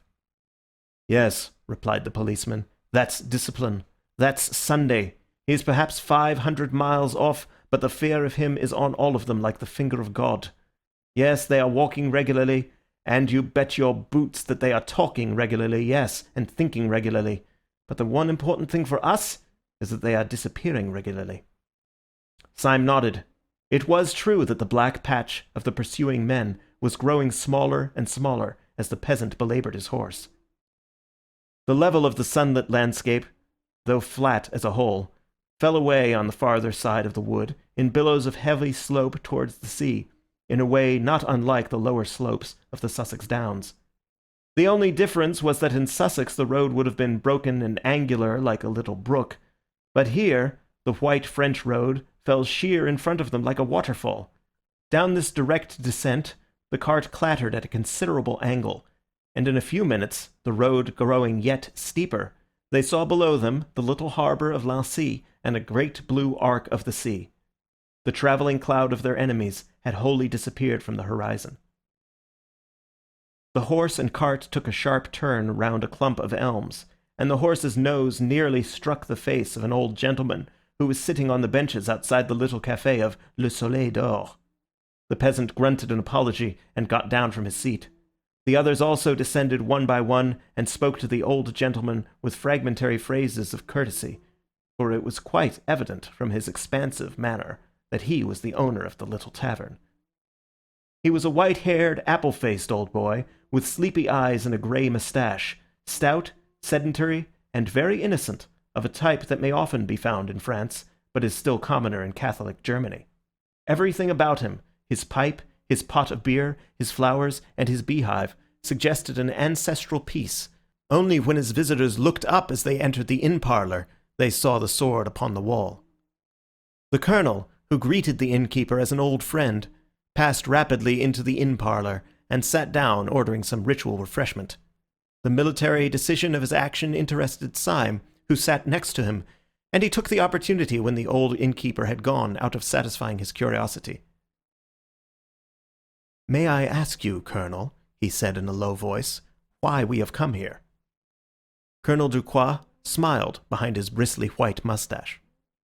"For two reasons, sir," he said, "and I will give first not the most important, but the most utilitarian. We came here because this is the only place within 20 miles in which we can get horses." "Horses?" repeated Syme, looking up quickly. "Yes," replied the other. "If you people are really to distance your enemies, it is horses or nothing for you, unless, of course, you have bicycles and motor cars in your pocket." "And where do you advise us to make for?" asked Syme doubtfully. "Beyond question," replied the colonel. "You had better make all haste to the police station beyond the town. My friend, whom I seconded under somewhat deceptive circumstances, seems to me to exaggerate very much the possibilities of a general rising. But even he would hardly maintain, I suppose, that you are not safe with the gendarmes." Syme nodded gravely. Then he said abruptly, "And your other reason for coming here?" "My other reason for coming here," said Ducroix soberly, "is that it is just as well to see a good man or two when one is possibly near to death." Syme looked up at the wall and saw a crudely painted and pathetic religious picture. Then he said, "You are right." And then almost immediately afterwards, "Has anyone seen about the horses?" "Yes," answered Ducroix. "You may be quite certain that I gave orders the moment I came in. These enemies of yours gave no impression of hurry, but they were really moving wonderfully fast, like a well-trained army. I had no idea that the anarchists had so much discipline. You have not a moment to waste." Almost as he spoke, the old innkeeper with the blue eyes and white hair came ambling into the room and announced that 6 horses were saddled outside. By Ducroix's advice, the 5 others equipped themselves with some portable form of food and wine, and keeping their dueling swords as the only weapons available, they clattered away down the steep white road. The 2 servants, who had carried the Marquis's luggage when he was a marquis, were left behind to drink at the café by common consent, and not at all against their own inclination. By this time the afternoon sun was slanting westward, and by its rays Syme could see the sturdy figure of the old innkeeper growing smaller and smaller. But still standing and looking after them quite silently, the the sunshine in his silver hair. Syme had a fixed, superstitious fancy, left in his mind by the chance phrase of the colonel, that this was indeed perhaps the last honest stranger whom he should ever see upon the earth. He was still looking at this dwindling figure, which stood as a mere grey blot touched with a white flame against the great green wall of the steep down behind him. And as he stared over the top of the down behind the innkeeper, there appeared an army of black-clad and marching men. They seemed to hang above the good man and his house like a black cloud of locusts. The horses had been saddled none too soon.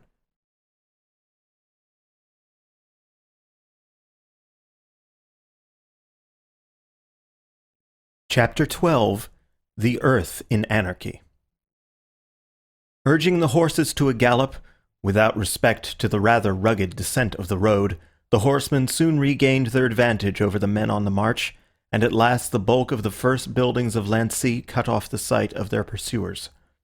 Nevertheless, the ride had been a long one, and by the time they reached the real town, the west was warming with the colour and quality of sunset. The colonel suggested that, before making finally for the police station, they should make the effort in passing to attach to themselves one more individual who might be useful. 4 out of the 5 rich men in this town, he said, are common swindlers. I suppose the proportion is pretty equal all over the world. The 5th is a friend of mine, and a very fine fellow, and what is even more important from our point of view, he owns a motor car. I am afraid, said the professor in his mirthful way, looking back along the white road on which the black crawling patch might appear at any moment. I am afraid we have hardly time for afternoon calls. Dr. Renard's house is only 3 minutes off, said the colonel. Our danger, said Dr. Bull, is not 2 minutes off. Yes, said Syme. If we ride on fast, we must leave them behind, for they are on foot. He has a motor car, said the colonel. But we may not get it, said Bull. Yes, he is quite on your side. But he might be out. Hold your tongue, said Syme suddenly. What is that noise? For a second, they all sat as still as equestrian statues, and for a second, for 2 or 3 or 4 seconds, heaven and earth seemed equally still. Then all their ears, in an agony of attention, heard along the road that indescribable thrill and throb that means only one thing: horses. The colonel's face had an instantaneous change, as if lightning had struck it, and yet left it scatheless. They have done us, he said, with brief military irony. Prepare to receive cavalry. Where can they have got the horses?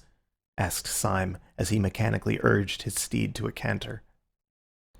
The colonel was silent for a little, then he said in a strained voice, I was speaking with strict accuracy when I said that the Soleil d'Or was the only place where one could get horses within 20 miles. No, said Syme violently. I don't believe he'd do it, not with all that white hair. He may have been first, said the colonel gently. They must be at least 100 strong, for which reason we are all going to see my friend Renard, who has a motor car. With those words he swung his horse suddenly round a street corner, and went down the street with such thundering speed that the others, though already well at the gallop, had difficulty in following the flying tail of his horse. Dr. Renard inhabited a high and comfortable house at the top of a steep street, so that when the riders alighted at his door, they could once more see the solid green ridge of the hill, with the white road across it standing up above all the roofs of the town. They breathed again to see that the road as yet was clear, and they rang the bell. Dr. Renard was a breaming, brown-bearded man, a good example of that silent but very busy professional class which France has preserved even more perfectly than England. When the matter was explained to him, he pooh-poohed the panic of the ex-marquis altogether. He said with the solid French scepticism that there was no conceivable probability of a general anarchist rising. Anarchy, he said, shrugging his shoulders. It is childishness. Et ça, cried out the colonel suddenly, pointing over the other's shoulder. And that is childishness, isn't it? They all looked round and saw a curve of black cavalry come sweeping over the top of the hill with all the energy of Attila. Swiftly as they rode, however, the whole rank still kept well together, and they could see the black vizards of the first line as level as a line of uniforms. But although the main black square was the same, though travelling faster, there was now one sensational difference which they could see clearly upon the slope of the hill, as if upon a slanted map. The bulk of the riders were in one block, but one rider flew far ahead of the column, and with frantic movements of hand and heel urged his horse faster and faster, so that one might have fancied that he was not the pursuer but the pursued.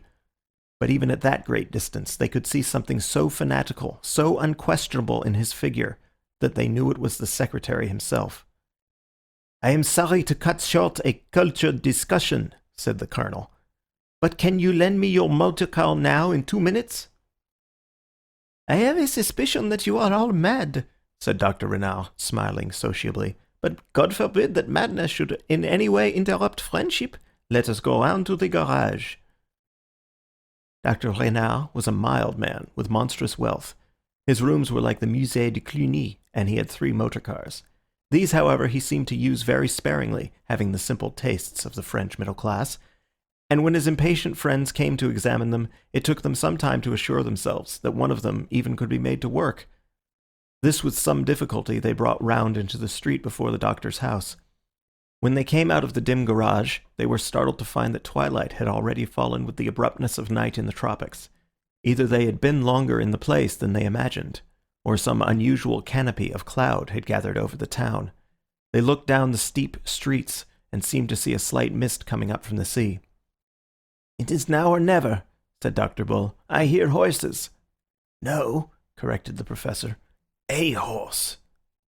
And as they listened, it was evident that the noise, rapidly coming nearer on the rattling stones, was not the noise of the whole cavalcade, but that of the one horseman who had left it far behind, the insane secretary.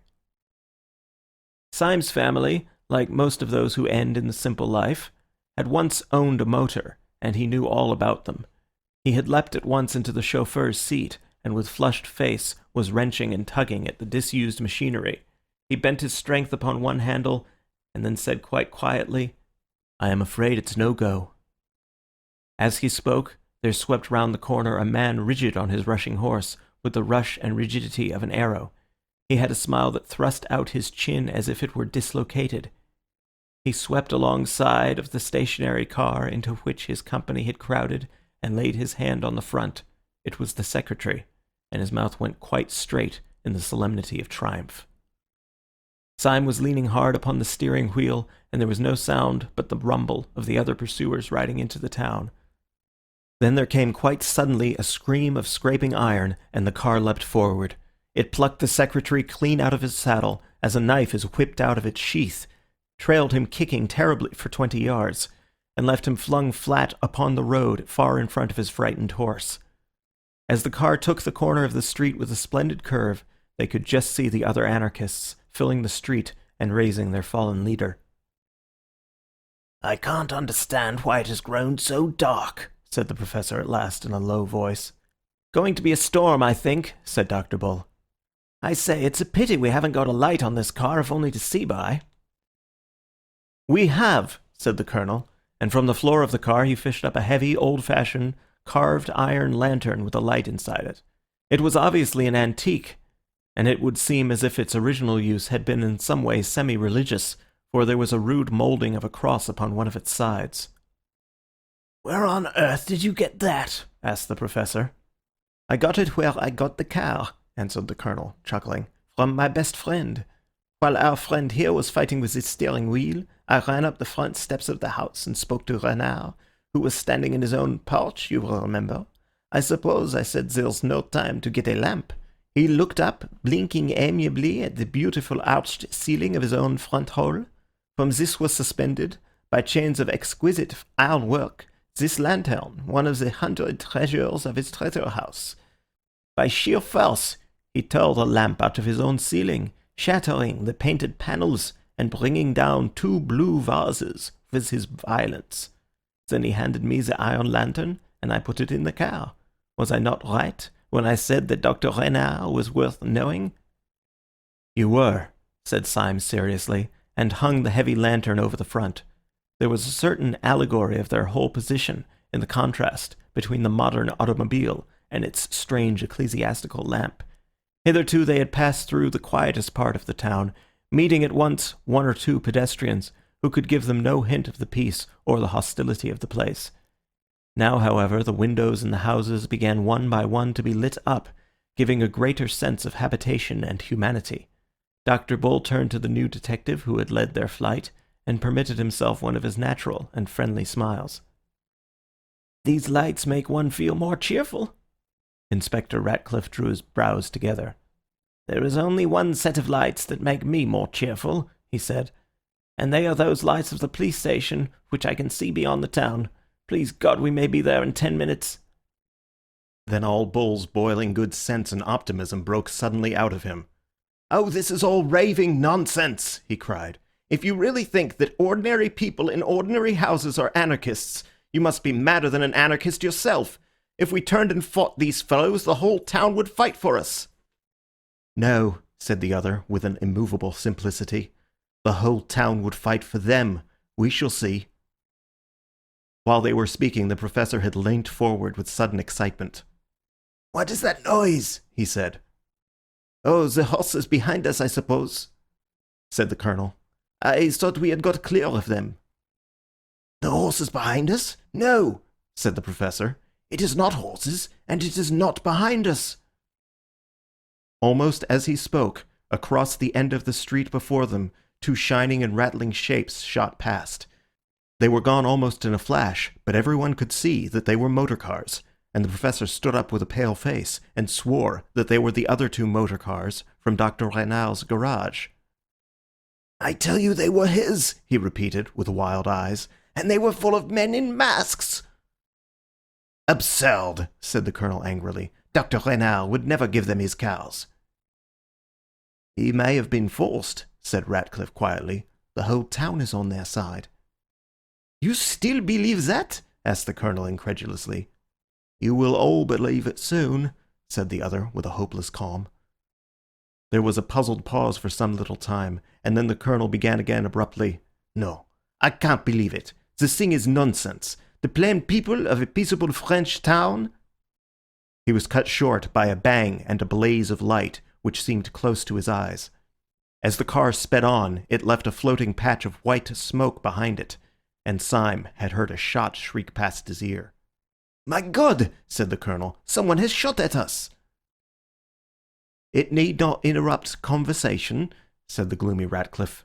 "Pray resume your remarks, Colonel. You were talking, I think, about the plain people of a peaceable French town."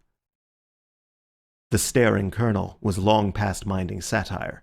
He rolled his eyes all round the street. "It is extraordinary," he said. "Most extraordinary." "A fastidious person," said Syme, "might even call it unpleasant. However, I suppose those lights out in the field beyond this street are the gendarmerie. We shall soon get there." "No," said Inspector Ratcliffe, "we shall never get there." He had been standing up and looking keenly ahead of him. Now he sat down and smoothed his sleek hair with a weary gesture. "What do you mean?" asked Bull sharply. "I mean that we shall never get there," said the pessimist placidly. "They have 2 rows of armed men across the road already. I can see them from here. The town is in arms, as I said it was. I can only wallow in the exquisite comfort of my own exactitude." And Ratcliffe sat down comfortably in the car and lit a cigarette, but the others rose excitedly and stared down the road. Syme had slowed down the car as their plans became doubtful, and he brought it finally to a standstill, just at the corner of a side street that ran down very steeply to the sea. The town was mostly in shadow, but the sun had not sunk. Wherever its level light could break through, it painted everything a burning gold. Up this side street, the last sunset light shone as sharp and narrow as the shaft of artificial light at the theatre. It struck the car of the 5 friends and lit it like a burning chariot, but the rest of the street, especially the 2 ends of it, was in the deepest twilight, and for some seconds they could see nothing. Then Syme, whose eyes were the keenest, broke into a little bitter whistle and said, "It is quite true. There is a crowd or an army or some such thing across the end of that street." "Well, if there is," said Bull impatiently, It must be something else, a sham fight or the mayor's birthday or something. I cannot and will not believe that plain jolly people in a place like this walk about with dynamite in their pockets. Get on a bit, Syme, and let us look at them." The car crawled about 100 yards farther, and then they were all startled by Dr. Bull breaking into a high crow of laughter. "Why, you silly mugs," he cried. "What did I tell you? That crowd's as law-abiding as a cow, and if it weren't, it's on our side." "How do you know?" asked the professor, staring. "You blind bat," cried Bull. "Don't you see who is leading them?" They peered again, and then the colonel, with a catch in his voice, cried out, "Why, it's Renard!" There was indeed a rank of dim figures running across the road, and they could not be clearly seen. But far enough in front to catch the accident of the evening light was stalking up and down the unmistakable Dr. Renard, in a white hat, stroking his long brown beard, and holding a revolver in his left hand. "What a fool I've been!" exclaimed the colonel. "Of course, the dear old boy has turned out to help us." Dr. Bull was bubbling over with laughter, swinging the sword in his hand as carelessly as a cane. He jumped out of the car and ran across the intervening space, calling out, "Dr. Renard! Dr. Renard!" An instant after, Syme thought his own eyes had gone mad in his head, for the philanthropic Dr. Renard had deliberately raised his revolver and fired twice at Bull, so that the shots rang down the road. Almost at the same second as the puff of white cloud went up from this atrocious explosion, a long puff of white cloud went up also from the cigarette of the cynical Ratcliffe. Like all the rest, he turned a little pale, but he smiled. Dr. Bull, at whom the bullets had been fired, just missing his scalp, stood quite still in the middle of the road without a sign of fear, and then turned very slowly and crawled back to his car and climbed in with 2 holes through his hat. "Well," said the cigarette smoker slowly, "what do you think now?" "I think," said Dr. Bull with precision, "that I am lying in bed at number 217 Peabody Buildings, and that I shall soon wake up with a jump. Or if that's not it, I think that I am sitting in a small cushioned cell in Hanwell, and that the doctor can't make much of my case. But if you want to know what I don't think, I'll tell you.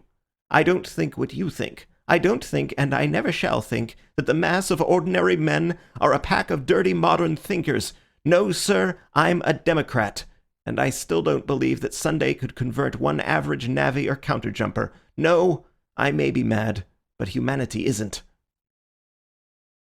Syme turned his bright blue eyes on Bull with an earnestness which he did not commonly make clear. "You are a very fine fellow," he said. "You can believe in sanity which is not merely your sanity, and you're right enough about humanity, about peasants and people like that jolly old innkeeper. But you're not right about Renard. I suspected him from the first. He's rationalistic, and what's worse, he's rich. When duty and religion are really destroyed, it will be by the rich." "They are really destroyed now," said the man with the cigarette, and rose with his hands in his pockets. "The devils are coming on." The men in the motor car looked anxiously in the direction of his dreamy gaze, and they saw that the whole regiment at the end of the road was advancing upon them, Dr. Renard marching furiously in front, his beard flying in the breeze. The colonel sprang out of the car with an intolerant exclamation. "Gentlemen," he cried, "the thing is incredible. It must be a practical joke. If you knew Renard as I do, it's like calling Queen Victoria a dynamiter. If you had got the man's character into your head—" "Dr. Bull," said Syme sardonically, "has at least got it into his hat." "I tell you it can't be!" cried the colonel, stamping. "Renard shall explain it. He shall explain it to me." And he strode forward. "Don't be in such a hurry," drawled the smoker. "He will very soon explain it to all of us." But the impatient colonel was already out of earshot, advancing towards the advancing enemy. The excited Dr. Renard lifted his pistol again, but perceiving his opponent, hesitated, and the colonel came face to face with him, with frantic gestures of remonstrance. "It is no good," said Syme. "He will never get anything out of that old heathen. I vote we drive bang through the thick of them, bang as the bullets went through Bull's hat. We may all be killed, but we must kill a tidy number of them." "I won't have it," said Dr. Bull, growing more vulgar in the sincerity of his virtue. "The poor chaps may be making a mistake. Give the colonel a chance." "Shall we go back, then?" asked the professor. "No," said Ratcliffe in a cold voice. "The street behind us is held too. In fact, I seem to see there another friend of yours, Syme." Syme spun round smartly and stared backwards at the track which they had travelled. He saw an irregular body of horsemen gathering and galloping towards them in the gloom. He saw above the foremost saddle the silver gleam of a sword, and then as it grew nearer, the silver gleam of an old man's hair. The next moment, with shattering violence, he had swung the motor round and sent it dashing down the steep side street to the sea, like a man that desired only to die. "What the devil is up?" cried the Professor, seizing his arm. "The morning star has fallen," said Syme, as his own car went down in the darkness like a falling star. The others did not understand his words, but when they looked back at the street above, they saw the hostile cavalry coming round the corner and down the slopes after them, and foremost of all rode the good innkeeper, flushed with the fiery innocence of the evening light. "The world is insane," said the Professor, and buried his face in his hands. "No," said Dr. Bull in adamantine humility, "it is I." "What are we going to do?" asked the Professor. "At this moment," said Syme with a scientific detachment, "I think we are going to smash into a lamp-post." The next instant the automobile had come with a catastrophic jar against an iron object. The instant after that, 4 men had crawled out from under a chaos of metal, and a tall, lean lamp-post that had stood up straight on the edge of the Marine Parade stood out, bent and twisted like the branch of a broken tree. "Well, we smashed something," said the Professor with a faint smile. "That's some comfort." "You're becoming an anarchist," said Syme, dusting his clothes with his instinct of daintiness. "Everyone is," said Ratcliffe. As they spoke, the white-haired horseman and his followers came thundering from above, and almost at the same moment a dark string of men ran shouting along the seafront. Syme snatched a sword and took it in his teeth. He stuck 2 others under his armpits, took a 4th in his left hand and the lantern in his right, and leapt off the high parade onto the beach below. The others leapt after him with a common acceptance of such decisive action, leaving the debris and the gathering mob above them. "We have one more chance," said Syme, taking the steel out of his mouth. "Whatever all this pandemonium means, I suppose the police station will help us. We can't get there, for they hold the way, but there's a pier or breakwater runs out into the sea just here, which we could defend longer than anything else, like Horatius and his bridge. We must defend it till the gendarmerie turn out. Keep after me." They followed him as he went crunching down the beach, and in a second or two their boots broke not on the sea gravel, but on broad flat stones. They marched down a long low jetty, running out in one arm into the dim boiling sea, and when they came to the end of it, they felt that they had come to the end of their story. They turned and faced the town. That town was transfigured with uproar.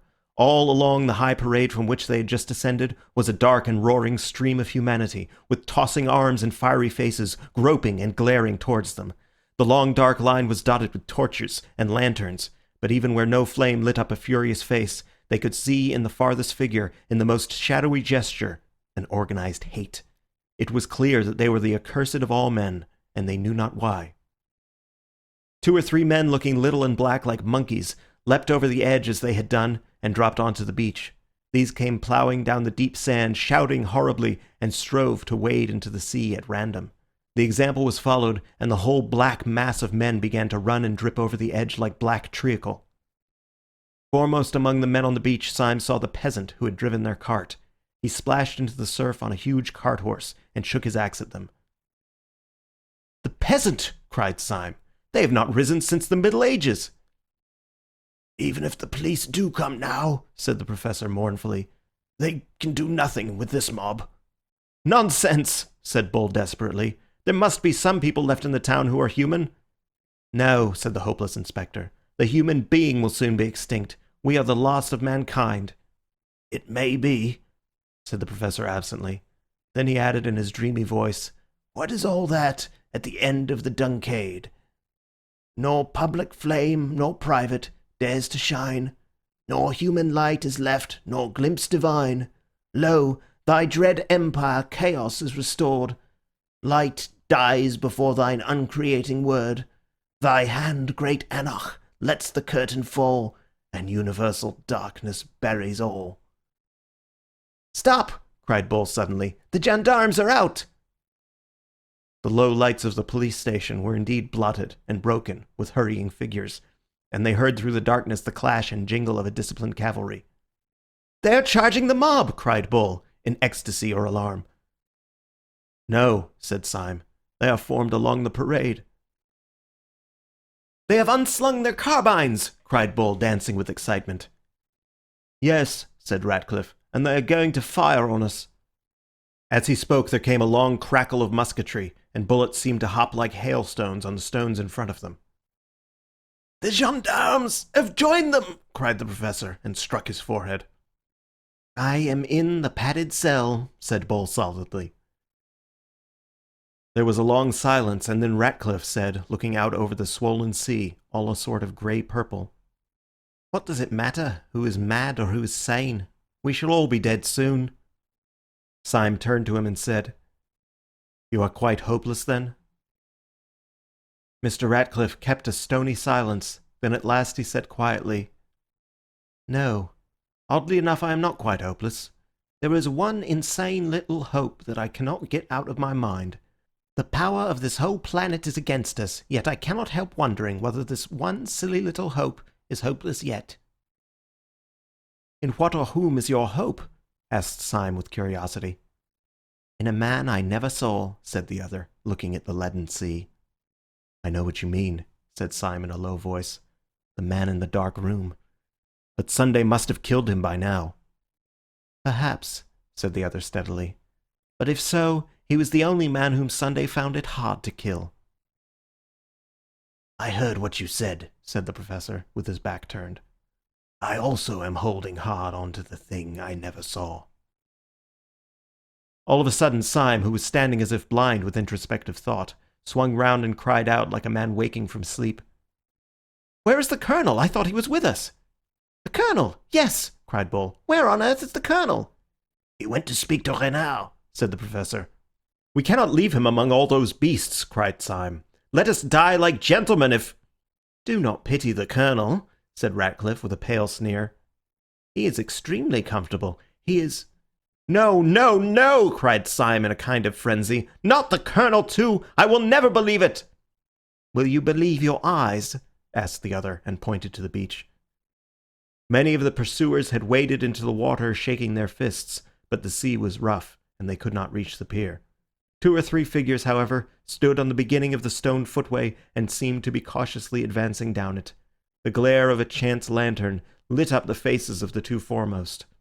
One face wore a black half-mask, and under it the mouth was twisting about in such a madness of nerves that the black tuft of beard wriggled round and round like a restless living thing. The other was the red face and white moustache of Colonel Ducroix. They were in earnest consultation. "Yes, he is gone too," said the Professor, and sat down on a stone. "Everything's gone. I'm gone. I can't trust my own bodily machinery. I feel as if my own hand might fly up and strike me."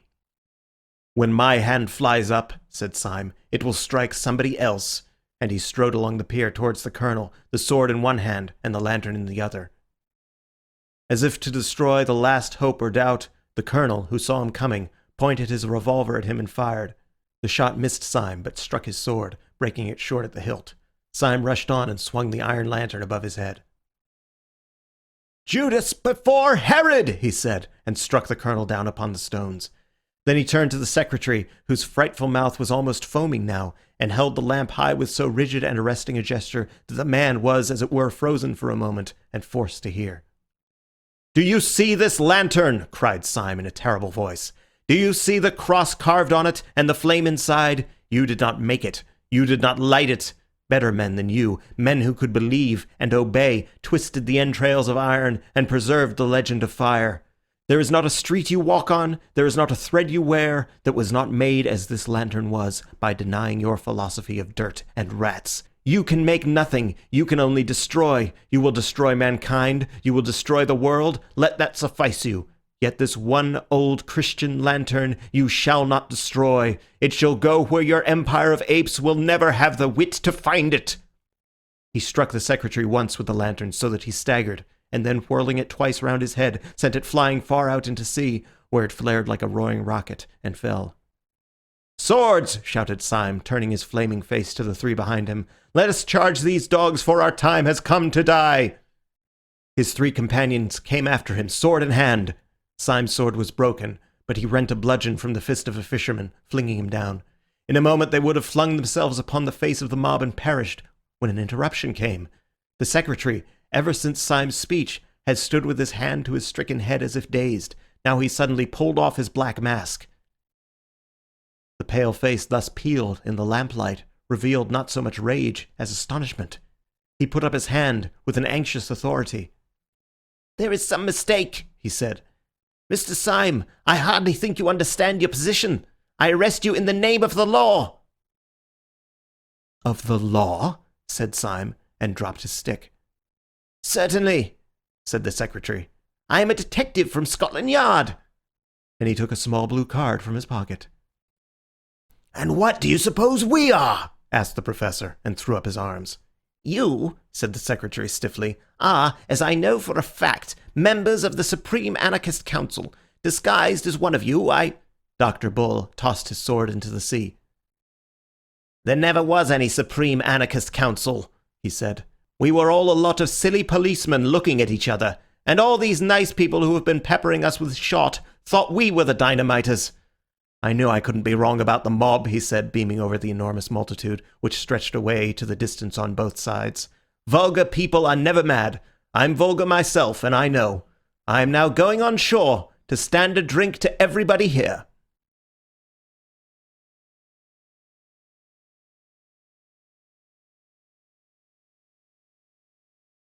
Chapter 13. The Pursuit of the President. Next morning, 5 bewildered but hilarious people took the boat for Dover.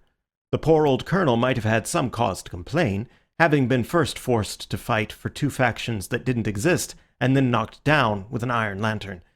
But he was a magnanimous old gentleman, and being much relieved that neither party had anything to do with dynamite, he saw them off on the pier with great geniality. The 5 reconciled detectives had 100 details to explain to each other. The secretary had to tell Syme how they had come to wear masks originally in order to approach the supposed enemy as fellow conspirators. Syme had to explain how they had fled with such swiftness through a civilized country. But above all these matters of detail which could be explained, rose the central mountain of the matter that they could not explain. What did it all mean? If they were all harmless officers, what was Sunday? If he had not seized the world, what on earth had he been up to? Inspector Ratcliffe was still gloomy about this. "I can't make head or tail of old Sunday's little game any more than you can," he said. "But whatever else Sunday is, he isn't a blameless citizen. Damn it, do you remember his face?" "I grant you," answered Syme, "that I have never been able to forget it." "Well," said the secretary, "I suppose we can find out soon, for tomorrow we have our next general meeting." "You will excuse me," he said, with a rather ghastly smile, "for being well acquainted with my secretarial duties." "I suppose you are right," said the professor reflectively. "I suppose we might find it out from him. But I confess that I should feel a bit afraid of asking Sunday who he really is." "Why?" asked the secretary. "For fear of bombs?" "No," said the professor, "for fear he might tell me."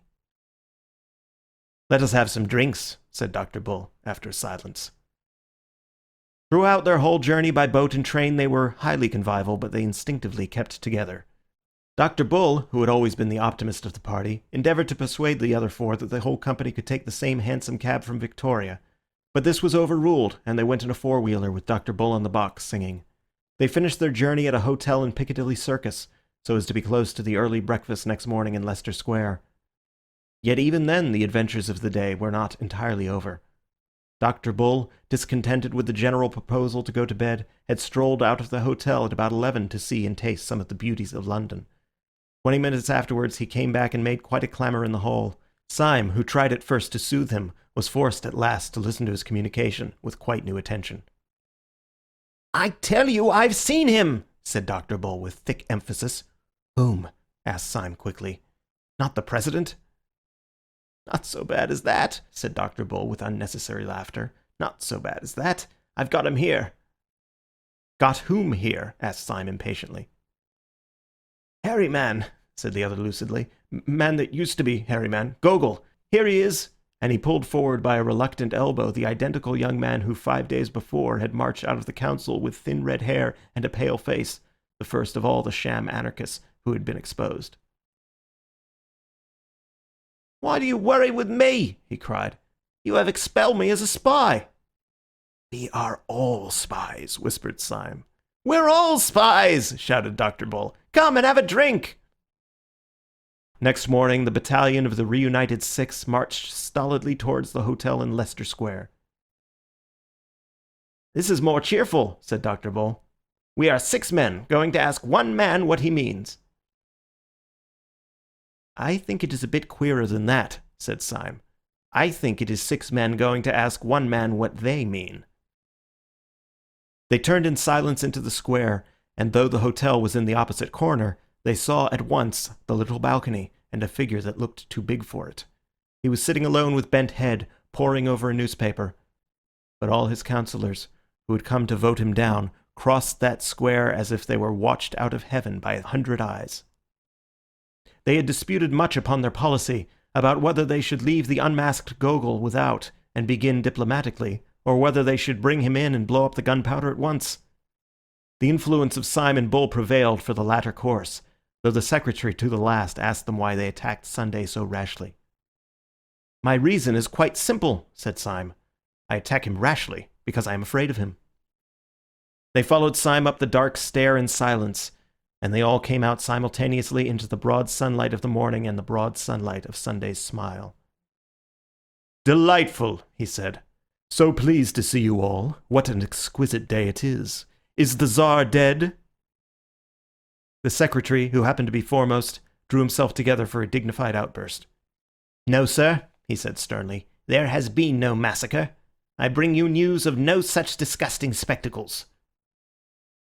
"Disgusting spectacles?" repeated the President with a bright inquiring smile.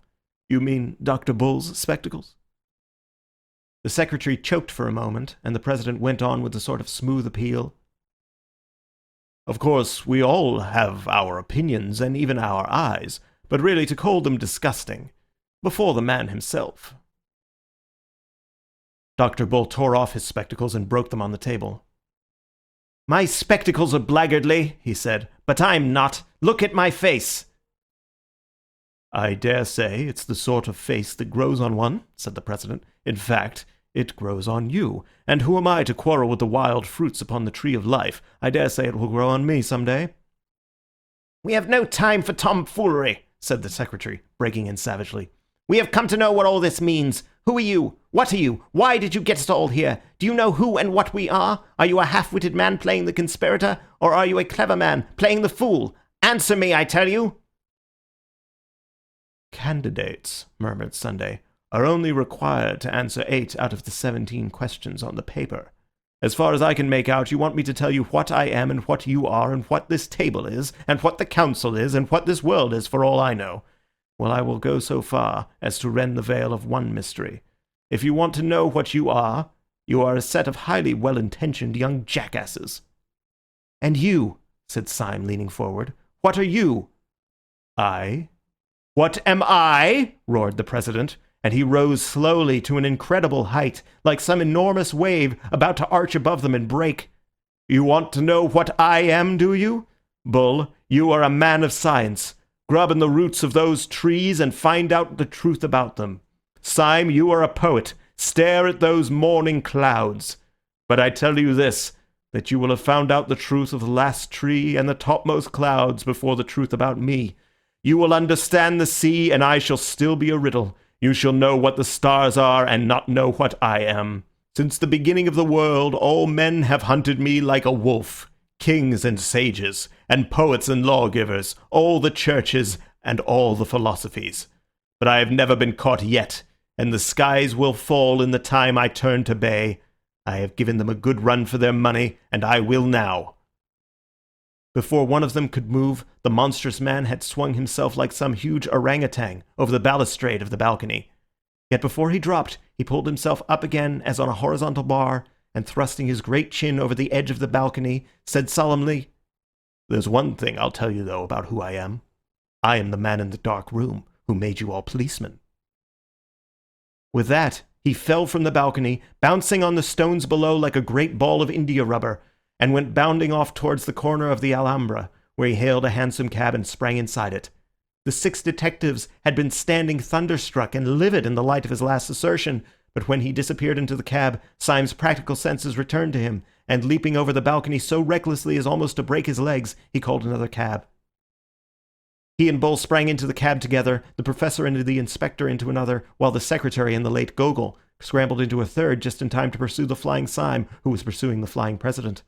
Sunday led them a wild chase towards the northwest, his cabman, evidently under the influence of more than common inducements, urging the horse at breakneck speed.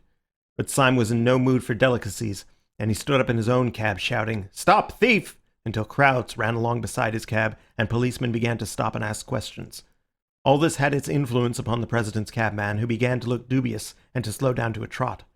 He opened the trap to talk reasonably to his fare, and in so doing let the long whip droop over the front of the cab. Sunday leant forward, seized it, and jerked it violently out of the man's hand. Then, standing up in front of the cab himself, he lashed the horse and roared aloud so that they went down the streets like a flying storm. Through street after street and square after square went whirling this preposterous vehicle, in which the fare was urging the horse, and the driver trying desperately to stop it. The other three cabs came after it, if the phrase be permissible of a cab, like panting hounds. Shops and streets shot by like rattling arrows. At the highest ecstasy of speed, Sunday turned round on the splashboard where he stood, and sticking his great grinning head out of the cab, with white hair whistling in the wind, he made a horrible face at his pursuers, like some colossal urchin. Then raising his right hand swiftly, he flung a ball of paper in Syme's face and vanished.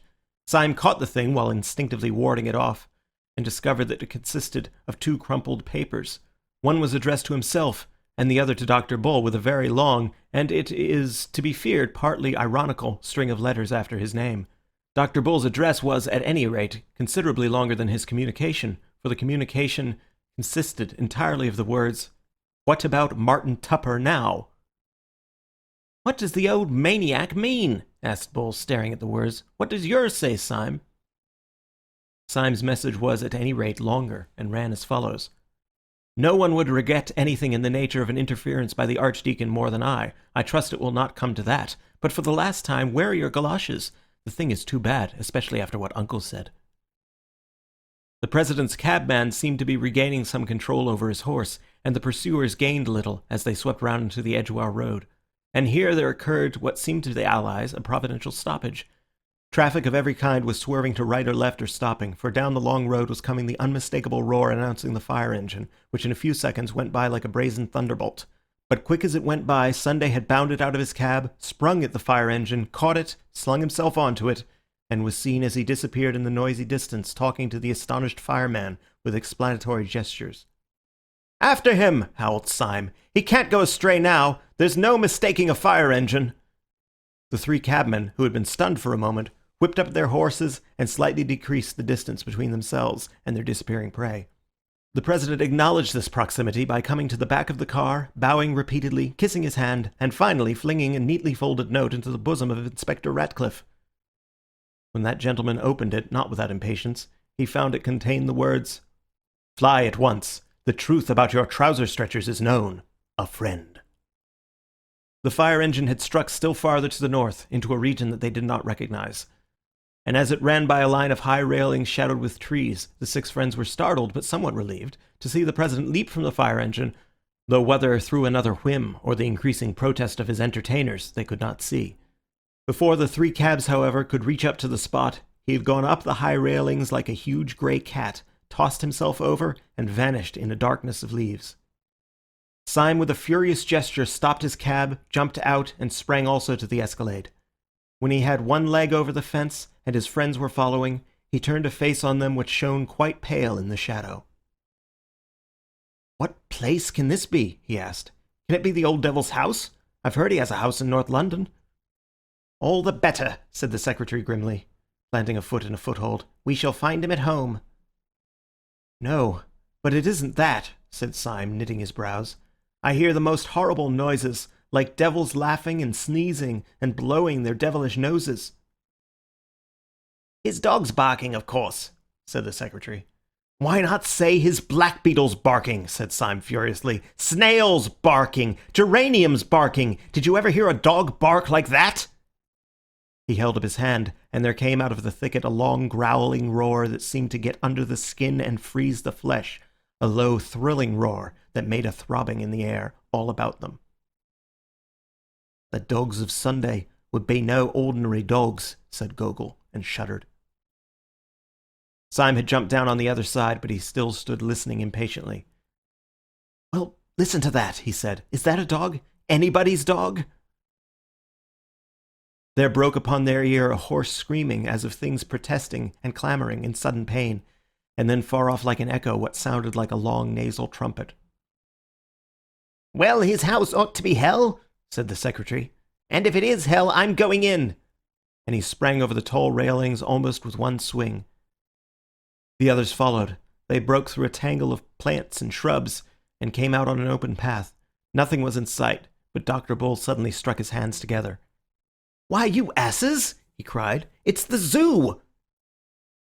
As they were looking round wildly for any trace of their wild quarry, a keeper in uniform came running along the path with a man in plain clothes. "Has it come this way?" gasped the keeper. "Has what?" asked Syme. "The elephant!" cried the keeper. "An elephant has gone mad and run away." "He has run away with an old gentleman," said the other stranger breathlessly. "A poor old gentleman with white hair." "What sort of old gentleman?" asked Syme with great curiosity. "A very large and fat old gentleman in light grey clothes," said the keeper eagerly. "Well," said Syme, "if he's that particular kind of old gentleman, if you're quite sure that he's a large and fat old gentleman in grey clothes, you may take my word for it that the elephant has not run away with him. He has run away with the elephant. The elephant is not made by God that could run away with him if he did not consent to the elopement, and by thunder, there he is." There was no doubt about it this time. Clean across the space of grass, about 200 yards away, with a crowd screaming and scampering vainly at his heels, went a huge grey elephant at an awful stride, with his trunk thrown out as rigid as a ship's bowsprit and trumpeting like the trumpet of doom. On the back of the bellowing and plunging animal sat President Sunday, with all the placidity of a sultan, but goading the animal to a furious speed with some sharp object in his hand.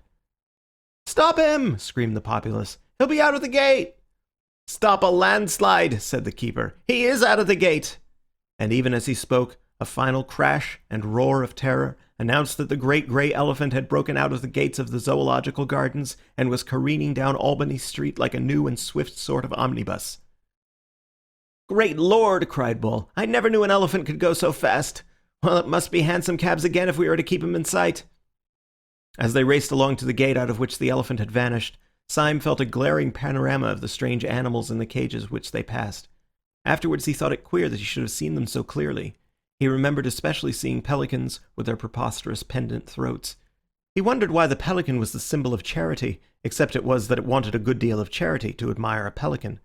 He remembered a hornbill, which was simply a huge yellow beak with a small bird tied on behind it. The whole gave him a sensation, the vividness of which he could not explain, that nature was always making quite mysterious jokes. Sunday had told him that they would understand him when they had understood the stars. He wondered whether even the archangels understood the hornbill. The 6 unhappy detectives flung themselves into cabs and followed the elephant, sharing the terror which he spread through the long stretch of the streets. This time Sunday did not turn round, but offered them the solid stretch of his unconscious back, which maddened them, if possible, more than his previous mockeries. Just before they came to Baker Street, however, he was seen to throw something far up into the air, as a boy does a ball meaning to catch it again. But at their rate of racing it fell far behind, just by the cab containing Gogol, and in faint hope of a clue or for some impulse unexplainable, he stopped his cab so as to pick it up. It was addressed to himself and was quite a bulky parcel. On examination, however, its bulk was found to consist of 33 pieces of paper of no value wrapped one round the other. When the last covering was torn away, it reduced itself to a small slip of paper on which was written, "The word, I fancy, should be pink." The man once known as Gogol said nothing, but the movements of his hands and feet were like those of a man urging a horse to renewed efforts. Through street after street, through district after district, went the prodigy of the flying elephant, calling crowds to every window and driving the traffic left and right. And still through all this insane publicity the 3 cabs toiled after it until they came to be regarded as part of a procession and perhaps the advertisement of a circus. They went at such a rate that distances were shortened beyond belief, and Syme saw the Albert Hall in Kensington when he thought that he was still in Paddington. The animal's place was even more fast and free through the empty aristocratic streets of South Kensington, and he finally headed towards that part of the skyline where the enormous wheel of Earl's Court stood up in the sky, The wheel grew larger and larger, till it filled heaven like the wheel of stars. The beast outstripped the cabs. They lost him round several corners, and when they came to one of the gates of the Earl's Court exhibition, they found themselves finally blocked. In front of them was an enormous crowd. In the midst of it was an enormous elephant, heaving and shuddering, as such shapeless creatures do. But the president had disappeared. "Where has he gone to?" asked Syme, slipping to the ground. "Gentlemen rushed into the exhibition, sir," said an official in a dazed manner. Then he added in an injured voice, "Funny gentleman, sir. Asked me to hold his horse and gave me this." He held out with distaste a piece of folded paper addressed to the Secretary of the Central Anarchist Council. The secretary, raging, rent it open and found written inside it, "When the herring runs a mile, let the secretary smile. When the herring tries to fly, let the secretary die." Rustic proverb. "Why, the eternal crikey," began the secretary. "Did you let the man in? Do people commonly come to your exhibition riding on mad elephants? "Look!" shouted Syme suddenly. "Look over there!" "Look at what?" asked the secretary savagely. "Look at the captive balloon," said Syme, and pointed in a frenzy. "Why the blazes should I look at a captive balloon?" demanded the secretary. "What is there queer about a captive balloon?" "Nothing," said Syme, "except that it isn't captive." They all turned their eyes to where the balloon swung and swelled above the exhibition on a string, like a child's balloon. A second afterwards the string came into just under the car, and the balloon, broken loose, floated away with the freedom of a soap bubble. "10,000 devils!" shrieked the secretary. "He's got into it!" And he shook his fists at the sky. The balloon, borne by some chance wind, came right above them, and they could see the great white head of the president peering over the side and looking benevolently down on them. "God bless my soul," said the professor, with the elderly manner that he could never disconnect from his bleached beard and parchment face. "God bless my soul, I seem to fancy that something fell on the top of my hat." He put up a trembling hand and took from that shelf a piece of twisted paper, which he opened absently, only to find it inscribed with a true lover's knot and the words, "Your beauty has not left me indifferent. From Little Snowdrop." There was a short silence, and then Syme said, biting his beard, "I'm not beaten yet. The blasted thing must come down somewhere. Let's follow it."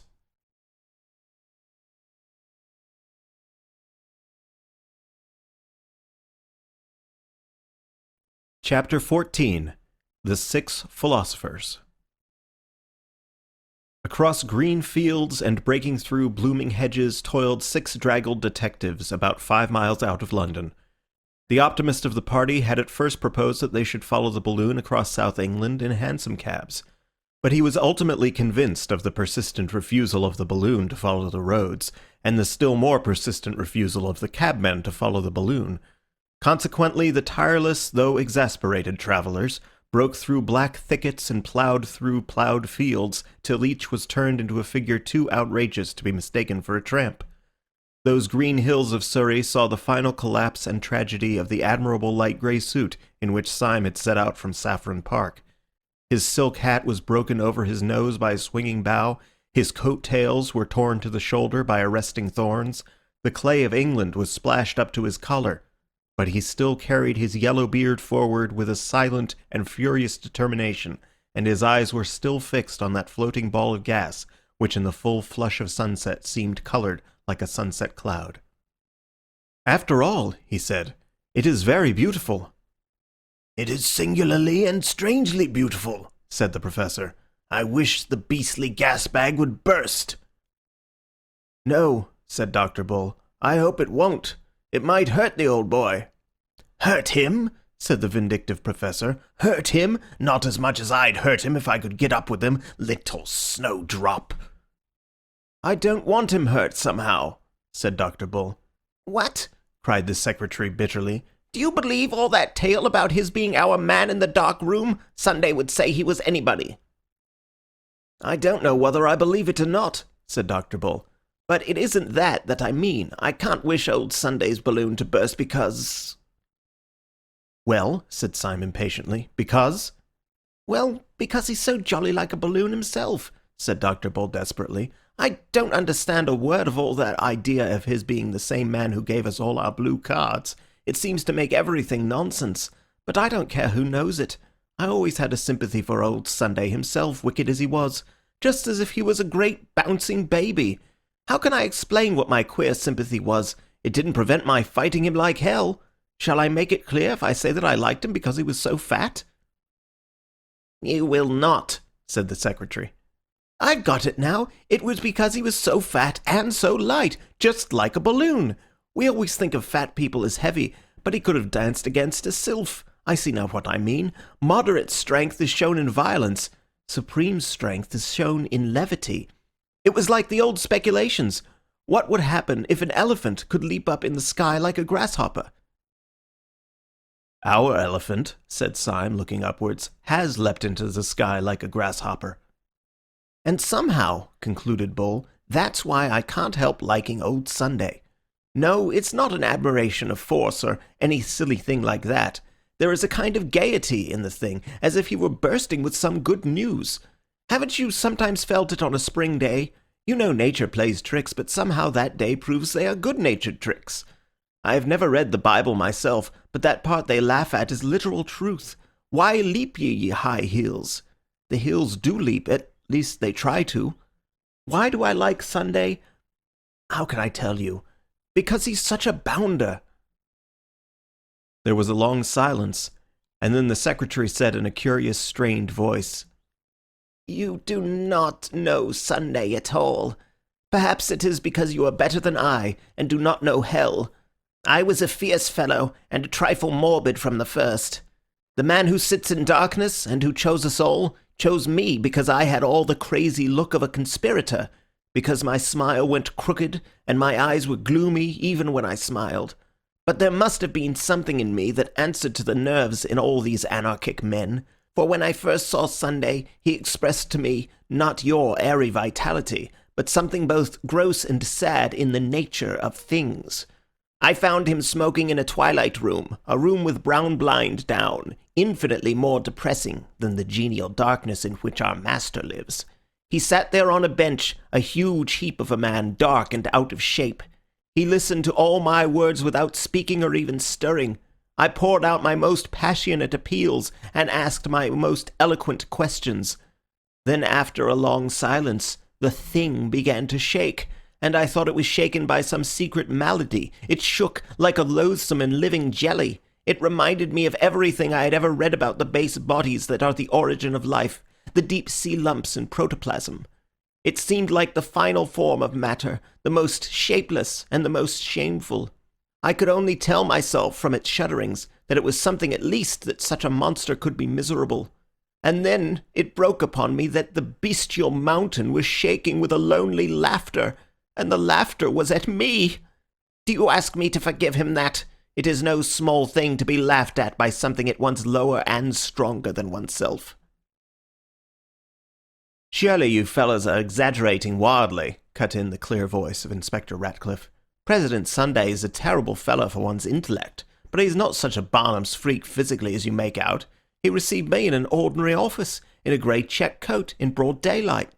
He talked to me in an ordinary way. But I'll tell you what is a trifle creepy about Sunday. His room is neat, his clothes are neat, everything seems in order, but he's absent-minded.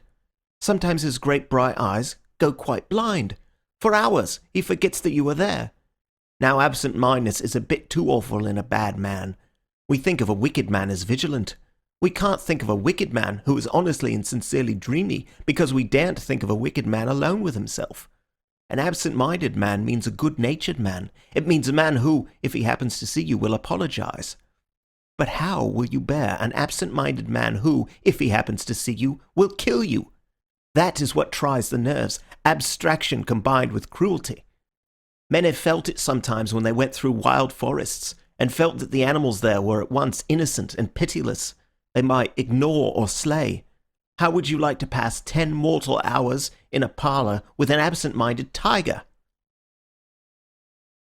And what do you think of Sunday, Gogol? Asked Syme. I don't think of Sunday on principle, said Gogol simply, any more than I stare at the sun at noonday. Well, that is a point of view, said Syme thoughtfully. What do you say, Professor? The professor was walking with bent head and trailing stick, and he did not answer at all. "Wake up, Professor," said Syme genially. "Tell us what you think of Sunday." The professor spoke at last very slowly. "I think something," he said, "that I cannot say clearly. Or rather, I think something that I cannot even think clearly. But it is something like this. My early life, as you know, was a bit too large and loose. Well, when I saw Sunday's face, I thought it was too large. Everybody does. But I also thought it was too loose. The face was so big that one couldn't focus it or make it a face at all.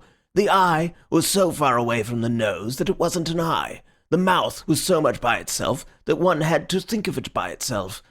The whole thing is too hard to explain." He paused for a little, still trailing his stick, and then went on. "But put it this way. Walking up a road at night, I have seen a lamp and a lighted window and a cloud make together a most complete and unmistakable face. If anyone in heaven has that face, I shall know him again.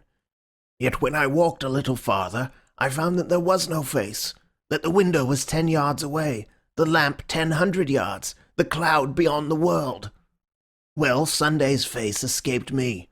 It ran away to right and left, as such chance pictures run away. And so his face has made me somehow doubt whether there are any faces.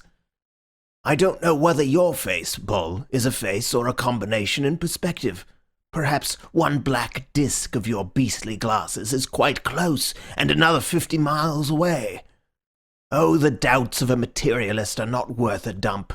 Sunday has taught me the last and the worst doubts, the doubts of a spiritualist. I am a Buddhist, I suppose, and Buddhism is not a creed, it is a doubt. My poor dear Bull, I do not believe that you really have a face.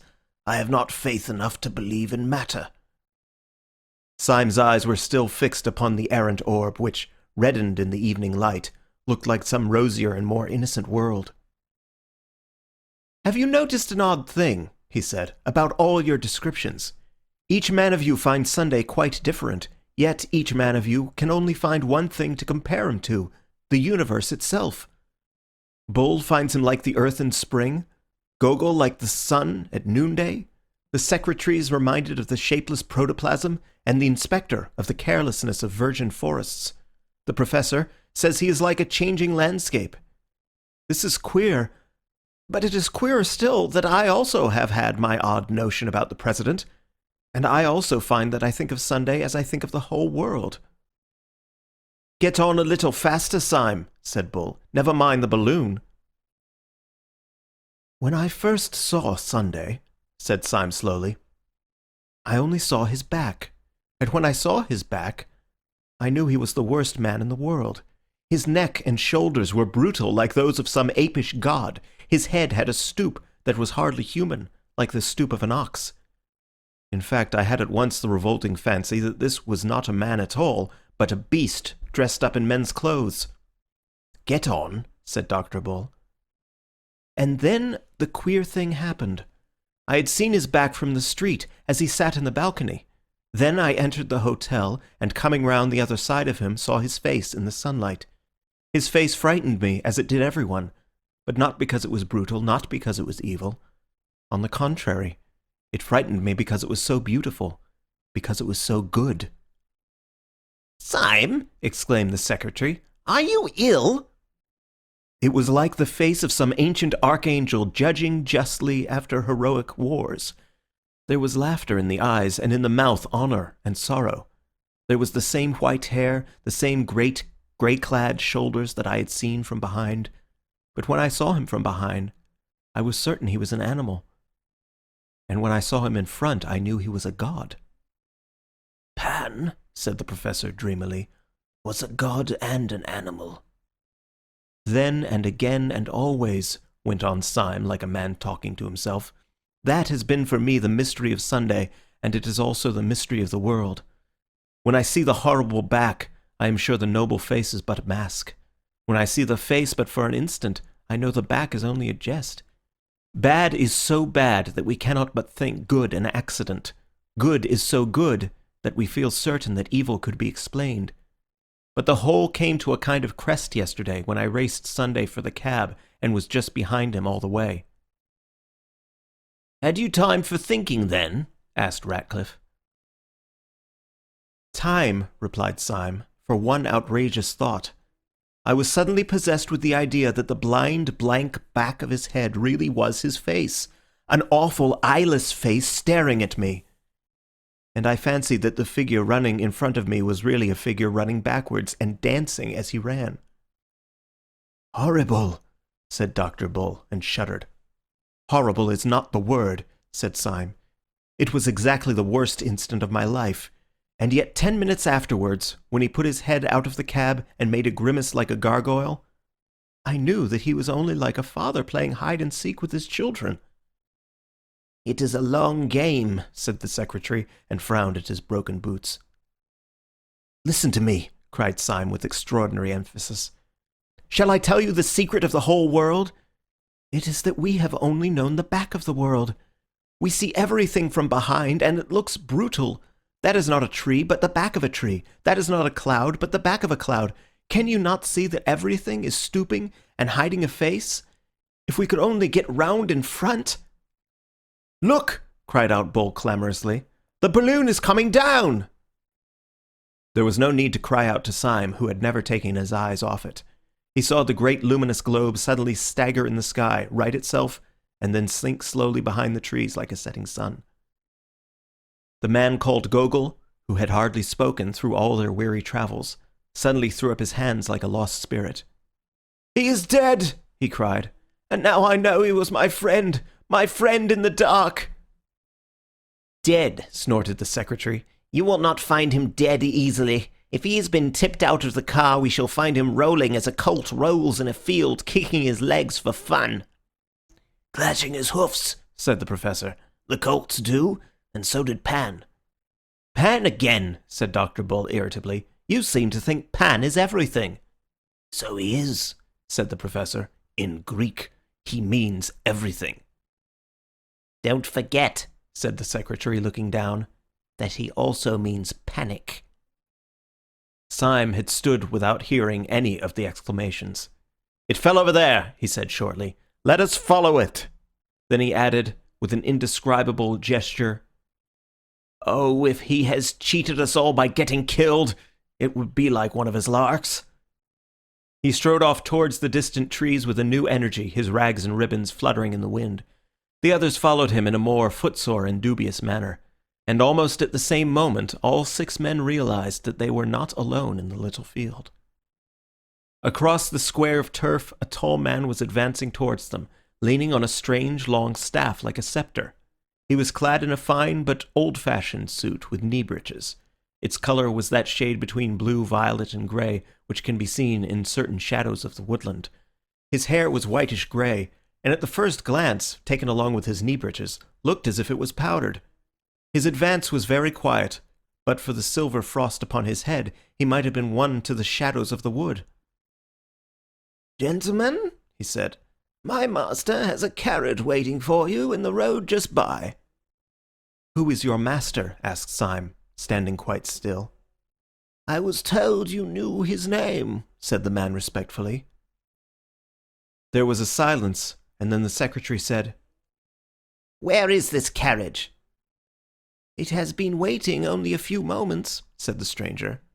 "My master has only just come home." Syme looked left and right upon the patch of green field in which he found himself. The hedges were ordinary hedges, the trees seemed ordinary trees, yet he felt like a man entrapped in fairyland. He looked the mysterious ambassador up and down, but he could discover nothing except that the man's coat was the exact colour of the purple shadows, and that the man's face was the exact colour of the red and brown and golden sky. "Show us the place," Syme said briefly, and without a word the man in the violet coat turned his back and walked towards a gap in the hedge, which let in suddenly the light of a white road. As the 6 wanderers broke out upon the thoroughfare, they saw the white road blocked by what looked like a long row of carriages, such a row of carriages as might close the approach to some house in Park Lane. Along the side of these carriages stood a rank of splendid servants, all dressed in the grey-blue uniform, and all having a certain quality of stateliness and freedom, which would not commonly belong to the servants of a gentleman, but rather to the officials and ambassadors of a great king. There were no less than 6 carriages waiting, one for each of the tattered and miserable band. All the attendants, as if in court dress, wore swords, and as each man crawled into his carriage they drew them and saluted with a sudden blaze of steel. "What can it all mean?" asked Bull of Syme as they separated.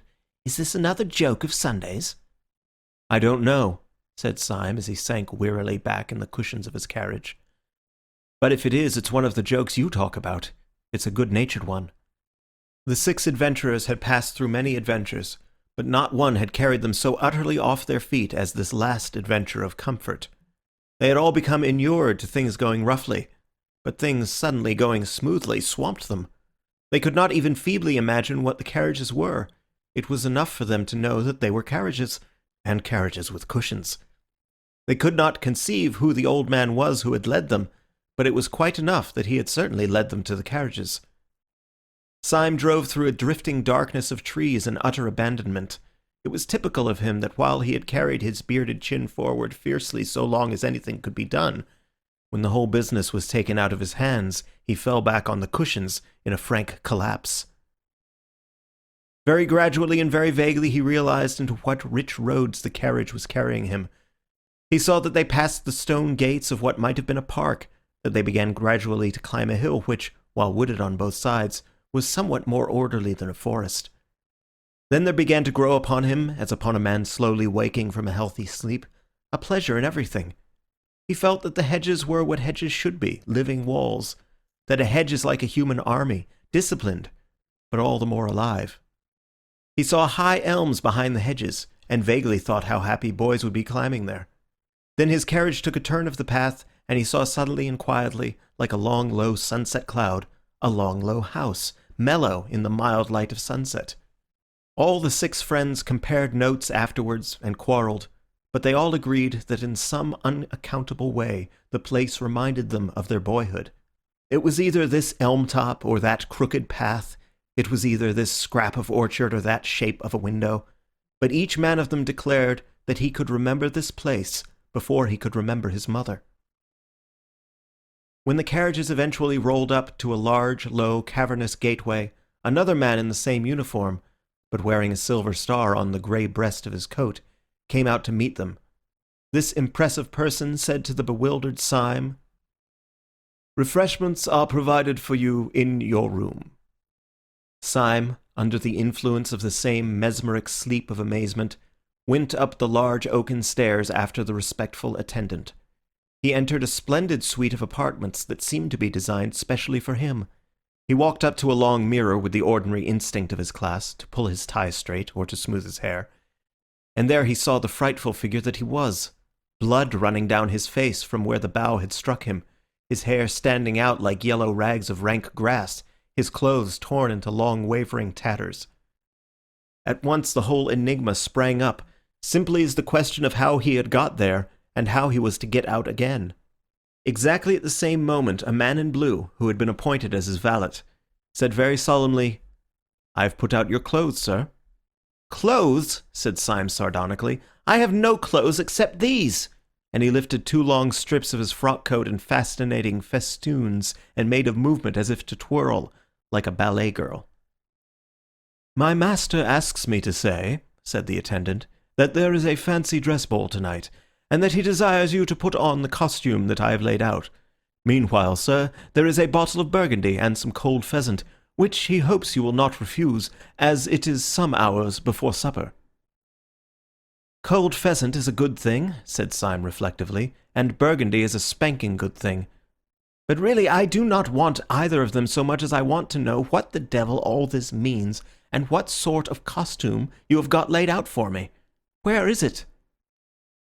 The servant lifted off a kind of ottoman, a long peacock blue drapery, rather of the nature of a domino, on the front of which was emblazoned a large golden sun, and which was splashed here and there with flaming stars and crescents.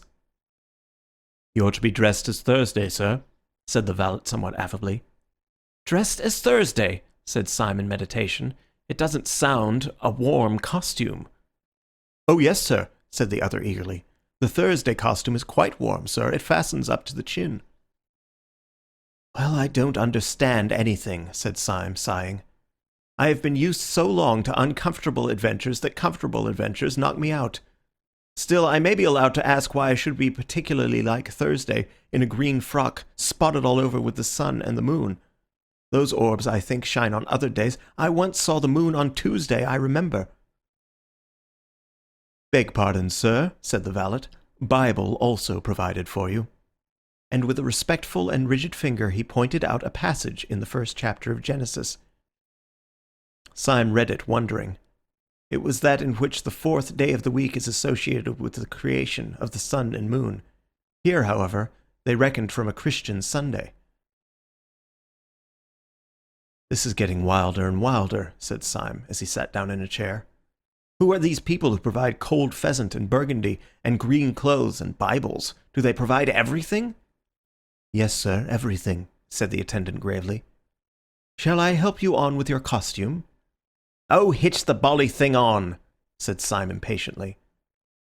But though he affected to despise the mummery, he felt a curious freedom and naturalness in his movements as the blue and gold garment fell about him, and when he found that he had to wear a sword, it stirred a boyish dream. As he passed out of the room, he flung the folds across his shoulder with a gesture. His sword stood out at an angle, and he had all the swagger of a troubadour. For these disguises did not disguise, but reveal.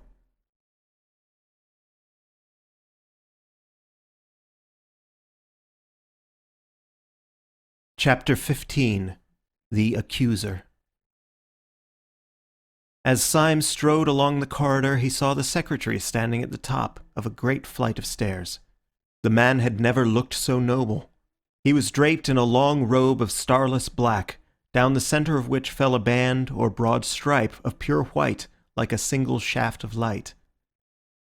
The whole looked like some very severe ecclesiastical vestment. There was no need for Syme to search his memory or the Bible in order to remember that the first day of creation marked the mere creation of light out of darkness.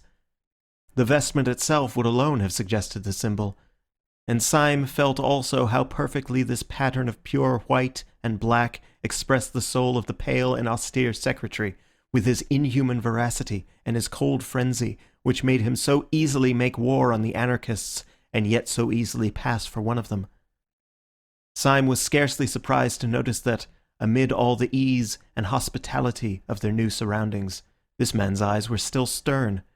No smell of ale or orchards could make the secretary cease to ask a reasonable question. If Syme had been able to see himself, he would have realized that he, too, seemed to be for the first time himself and no one else. For if the secretary stood for that philosopher who loves the original and formless light, Syme was a type of the poet who seeks always to make the light in special shapes, to split it up into sun and star. The philosopher may sometimes love the infinite, the poet always loves the finite. For him, the great moment is not the creation of light, but the creation of the sun and moon. As they descended the broad stairs together, they overtook Ratcliffe, who was clad in spring green like a huntsman, and the pattern upon whose garment was a green tangle of trees. For he stood for that third day on which the earth and green things were made, and his square, sensible face, with its not unfriendly cynicism, seemed appropriate enough to it. They were led out of another broad and low gateway into a very large old English garden, full of torches and bonfires, by the broken light of which a vast carnival of people were dancing in motley dress. Syme seemed to see every shape in nature imitated in some crazy costume. There was a man dressed as a windmill with enormous sails, a man dressed as an elephant, a man dressed as a balloon.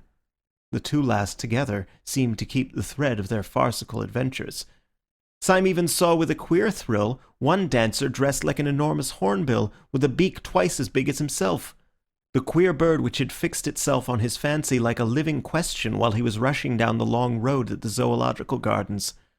There were 1,000 other such subjects, however. There was a dancing lamppost, a dancing apple tree, a dancing ship. One would have thought that the untamable tune of some mad musician had set all the common objects of field and street dancing like an eternal jig. And long afterwards, when Syme was middle-aged and at rest, he could never see one of those particular objects, a lamp-post, or an apple tree, or a windmill, without thinking that it was a strayed reveller from that revel of masquerade. On one side of this lawn, alive with dancers, was a sort of green bank, like the terrace in such old-fashioned gardens. Along this, in a kind of crescent, stood 7 great chairs, the thrones of the 7 days. Gogol and Dr. Bull were already in their seats. The professor was just mounting to his. Gogol, or Tuesday, had his simplicity well symbolized by a dress designed upon the division of the waters, a dress that separated upon his forehead and fell to his feet, grey and silver like a sheet of rain. The professor, whose day was that on which the birds and fishes, the ruder forms of life, were created, had a dress of dim purple, over which sprawled google-eyed fishes and outrageous tropical birds, the union in him of unfathomable fancy and of doubt. Dr. Bull, the last day of creation, wore a coat covered with heraldic animals in red and gold, and on his crest a man rampant. He lay back in his chair with a broad smile, the picture of an optimist in his element. One by one the wanderers ascended to the bank and sat in their strange seats. As each of them sat down, a roar of enthusiasm rose from the carnival, such as that with which crowds receive kings. Cups were clashed, and torches shaken, and feathered hats flung in the air.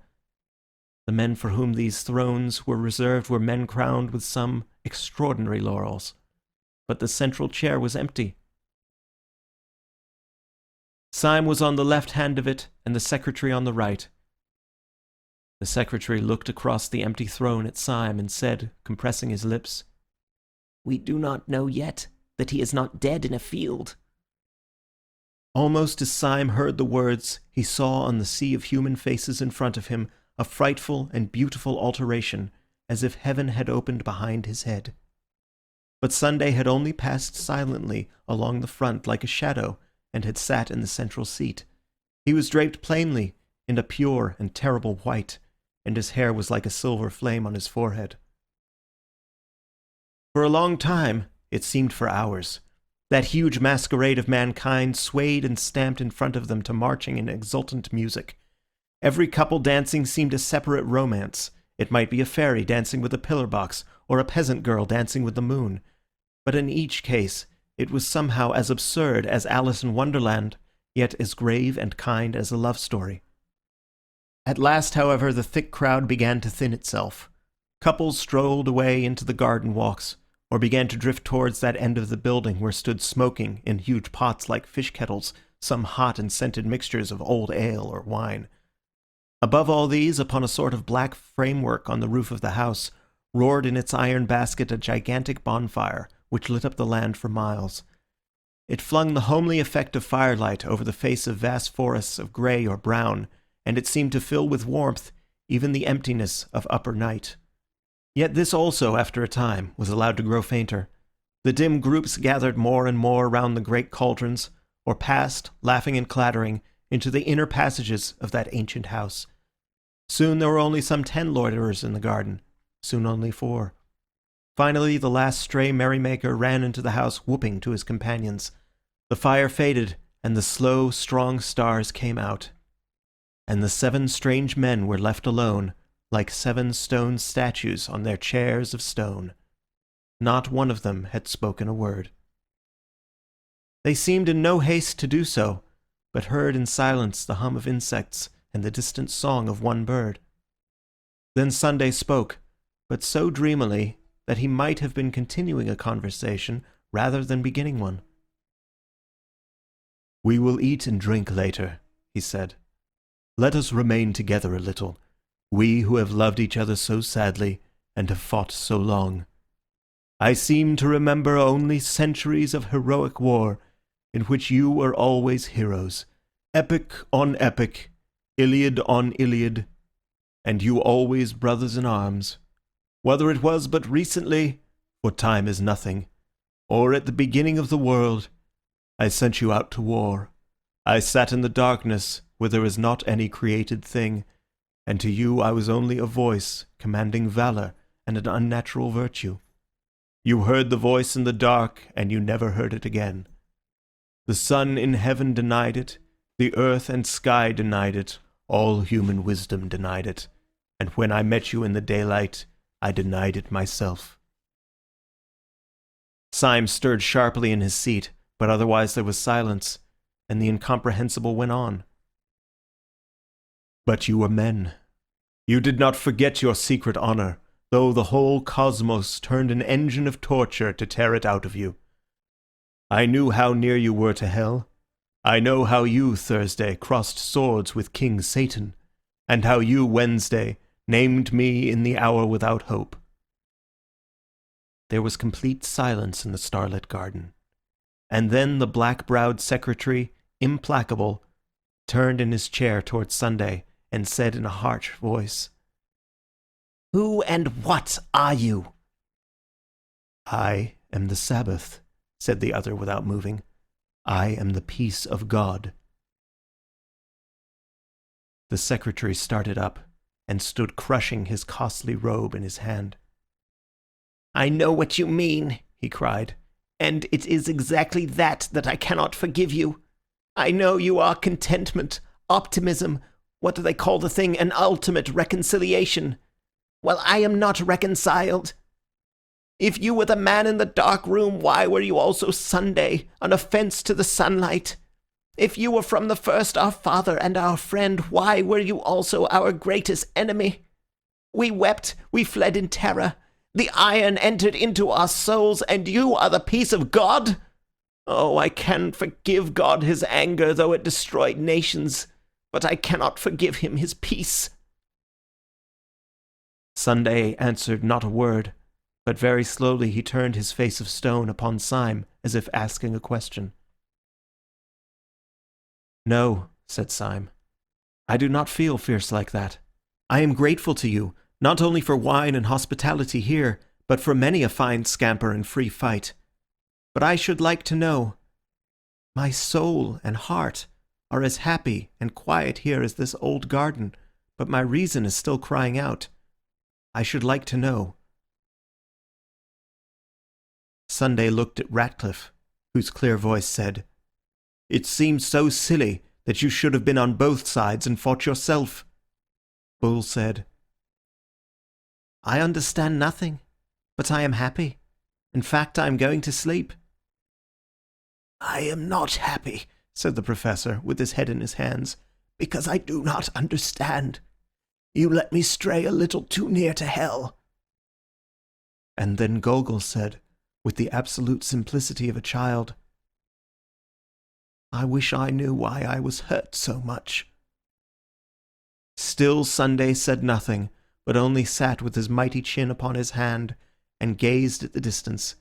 Then at last he said, "I have heard your complaints in order, and here, I think, comes another to complain, and we will hear him also." The falling fire in the great cresset threw a last long gleam, like a bar of burning gold, across the dim grass. Against this fiery band was outlined in utter black the advancing legs of a black-clad figure. He seemed to have a fine close suit with knee breeches, such as that which was worn by the servants of the house, only that it was not blue but of this absolute sable. He had, like the servants, a kind of sword by his side. It was only when he had come quite close to the crescent of the seven and flung up his face to look at them that Syme saw, with thunderstruck clearness, that the face was the broad, almost ape-like face of his old friend Gregory, with its rank red hair and its insulting smile. "Gregory!" gasped Syme, half rising from his seat. "Why, this is the real anarchist!" "Yes," said Gregory, with a great and dangerous restraint. "I am the real anarchist." "Now there was a day," murmured Bull, who seemed really to have fallen asleep, "when the sons of God came to present themselves before the Lord, and Satan came also among them." "You are right," said Gregory, and gazed all round. "I am a destroyer. I would destroy the world if I could." A sense of pathos far under the earth stirred up in Syme, and he spoke brokenly and without sequence. "Oh, most unhappy man," he cried, "try to be happy. You have red hair like your sister." "My red hair, like red flames, shall burn up the world," said Gregory. "I thought I hated everything more than common men can hate anything, but I find that I do not hate everything so much as I hate you." "I never hated you," said Syme very sadly. Then out of this unintelligible creature the last thunders broke. "You!" he cried. "You never hated because you never lived. I know what you are, of all of you, from first to last. You are the people in power. You are the police, the great, fat, smiling men in blue and buttons. You are the law, and you have never been broken. But is there a free soul alive that does not long to break you, only because you have never been broken? We in revolt talk all kind of nonsense, doubtless, about this crime or that crime of the government. It is all folly. The only crime of the government is that it governs. The unpardonable sin of the supreme power is that it is supreme. I do not curse you for being cruel. I do not curse you, though I might, for being kind. I curse you for being safe. You sit in your chairs of stone and have never come down from them. You are the 7 angels of heaven, and you have had no troubles. Oh, I could forgive you everything, you that rule all mankind, if I could feel for once that you had suffered for 1 hour a real agony such as I." Syme sprang to his feet, shaking from head to foot. "I see everything," he cried, "everything that there is. Why does each thing on the earth war against each other thing? Why does each small thing in the world have to fight against the world itself? Why does a fly have to fight the whole universe? Why does a dandelion have to fight the whole universe? For the same reason that I had to be alone in the dreadful council of the days, so that each thing that obeys law may have the glory and isolation of the anarchist, so that each man fighting for order may be as brave and good a man as the dynamiter, so that the real lie of Satan may be flung back in the face of this blasphemer, so that by tears and torture we may earn the right to say to this man, 'You lie!' No agonies can be too great to buy the right to say to this accuser, 'We also have suffered.' It is not true that we have never been broken. We have been broken upon the wheel. It is not true that we have never descended from these thrones. We have descended into hell. We were complaining of unforgettable miseries even at the very moment when this man entered insolently to accuse us of happiness. I repel the slander. We have not been happy. I can answer for every one of the great guards of law whom he has accused. At least—" He had turned his eyes so as to see suddenly the great face of Sunday, which wore a strange smile. "Have you," he cried in a dreadful voice, "have you ever suffered?" As he gazed, the great face grew to an awful size, grew larger than the colossal mask of Memnon which had made him scream as a child. It grew larger and larger, filling the whole sky. Then everything went black. Only in the blackness, before it entirely destroyed his brain, he seemed to hear a distant voice saying a commonplace text that he had heard somewhere. "Can ye drink of the cup that I drink of?"